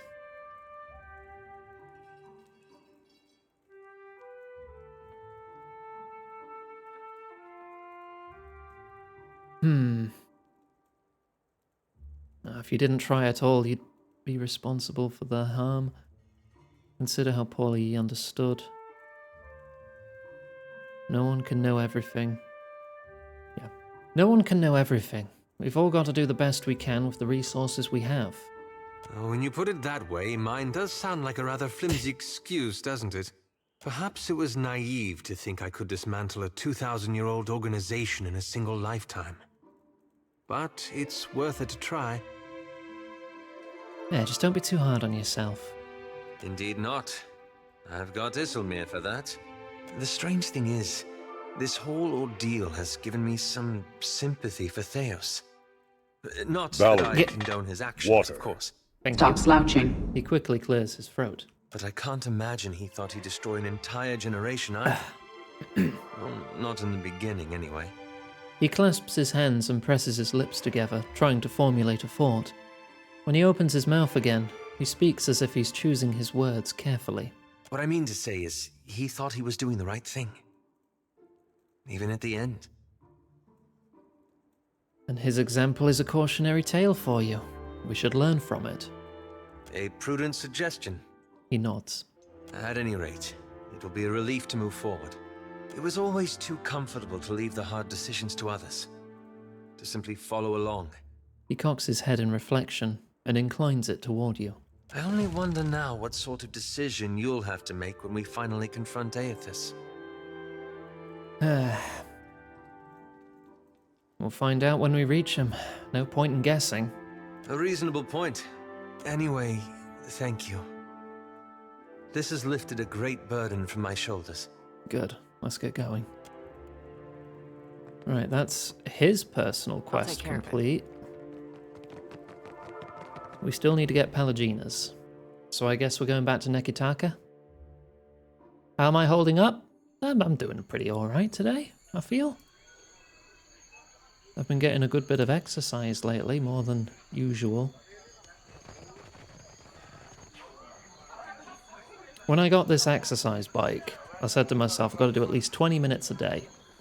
And that roughly equated to about 5 miles worth of cycling. Then I started watching Mashal, the anime, which is about... It's basically if you combined One Punch Man with Harry Potter, but without all the turf shit, you know? It's a guy who can't do magic, Joining a magic school. And everyone thinks he's an amazing magician because he just gives his punches names. So he thinks they're spells. Alright, take the lift down. I've been enjoying it a lot. I'm like 6 episodes in. And I've been using it to motivate my cycling more. So now I'm cycling 10 miles a day for about 40 minutes or about 2 episodes worth of time.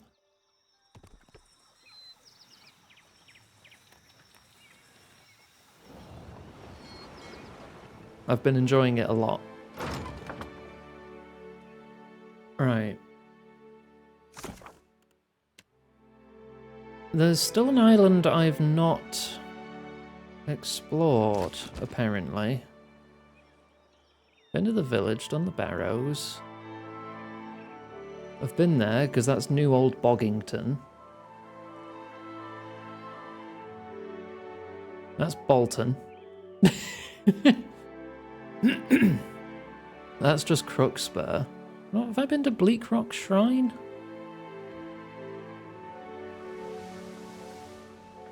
Near Magran's Teeth? Oh, the Crystal Desert.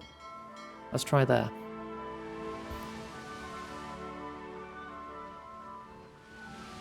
That looks like an encounter.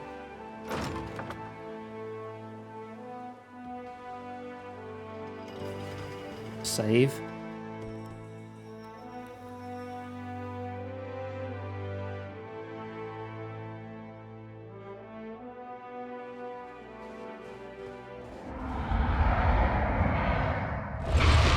Oh. Oh dear. Is this the part where someone tells me this is another DLC boss? Ha ha ha ha ha. I'm in danger. Nice and quiet. Can I take this? I don't know. I can try.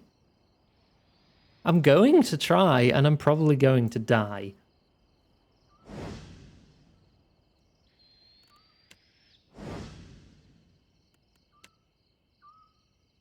But, let's see how it goes.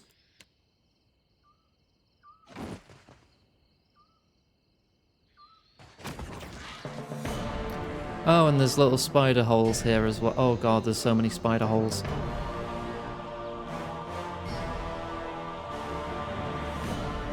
No prisoners! Living illusions.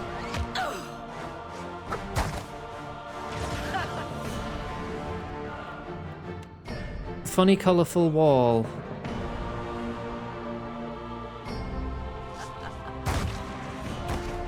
What is it? Wait, mind blades.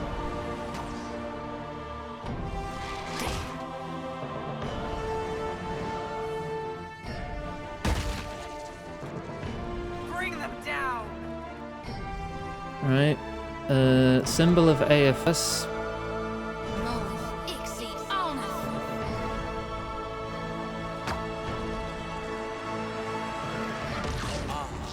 Okay.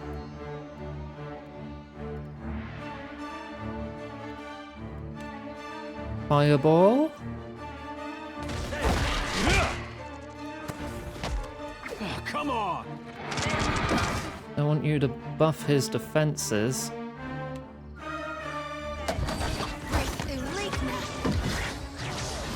If we can break these spider burrows, that'd be great, but they seem very hardy.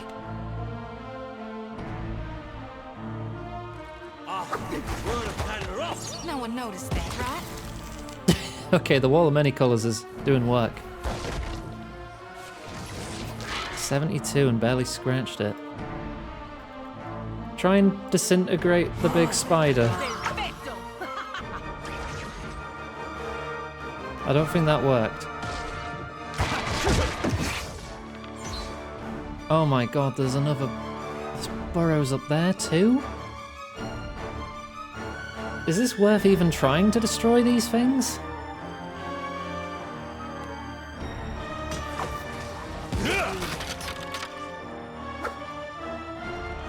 I mean, they don't seem that tough if we can keep the AoE up.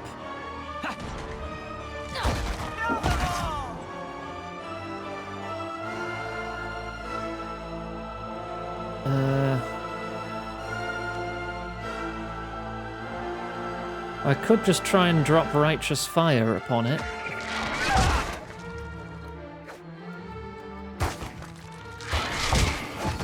Okay, Colourful Wall is gone. Try and drop a hammer on it.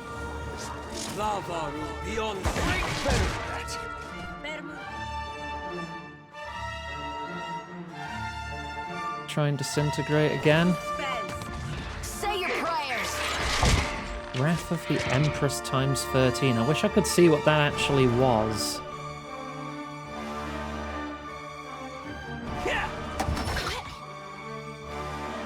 Because I got no idea. Can I detonate a hive? Maybe that'll do good. It's still more than half health. There's so many spooders.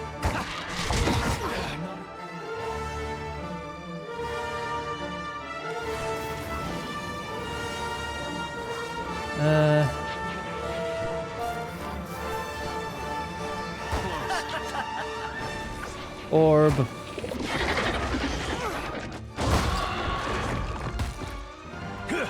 She's got even more Wrath now. Wrath increases for every spider we kill. Okay. -1 all defenses, +1 damage, +1 accuracy, +1 action speed, stacks indefinitely.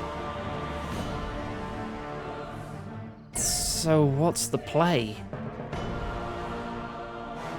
Absolutely not. I don't know what... I don't know what would be best here. No one noticed that, right? Yeah. Thinks you got the decency to die? Burrows have so much damn health.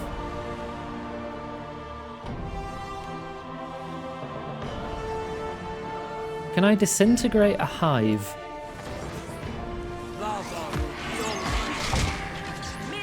I can. That did hit. And that is doing good raw damage. I think I have to disintegrate all the spider holes.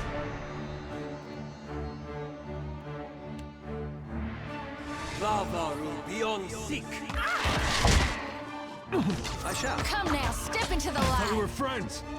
Come on. Let me just...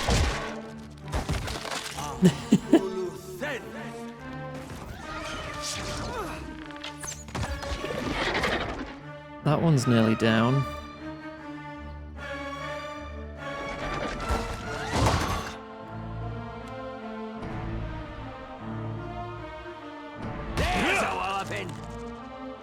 Times 25.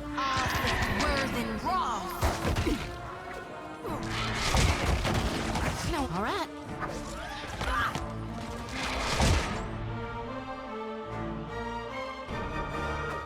I feel like this is going poorly. Bring them down. I'm good and stuck.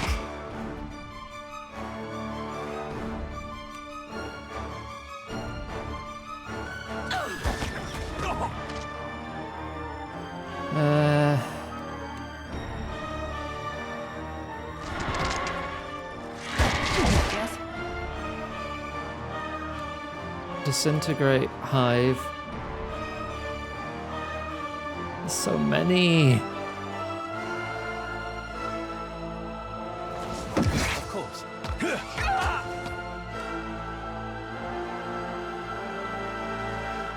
So much for you. I'm taking a lot of damage. I have disintegrated that though.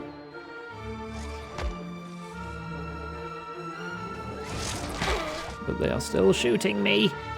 And there's so many of them. And now you have 28 stacks.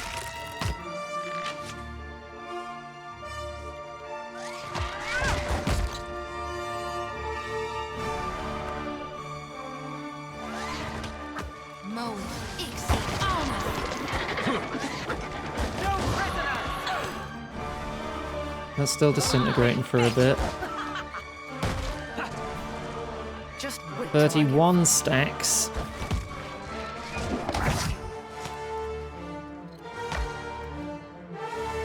We've all taken quite a beating.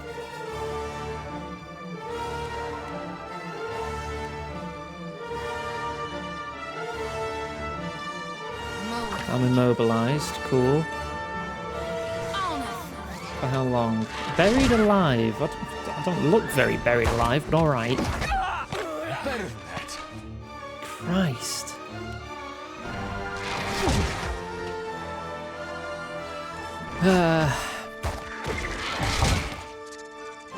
I'm just making the big one stronger. I can't move for another 4 seconds still. Right, disintegrate that burrow. Okay, that's damage.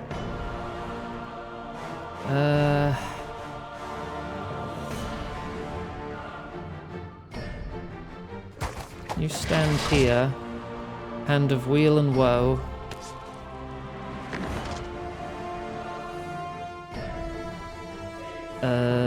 Mind Blades?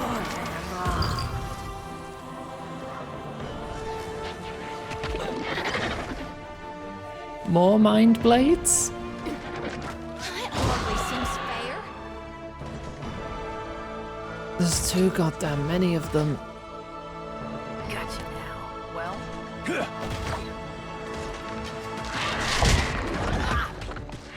Oh god, our health sucks. Health is in a real bad place. Second wind. All of you second wind. I can't. Jade Tiger. Health potion.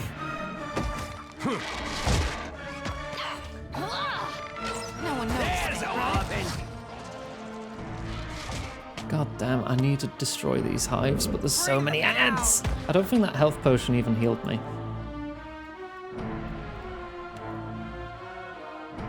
Mo is easy. 50 health. Force field. Yes.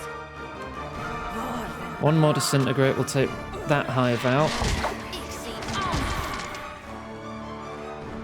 Tiger's doing good. He's only lasted another 8 seconds though.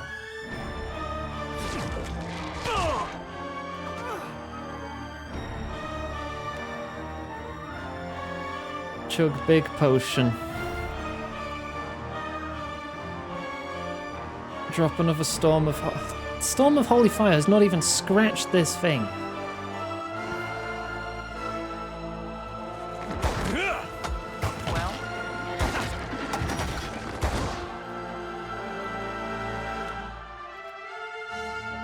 Can I not summon tentacles on the... Oh, there we go. No one noticed that, right? I need something stronger. Well. Alright, tentacles, please help. 49 stacks.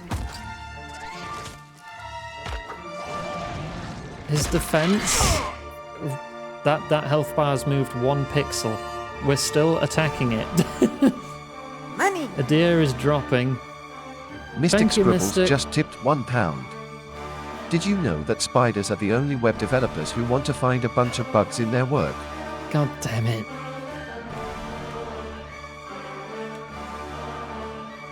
Defend self, you empower.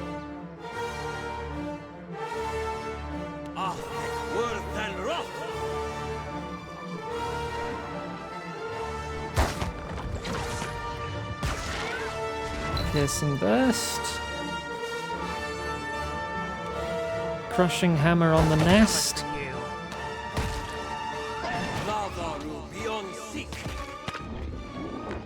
Are you stuck? Attack the nest. How's my focus? Still terrible.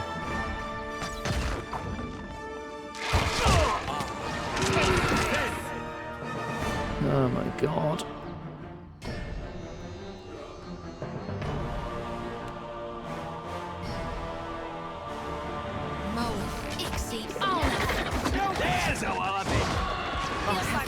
Okay, we all have an accuracy bonus. Hooray. Try and disintegrate that nest.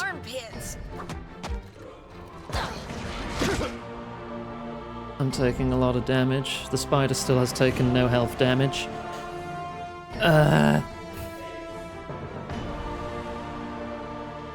This burrow's half done.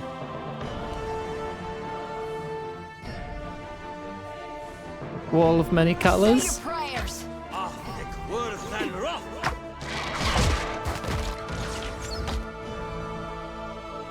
Protect Alof. Need something stronger. Oh god. That nest is still disintegrating. See if I can throw a disintegrate on this one. Okay, Wall of Colours is doing some lifting. That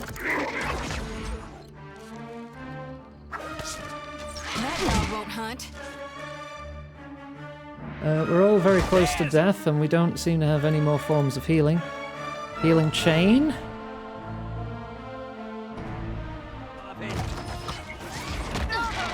That didn't look like it chained to anyone. Adir is knocked out. That spider is now going to murder us all. It has 57 stacks of wrath. Seems fair.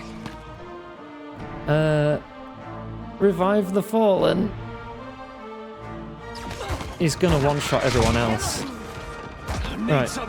Adir's back up. Big health potion. Disintegrate nest. That's one more nest down with the Wall of Colours. Didn't work. Well. There's still 1, 2, 4 nests left. 63 stacks, still barely scratching it.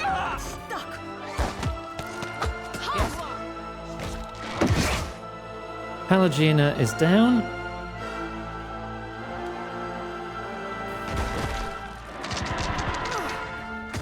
I don't think I can do this. Like, we're level 18 and I still can't do this.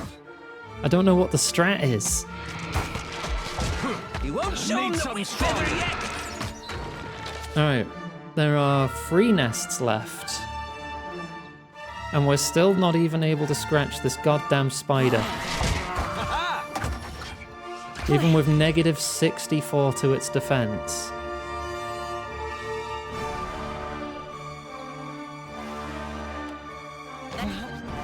Oh, Alof is down. Rest is in order. No prisoners! Still alive? I need something sharper.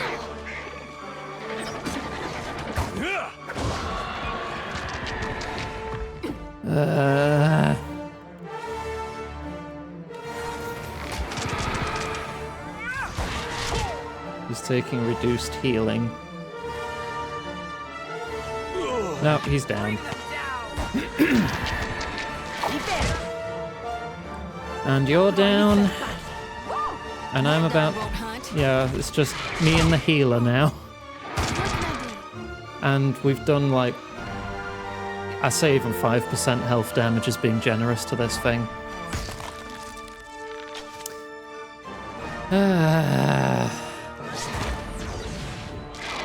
Great birth awaits me. Yeah, no, that has been a horrible failure. I don't know how to fight this.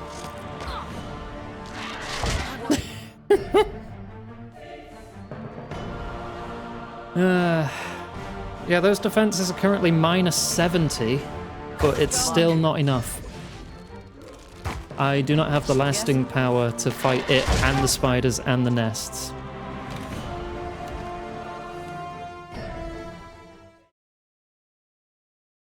Oh, it is a gimmick fight. The gimmick is its defenses are lowered for every spiderling you kill. But its attack also increases, and so does its accuracy. So, it starts off as a completely indestructible giant spider, and becomes... No, it's not. It's a super boss. And becomes a glass cannon the more spiders you kill. But that glass cannon can easily one-shot me. And to turn it into a glass cannon, I would have to kill over 100 spiderlings. So now I'm good.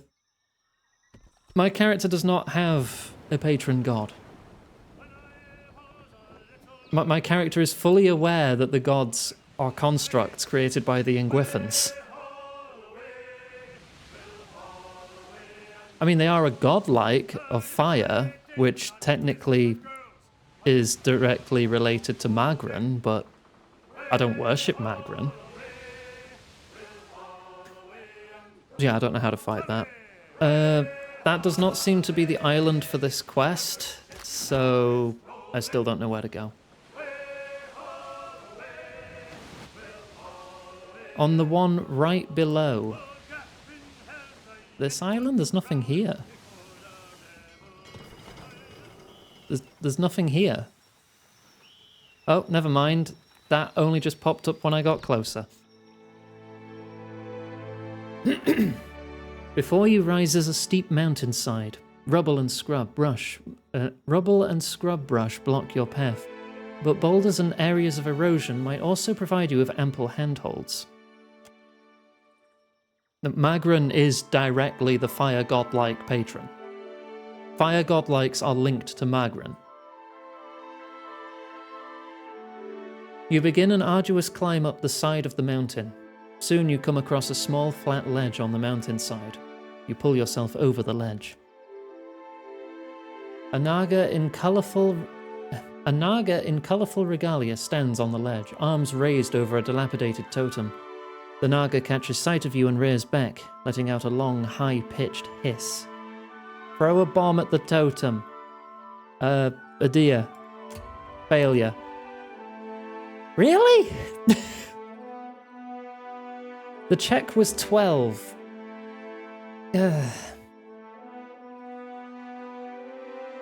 He whips the explosive toward the totem but doesn't throw it fast enough. It detonates in the air. A high-pitched screech echoes across the mountainside. I don't remember. You'll have to ask someone who's more familiar with the lore. But there are many godlikes. Yep. I don't have inspiration, and it's not a reroll, it is just a straight check, so even if I did have inspiration, I would still roll 8 versus 12. Well, we lost the bomb. A horde of bats burst from small holes in the mountainside. You deftly duck out of their way as they fly past you. The naga hisses and waves its arms, conjuring from the shadows a cloud of living flame. The naga begins to chant in a deep, lisping voice. Screeching bats with smouldering wings swarm in a cloud over your head, then descend upon you. It's been more manageable than a giant frickin' super boss spider, though.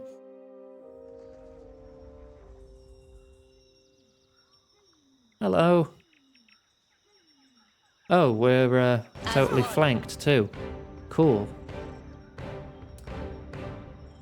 Oh, that's great. Right, you get those.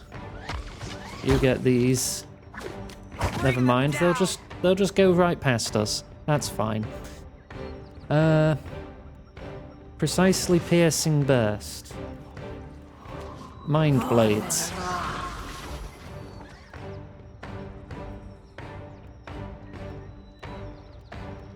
Scream a bit? Yeah, let's have a bit of a scream. Take that.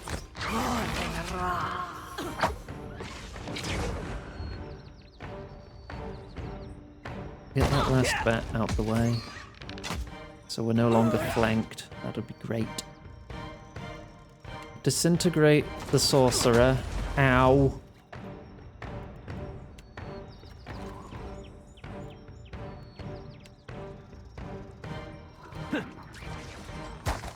Okay, the sorcerer is now disintegrating. This is futile.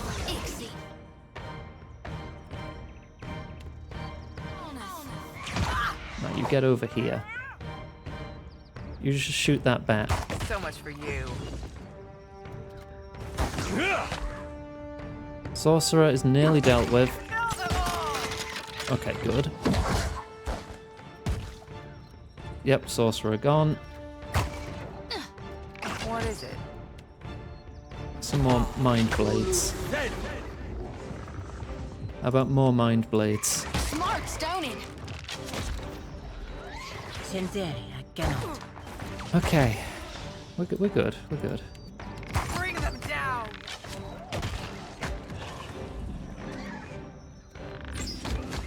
Can you get away from the sigil of pain, please?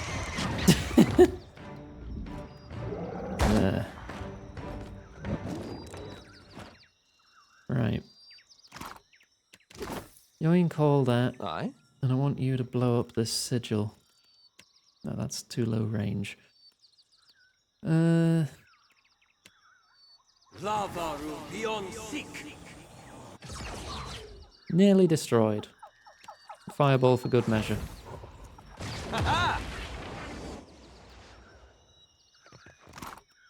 Sungrazer. Unique flail. Reduces crush armor on crit. Yoink.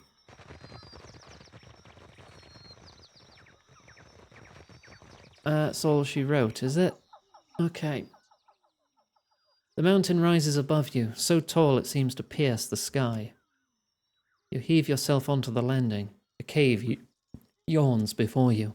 Great clouds of oily black smoke roll like exhaled breaths from the cave mouth. You wade through the smoke, your eyes streaming and lungs burning, and make your way into the cave.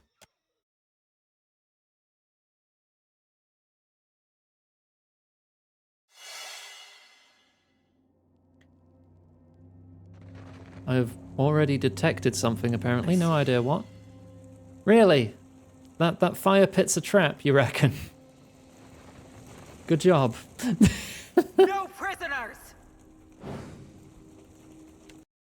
Oh, wrong button.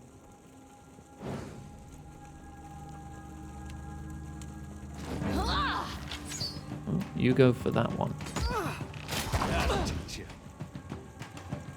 Disintegrate.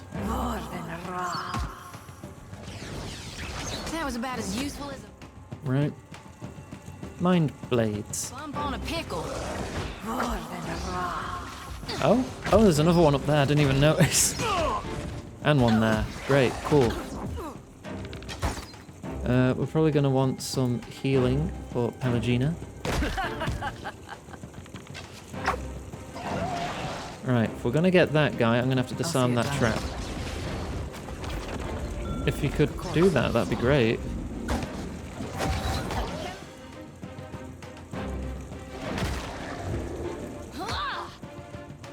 Can I not do that? Nuh-uh, didn't work. Oh, okay, you can just walk over it then, I guess.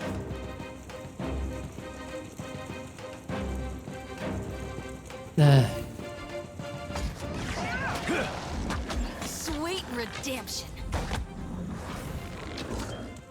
Disintegrate. Oh dear, you are dying. Oop.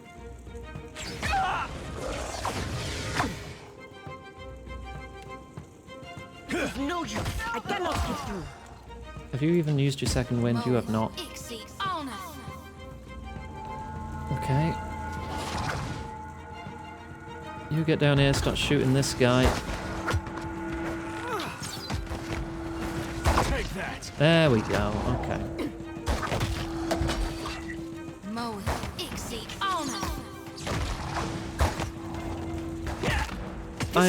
My head is on fire. I'm not immune to fire damage. What do you need? What is they'll hurt yet? Ulu Sen. Got you now.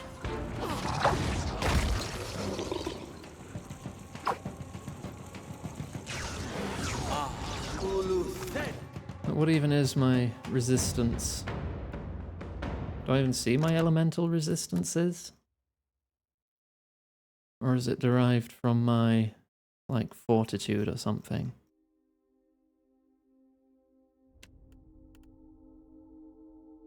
I'm resistant to burn, not immune. Yes? But I should still disarm them anyway, because I would still take damage and so would everyone else.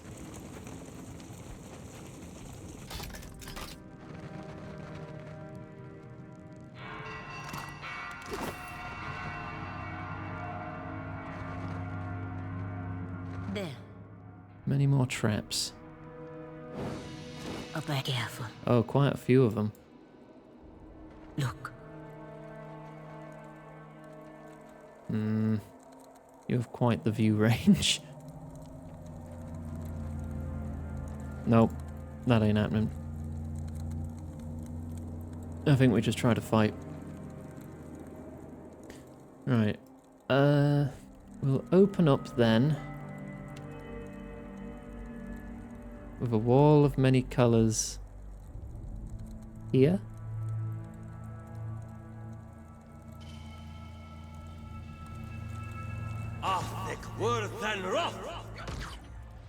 Lovely. I will then shoot this guy. You will attack this one. You will stand ready here. Or you will charge past the trap. I guess that works too. Disintegrate the big one.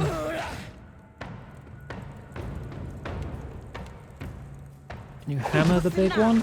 Watch your fire.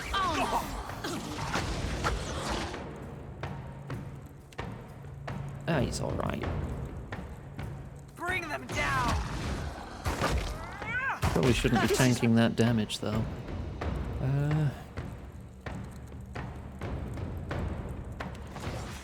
You child. Arcane reflection. My turn. Ah, the hammer got him.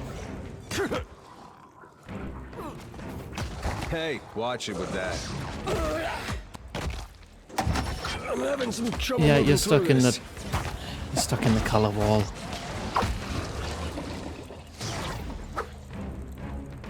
Leave it to me.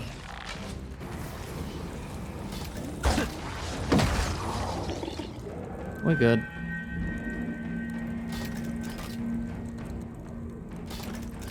Yes? Magran's Favor. Fire Battle Axe. +2 to all fire power levels.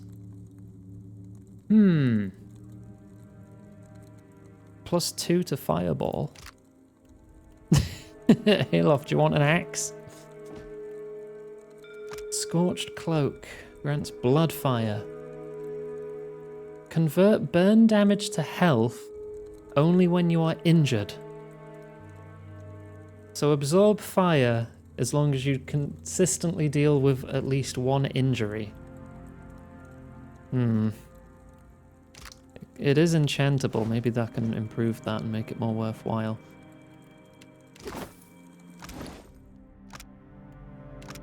Oh no, it's not. Oh no, because it's not an armor or weapon, it's a cape. So no, you can't enchant that.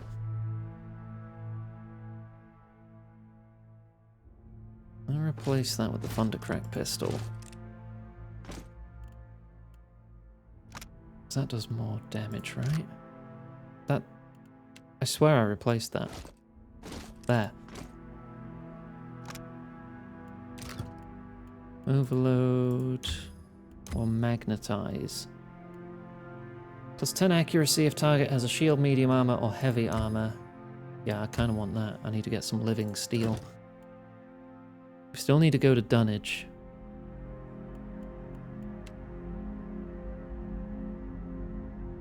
Exception. You can have this and a wand.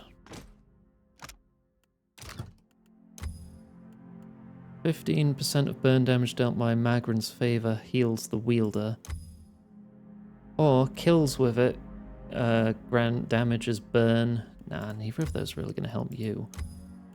+6 burn damage on scoring a crit. I just want you to hold it for the +2 to all power levels. I don't want you actually swinging it at people. It will just make your fireball stronger. An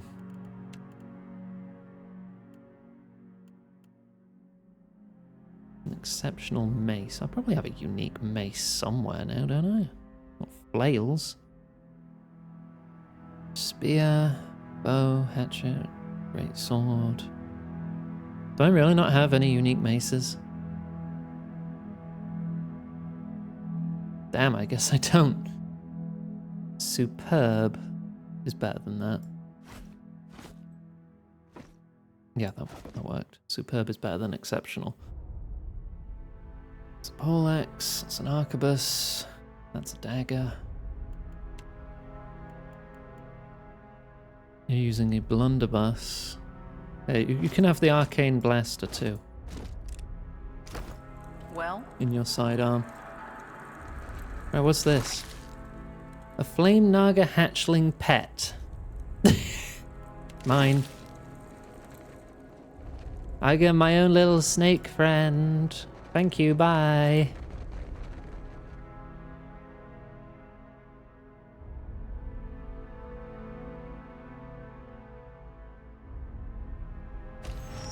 Right.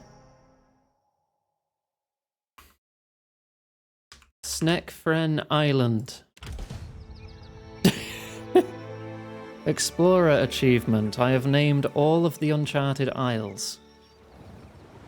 Hooray! Right, we need to go to Dunwich. We'll go to Dunwich, then we'll go to Nekitaka.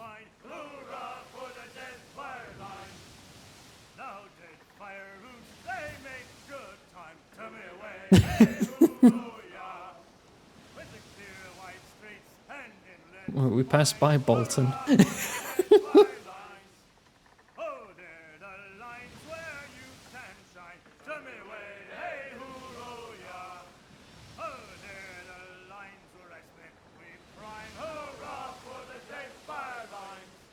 And here we are. No, not there yet. Why did we stop? Keep going. I've been around this island. Still got combat and stuff here. Radiant Court, probably.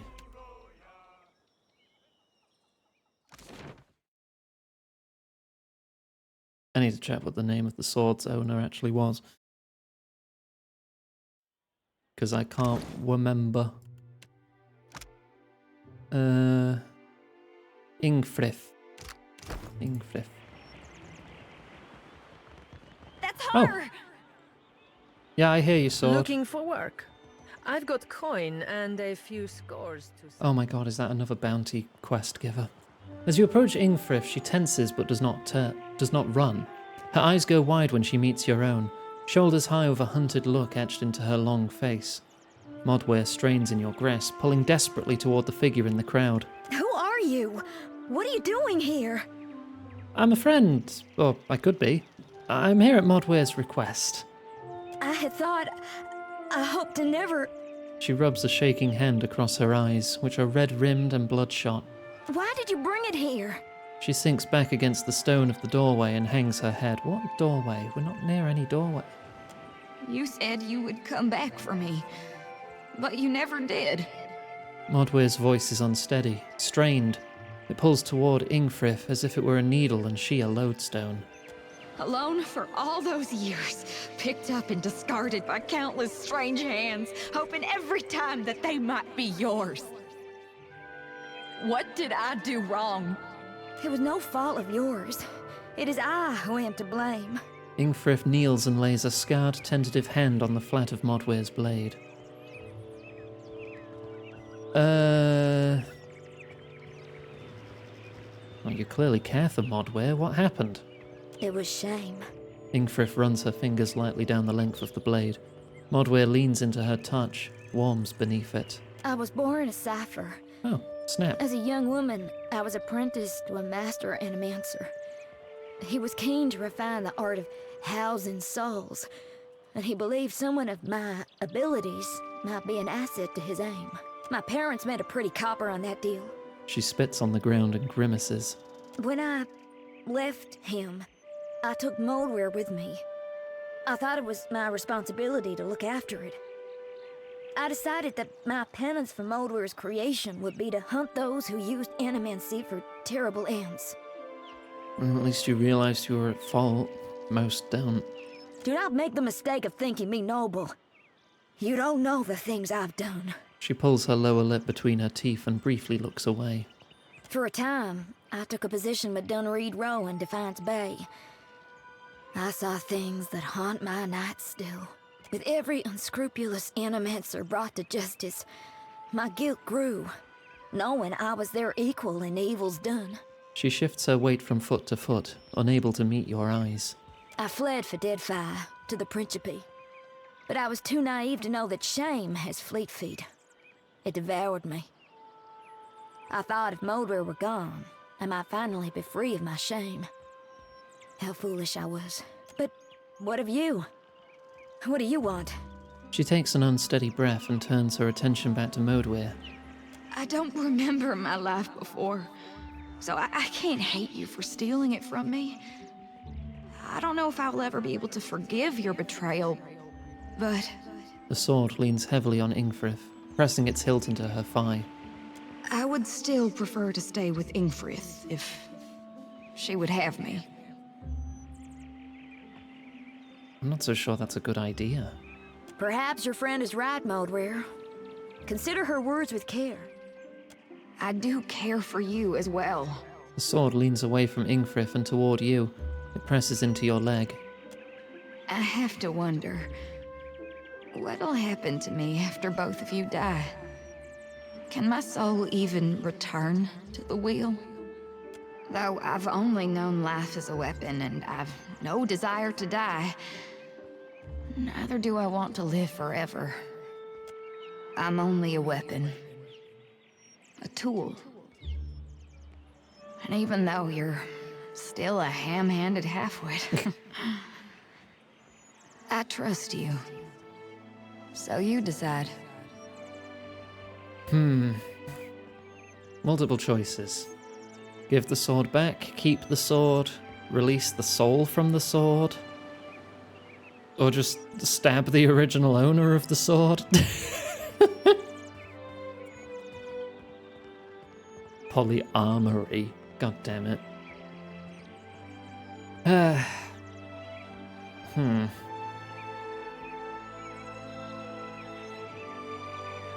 Stay with me. Stabbing monsters without you wouldn't be the same. I'm never happier than when we're covered in blood. Moldware takes a deep, shuddering breath. I'll stay with you. If you'll have me. Then things will remain as they should be. Ingfrith touches the flat of the blade with something akin to reverence. Be well, Moldware. As Ingfrith turns to leave, she walks slowly, as if waiting for someone to call after her. But Moldware says nothing, and neither do you. You feel a feather-light touch on your mind. Countless voices swell, and their ethereal tongues speak only apologies. Then, like the breeze, they are gone. Soulbinder. Moldware's soul remains in the sword, but it is no longer bound exclusively to the Watcher. It can now be bound to anyone. Oh, no, it's my sword. Wait, it's enchantable now? Ooh. Yeah, it's no longer an artifact weapon. It's gone down to unique, but kept all its effects. Immune to intellect afflictions. Oh, that's just for leveling it up to legendary. Well, I mean, I'm gonna. I still need to pull more from the deck of endless possibilities. Right, are you a bounty person? You carry yourself like a person well acquainted with violence. Care to put your skills to use for a good cause? And some coin? There are so many of these NPCs. Tell me about this cause. It's simple enough. The firebrand commanded by Captain Henqua once plagued the Deadfire. Little over The time skill as a and treat. brutality of Henqua's crew was the stuff of legends. Desiril flicks the coin she's holding and snatches it from the air with a grin. Up close, it's clearly a swollenet. But pirate legends don't live long. Some months ago, an alliance of Neketaka pirate hunters managed to corner the firebrand and sink her off the coast of Tikawara. They confirmed Captain Henqua's death, but her senior crew members escaped unscathed. And now it seems like bringing the firebrand's crew to justice doesn't matter to anyone but me. Even in the low light, you can see a vein throbbing at her temple. Her voice drops to a low growl. So I want you to kill them. And I'll pay you out of my own pocket if you do. Yeah, alright, who am I looking for? The firebrand had a mascot.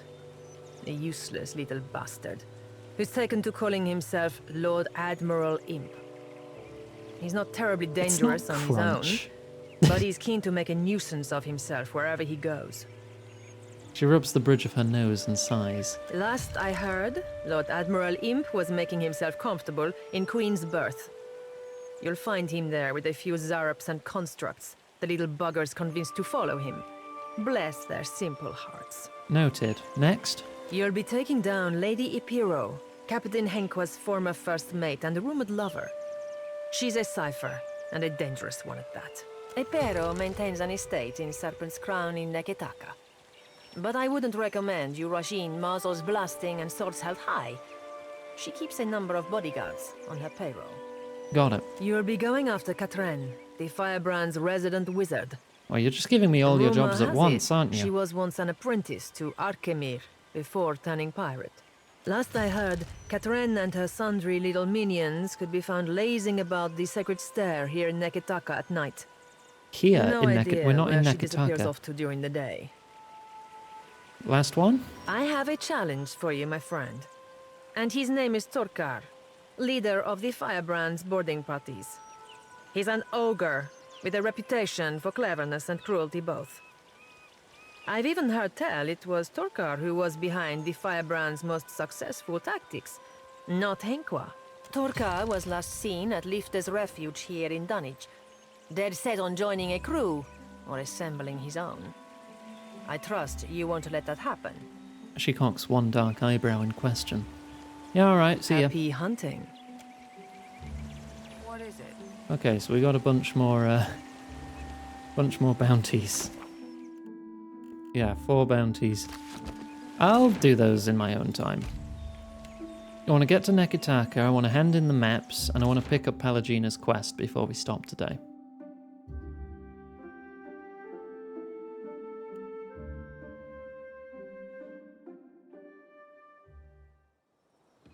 Valerie, please. Just have a sip of water. And I will have... Stop slouching. Thank you.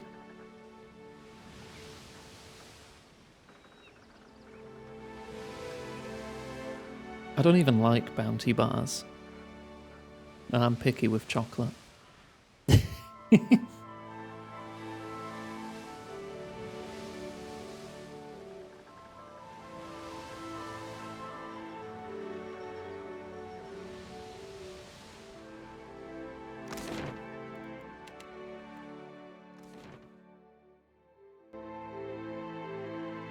Oh, just get me a plain old Cadbury bar and I'll be happy. Or Milky Bar. I do like white chocolate. Not too keen on dark chocolate unless it's Jaffa cakes. You can't have children. But would you have wanted them? Ah, it is because I cannot give my country children that I give them so much of the life I have. When I was younger, I took it for granted I'd have them one day. Free labor.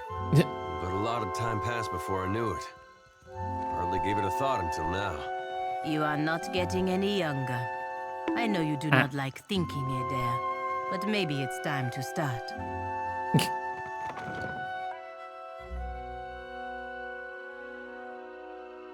Iggy. Bounty bar. Bounty bar. Bounty's nuts. What? Welcome back, welcome. Yeah, How I've got your 96? stuff. Wow. I've always wondered what was over there. I made a list. Fire giants, giant fire ants, fire snakes wasn't on there. Wait, this means you've done it. You've really done it. Oh, I could kiss you. Don't. This is going to put both our names in the history books. I am sure of it. Never fear. It's the unseen deeds that matter most. He nods reassuringly. I'm nearly done putting everything together. Come back later and I'll give you the very first copy of the Explorer's Guide to the Dead Fire. Sansa claps his hands together, all but dancing in place. Oh, he's given me some nice tea. Wait, that's not tea. It's liquor. Tasty and potent, and gives a formidable hangover. Lovely. Pallegina leveled. I have the wrong taste in chocolate, I'm sorry.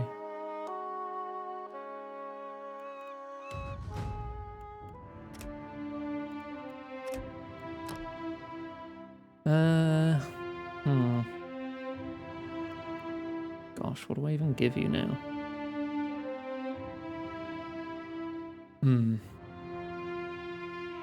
Oh, they revive with full health shortly afterwards if they die during self-immolation. Yeah, let's take immolation now then.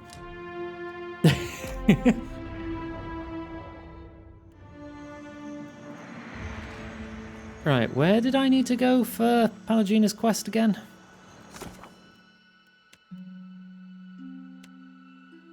I still need to go to the palace to tell them what happened at Hasongo, and I still need to go to the Sacred Stair Animancers. That's over there. Alright, we'll go to Serpent's Crown first then. Never mind. You're wandering through the streets when a man approaches you, cutting through the crowd. You've never seen him, but the look in his eye suggests that he recognizes you. Watcher, let me through.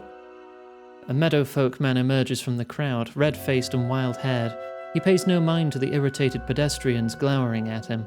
His bright eyes are fixed on you. You're looking fervent as always, Leifan. Choti juts her chin in brusque greeting.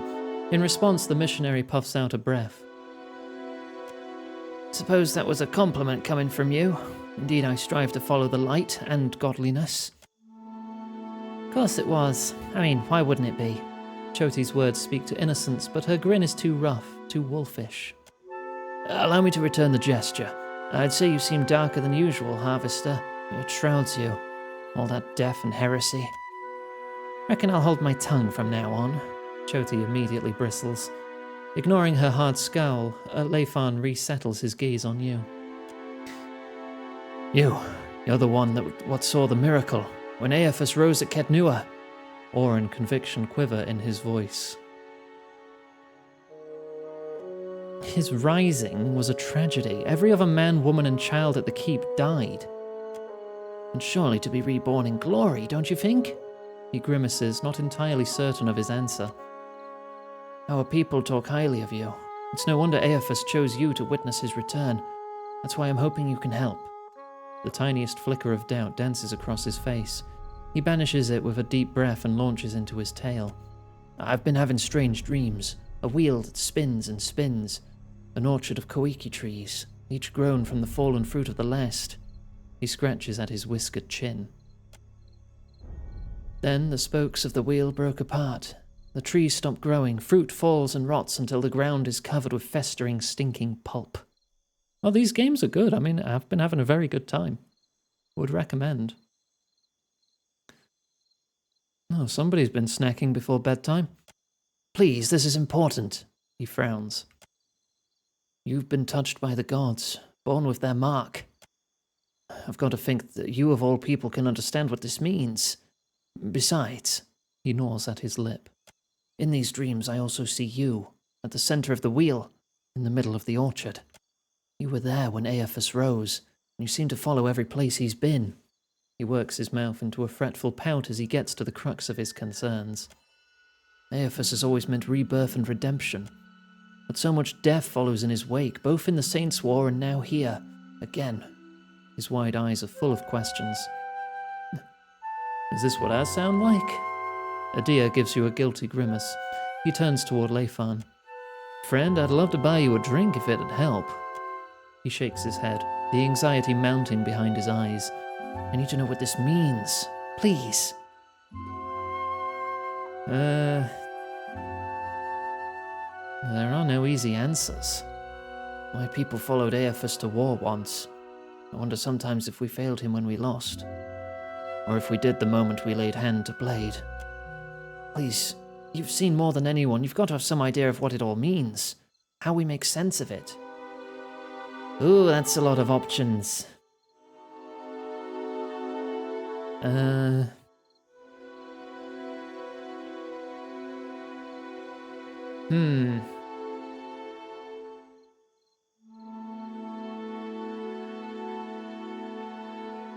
The Dawn Stars have survived because of the community they formed. You don't need Aephus for that. Never thought of it that way. Adia nods. Jyoti also agrees. Leifan nods, letting this sink in. I won't keep you. You've given me a lot to think about. Thank you. He turns away and allows himself to melt into the crowd. Right, can we get to the palace now?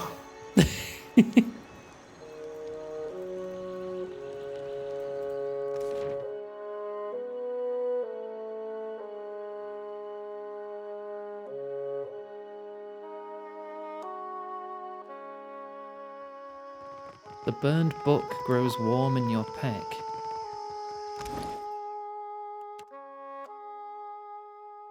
Burned book? The burned book of lore? The binding of this tome reeks of smoke. What few pages remain are crinkled and black. Based on the few chapter headers that survived fire damage, it might be a book of antiquated laws. Nothing more than a charred relic of authority. Oh, right, Magran. How my siblings preened and postured after the events at Hasongo, but came no closer to consensus. I cannot stomach such disorder. You didn't need to reignite the Adra lighthouse. Aephus had already gone. You could have tracked him to his next destination, but you opted to help the colony instead. Why? They deserve to have it back. Now you see what can happen when mortals assemble to meet a crisis head-on. Collaboration on that scale is rare, but also unreliable. My more compassionate and optimistic siblings are no doubt overjoyed, thinking they've somehow gotten the better of me. How wrong they are. I already know the storms reefing Pokokahara have gone still. We felt the change ripple through the beyond. With the essence restored, the region has a chance to heal and eventually thrive. Time will tell if that is what the Deadfire actually needs. My instincts were correct. And you are not content to let matters sit undisturbed. Good. I'll continue observing your progress. So you killed that upstart pirate and put an end to his delusions of grandeur. Bravo. Are you just recounting all the quests that I've done so far? Because I never really talked to you since the first time I got this book. I thought I might chide you for slaying a ruthless and effective leader, but something about righteous vengeance always brings a smile to my face. I'm beginning to question my trust in you, Watcher. This is a sacred communion and your conduct is beneath any acceptable standard. Even though you are living up to my admittedly low expectations of mortals, know that I am displeased, and that is a dangerous way to approach me. Oh, not Margaret, it's Woodica. Doi.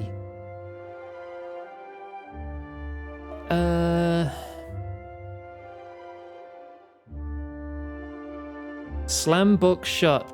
Insufferable child! Screw you.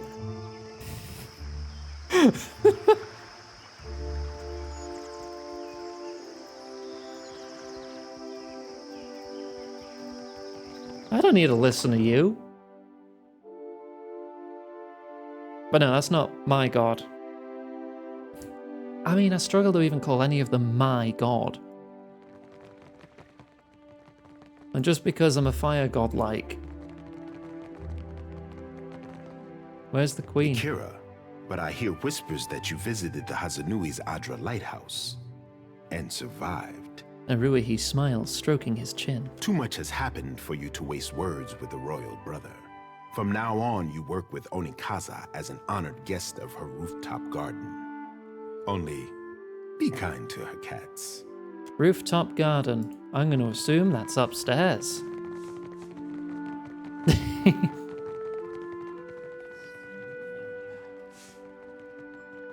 I mean, just because the gods were made by the Ingwithans doesn't mean they're not gods.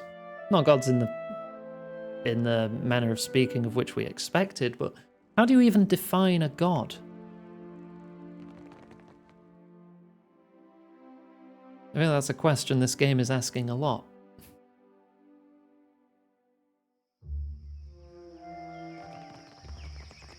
Oh, pretty kitties. Can I pet them? I want to pet them. My scouts tell me that you sail from Oriokoiki. The queen raises her brow. My brother calls the Oaxaca the last true Juana. He's severe on the Kahanga, but I do not call him wrong. Onikaza thumbs her chin and nods. They say you fought a detachment of warriors on Motario Cozy. Then you have seen their fury firsthand. I mean, they didn't give me much choice. The tribe hates all foreigners. Passing ships are attacked on sight, and explorers never make it back to the beach. Well, before you rely too heavily on the Oaxaca, you should know they consider me an enemy. Their thoughts are turbulent, each one 7 steps ahead of the last. She's more impressed that you made it back alive.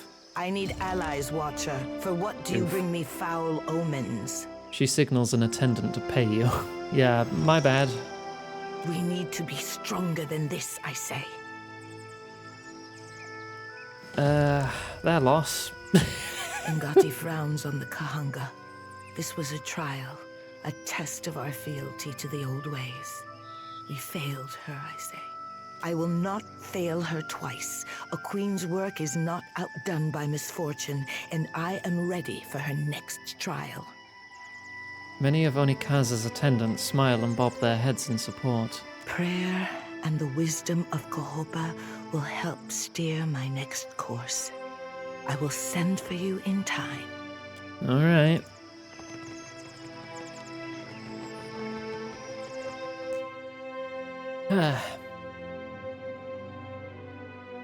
That's all right, Zitsky. You look after yourself.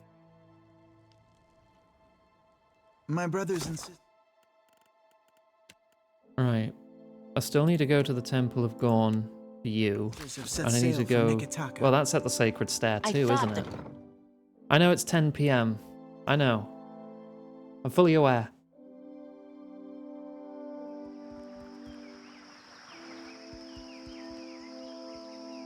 Just one more quest, Mum.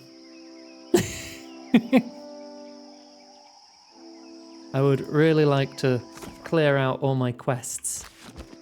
Well, not clear them out, but you know, I want to do Adia's and I want to pick up Palagina's and then I'm good. And then I'll do the bounties in my own time. I mean, they're just bounties. We're not going to miss anything.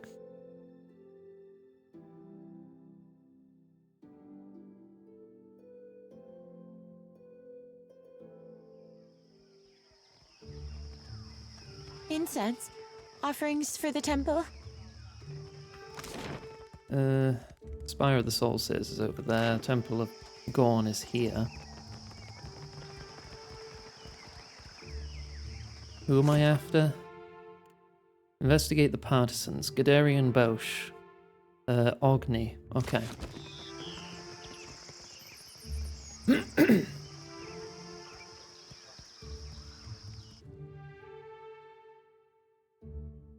Well, technically it's 2 quests, but you know.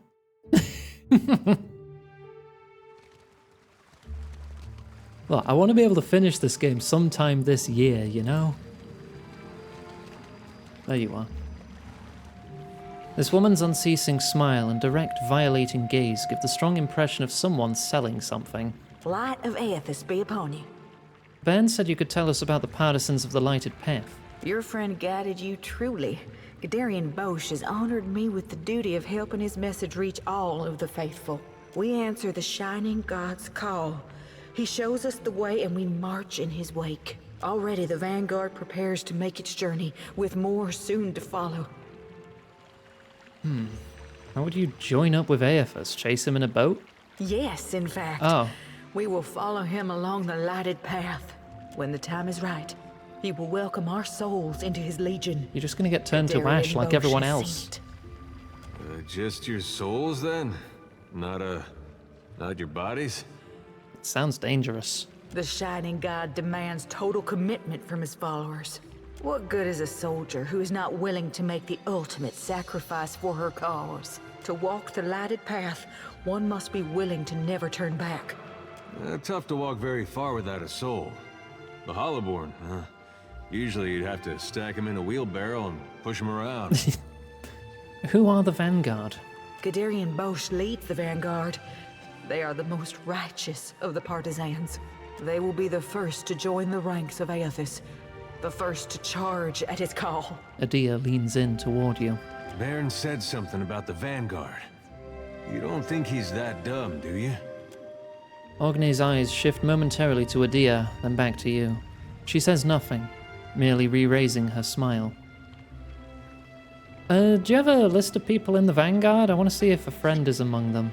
The Vanguard know their own, and Gadarian Bosch knows them. Beyond that, we keep such information private. Adia turns his head away to hide a look of exasperation, but then it shifts, his eyes suddenly hopeful. He looks back at Ognay. If they know their own, what do you think they'd say to a couple new members? Can we be in the Vanguard too? I'm afraid you cannot. The Vanguard is reserved for the most faithful among us. You have not even joined the partisans. Then I have only just learned of the partisan... That I have only just learned of the partisans is circumstance, not a measure of faith. How right you are. Forgive me. I did not mean to cast doubt on your character. Unfortunately, even if I were to initiate you right now into our order, it would be too late to join the Vanguard. Their ship is docked right now in Neketaka, and set to depart at any moment. Adia looks at you with wide eyes. You think he could be on it? If he left right after we did, we gotta go. They won't take you, but there will be more ships to follow. Stay and learn about the partisans of the lighted path, and I'll see that there is room for you. That's a real nice offer. We'll think about it and get back to you. Get to the Vanguard ship. The ship is docked here. Is it docked here at Queen's Berth or at the Brest Citadel? Because I think there's like 2 docks. I'm going to assume Queen's Berth. Alright. Off to the Animancers to trigger Pelagina's quest. Stay and join our cult. Drink this ominous bubbling drink. I love ominous bubbling drinks. Could I have a moment of your time? No, of course. I know someone who works in this tower. An animancer named Giaccolo. I'd like to see him if we could. Don't see why not. Agrasima. It should not take long. I have not seen him in many years and I wanted to thank him. You feeling all right, Pelagina? You sure you don't mean yell at him? When I was a girl, he visited me in the academy. He was studying godlike. Oh. Studying what was in our souls that made us different from other Kith. He found something in me.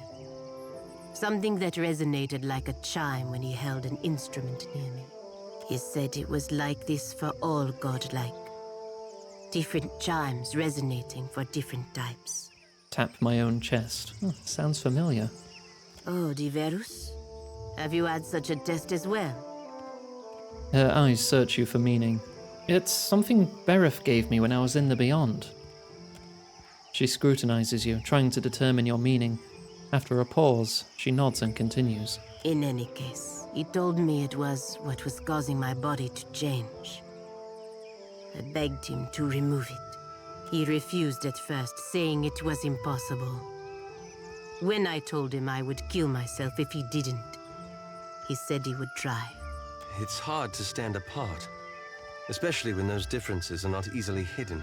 His brow furrows, and his eyes fill with sympathy. I don't expect you to understand, but I was 12.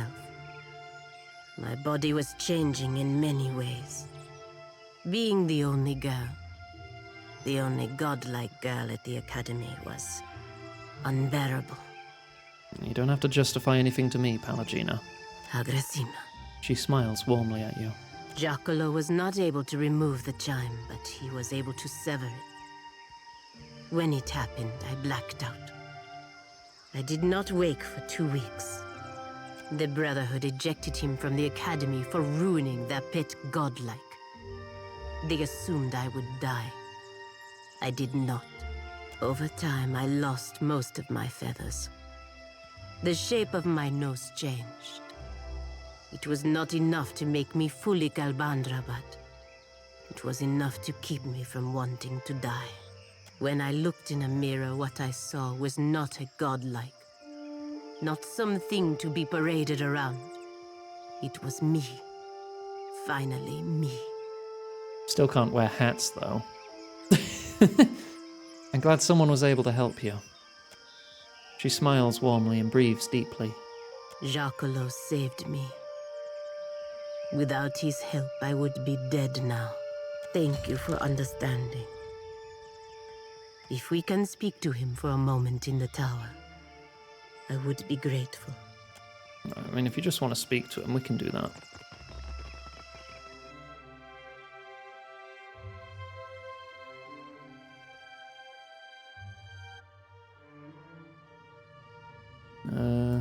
Not in this section, must be upstairs.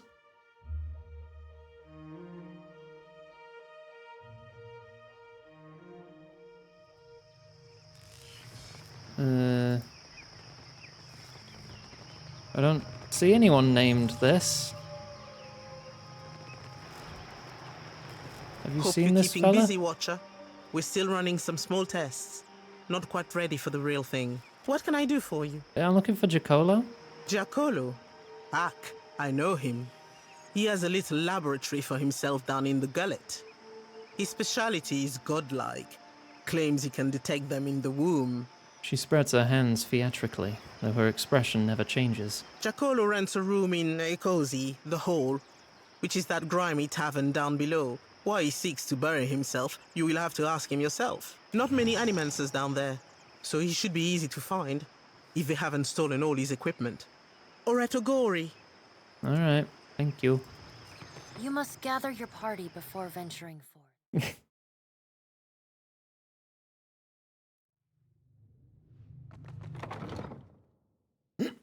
Alright, that can wait till next time. There's no rush on that. The ship, though, feels like we should rush. Supplies! Get your supplies here! Would have been quicker to leave this way. So we'll go check on the ship, and that'll be the last thing we do. Promise, for real this time.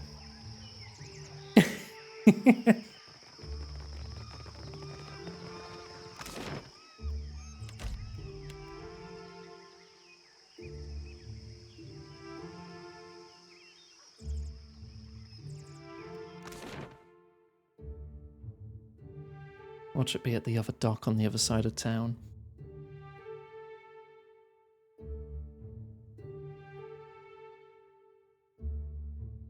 Alright. Is that... That's my ship. There's no other ship here. It's not this map, is it? Val, Maybe I can stop. ask the shipwright? Have a drink. I'll have Stop a drink. slouching.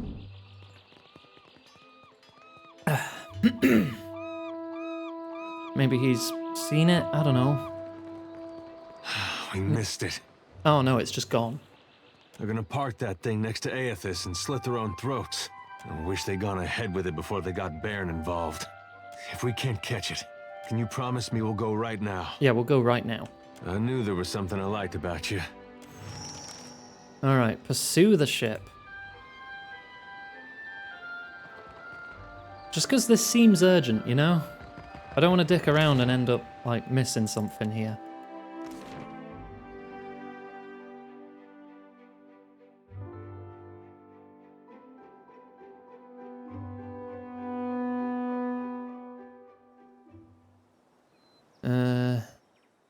Oh, there he is. Go, get him.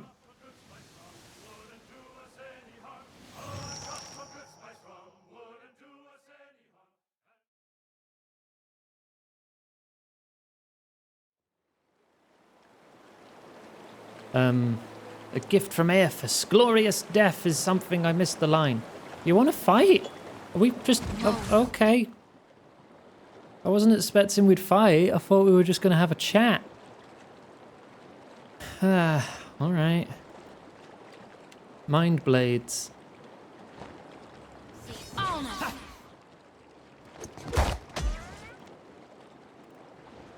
Hammer. Gotcha now.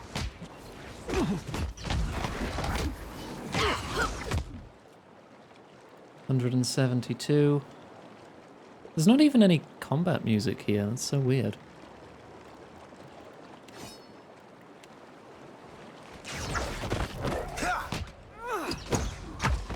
Soul Annihilate. And I think we're good.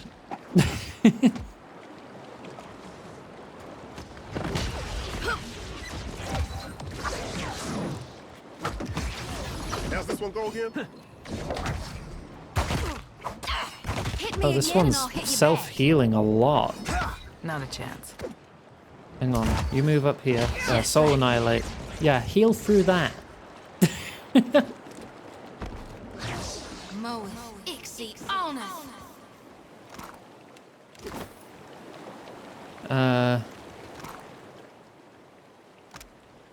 That's a big book, I ain't reading all that. I guess we're going into the ship.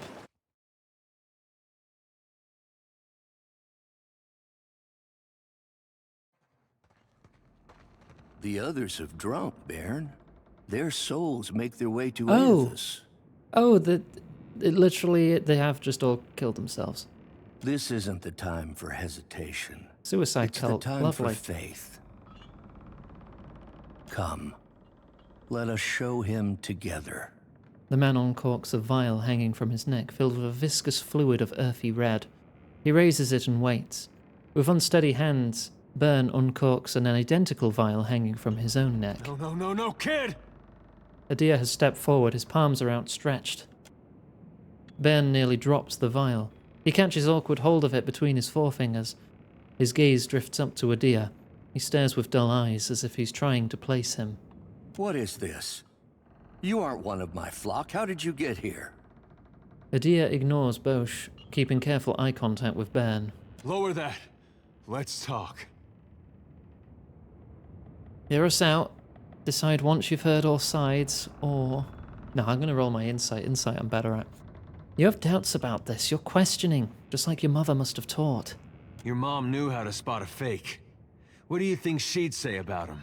Adir nods toward Bosch. How could I know? She left me here.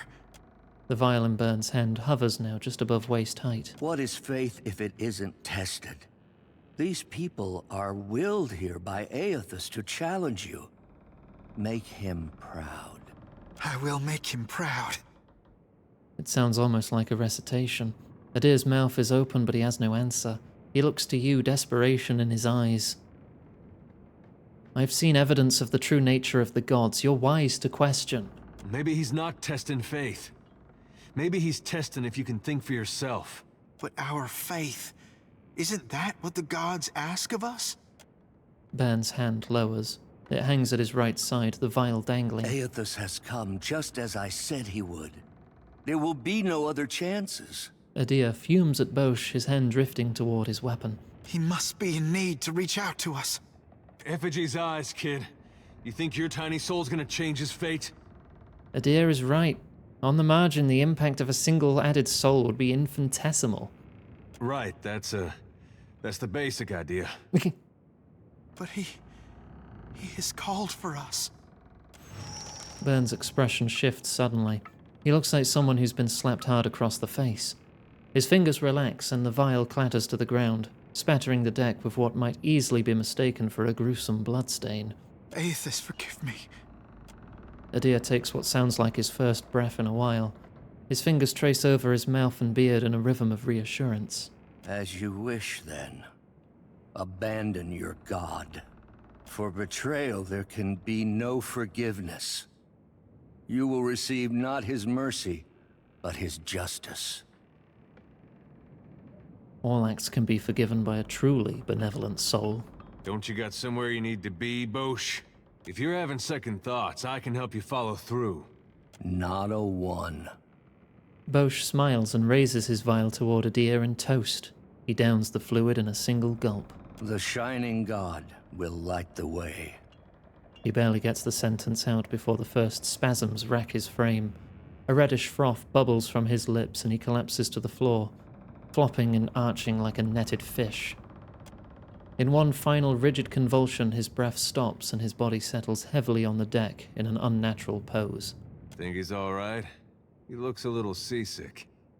Yeah, not in much of a condition to lead a charge. Byrne stares silently at Guderian Bosch. Spittle bubbles on the lips of the corpse are still popping. That would have been me. If I were stronger, it would have been me. Lucky you weren't stronger then. The gods might have rights to our souls, but they got no right to our lives. Seems to me they'll take from you whatever's not nailed down if you let them. I could devote my entire life to Aethys, and it would never redeem this. Adia swallows and tries to say something. In the end, he just nods. For right now, let's just get you home.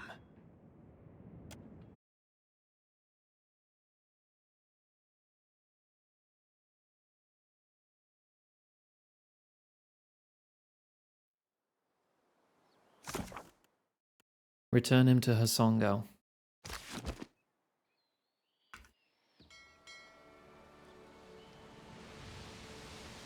Alright. That should be Adia's quest done then as well. Then we just have Pelagina's to do tomorrow.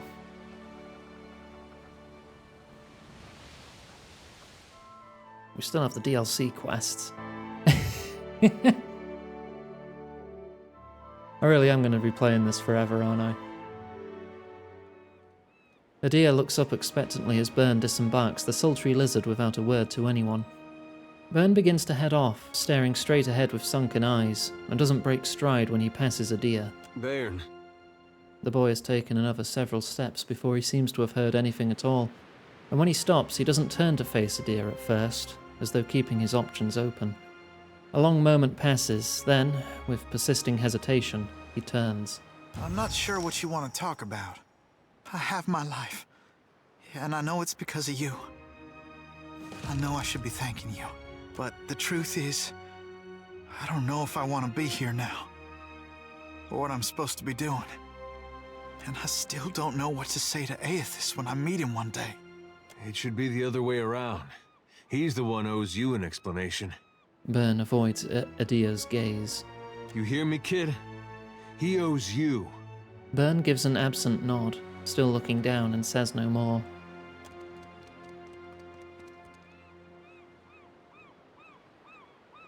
Is that it? Just quest complete?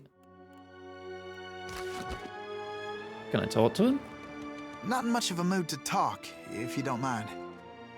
Okay. I guess we're done then. Alright, let's save there. New save file. And that's where we're going to wrap up for tonight. So I know we've gone like an hour, 20 minutes over time. But I'm really enjoying this game. But at the same time, I do kind of want to make as much progress as I can so I can get to Avowed in the near future, hopefully. Oh gosh, it's probably going to be like another 3 weeks still, isn't it? Right. That's going to be the end of the stream, so schedule, there you go. More of this tomorrow, we'll see how far we get. And then Kingdom Come Deliverance continues Thursday, Friday. Another game I really want to finish, so I can play the sequel. And then Greb continues Pirate Yakuza in Hawaii.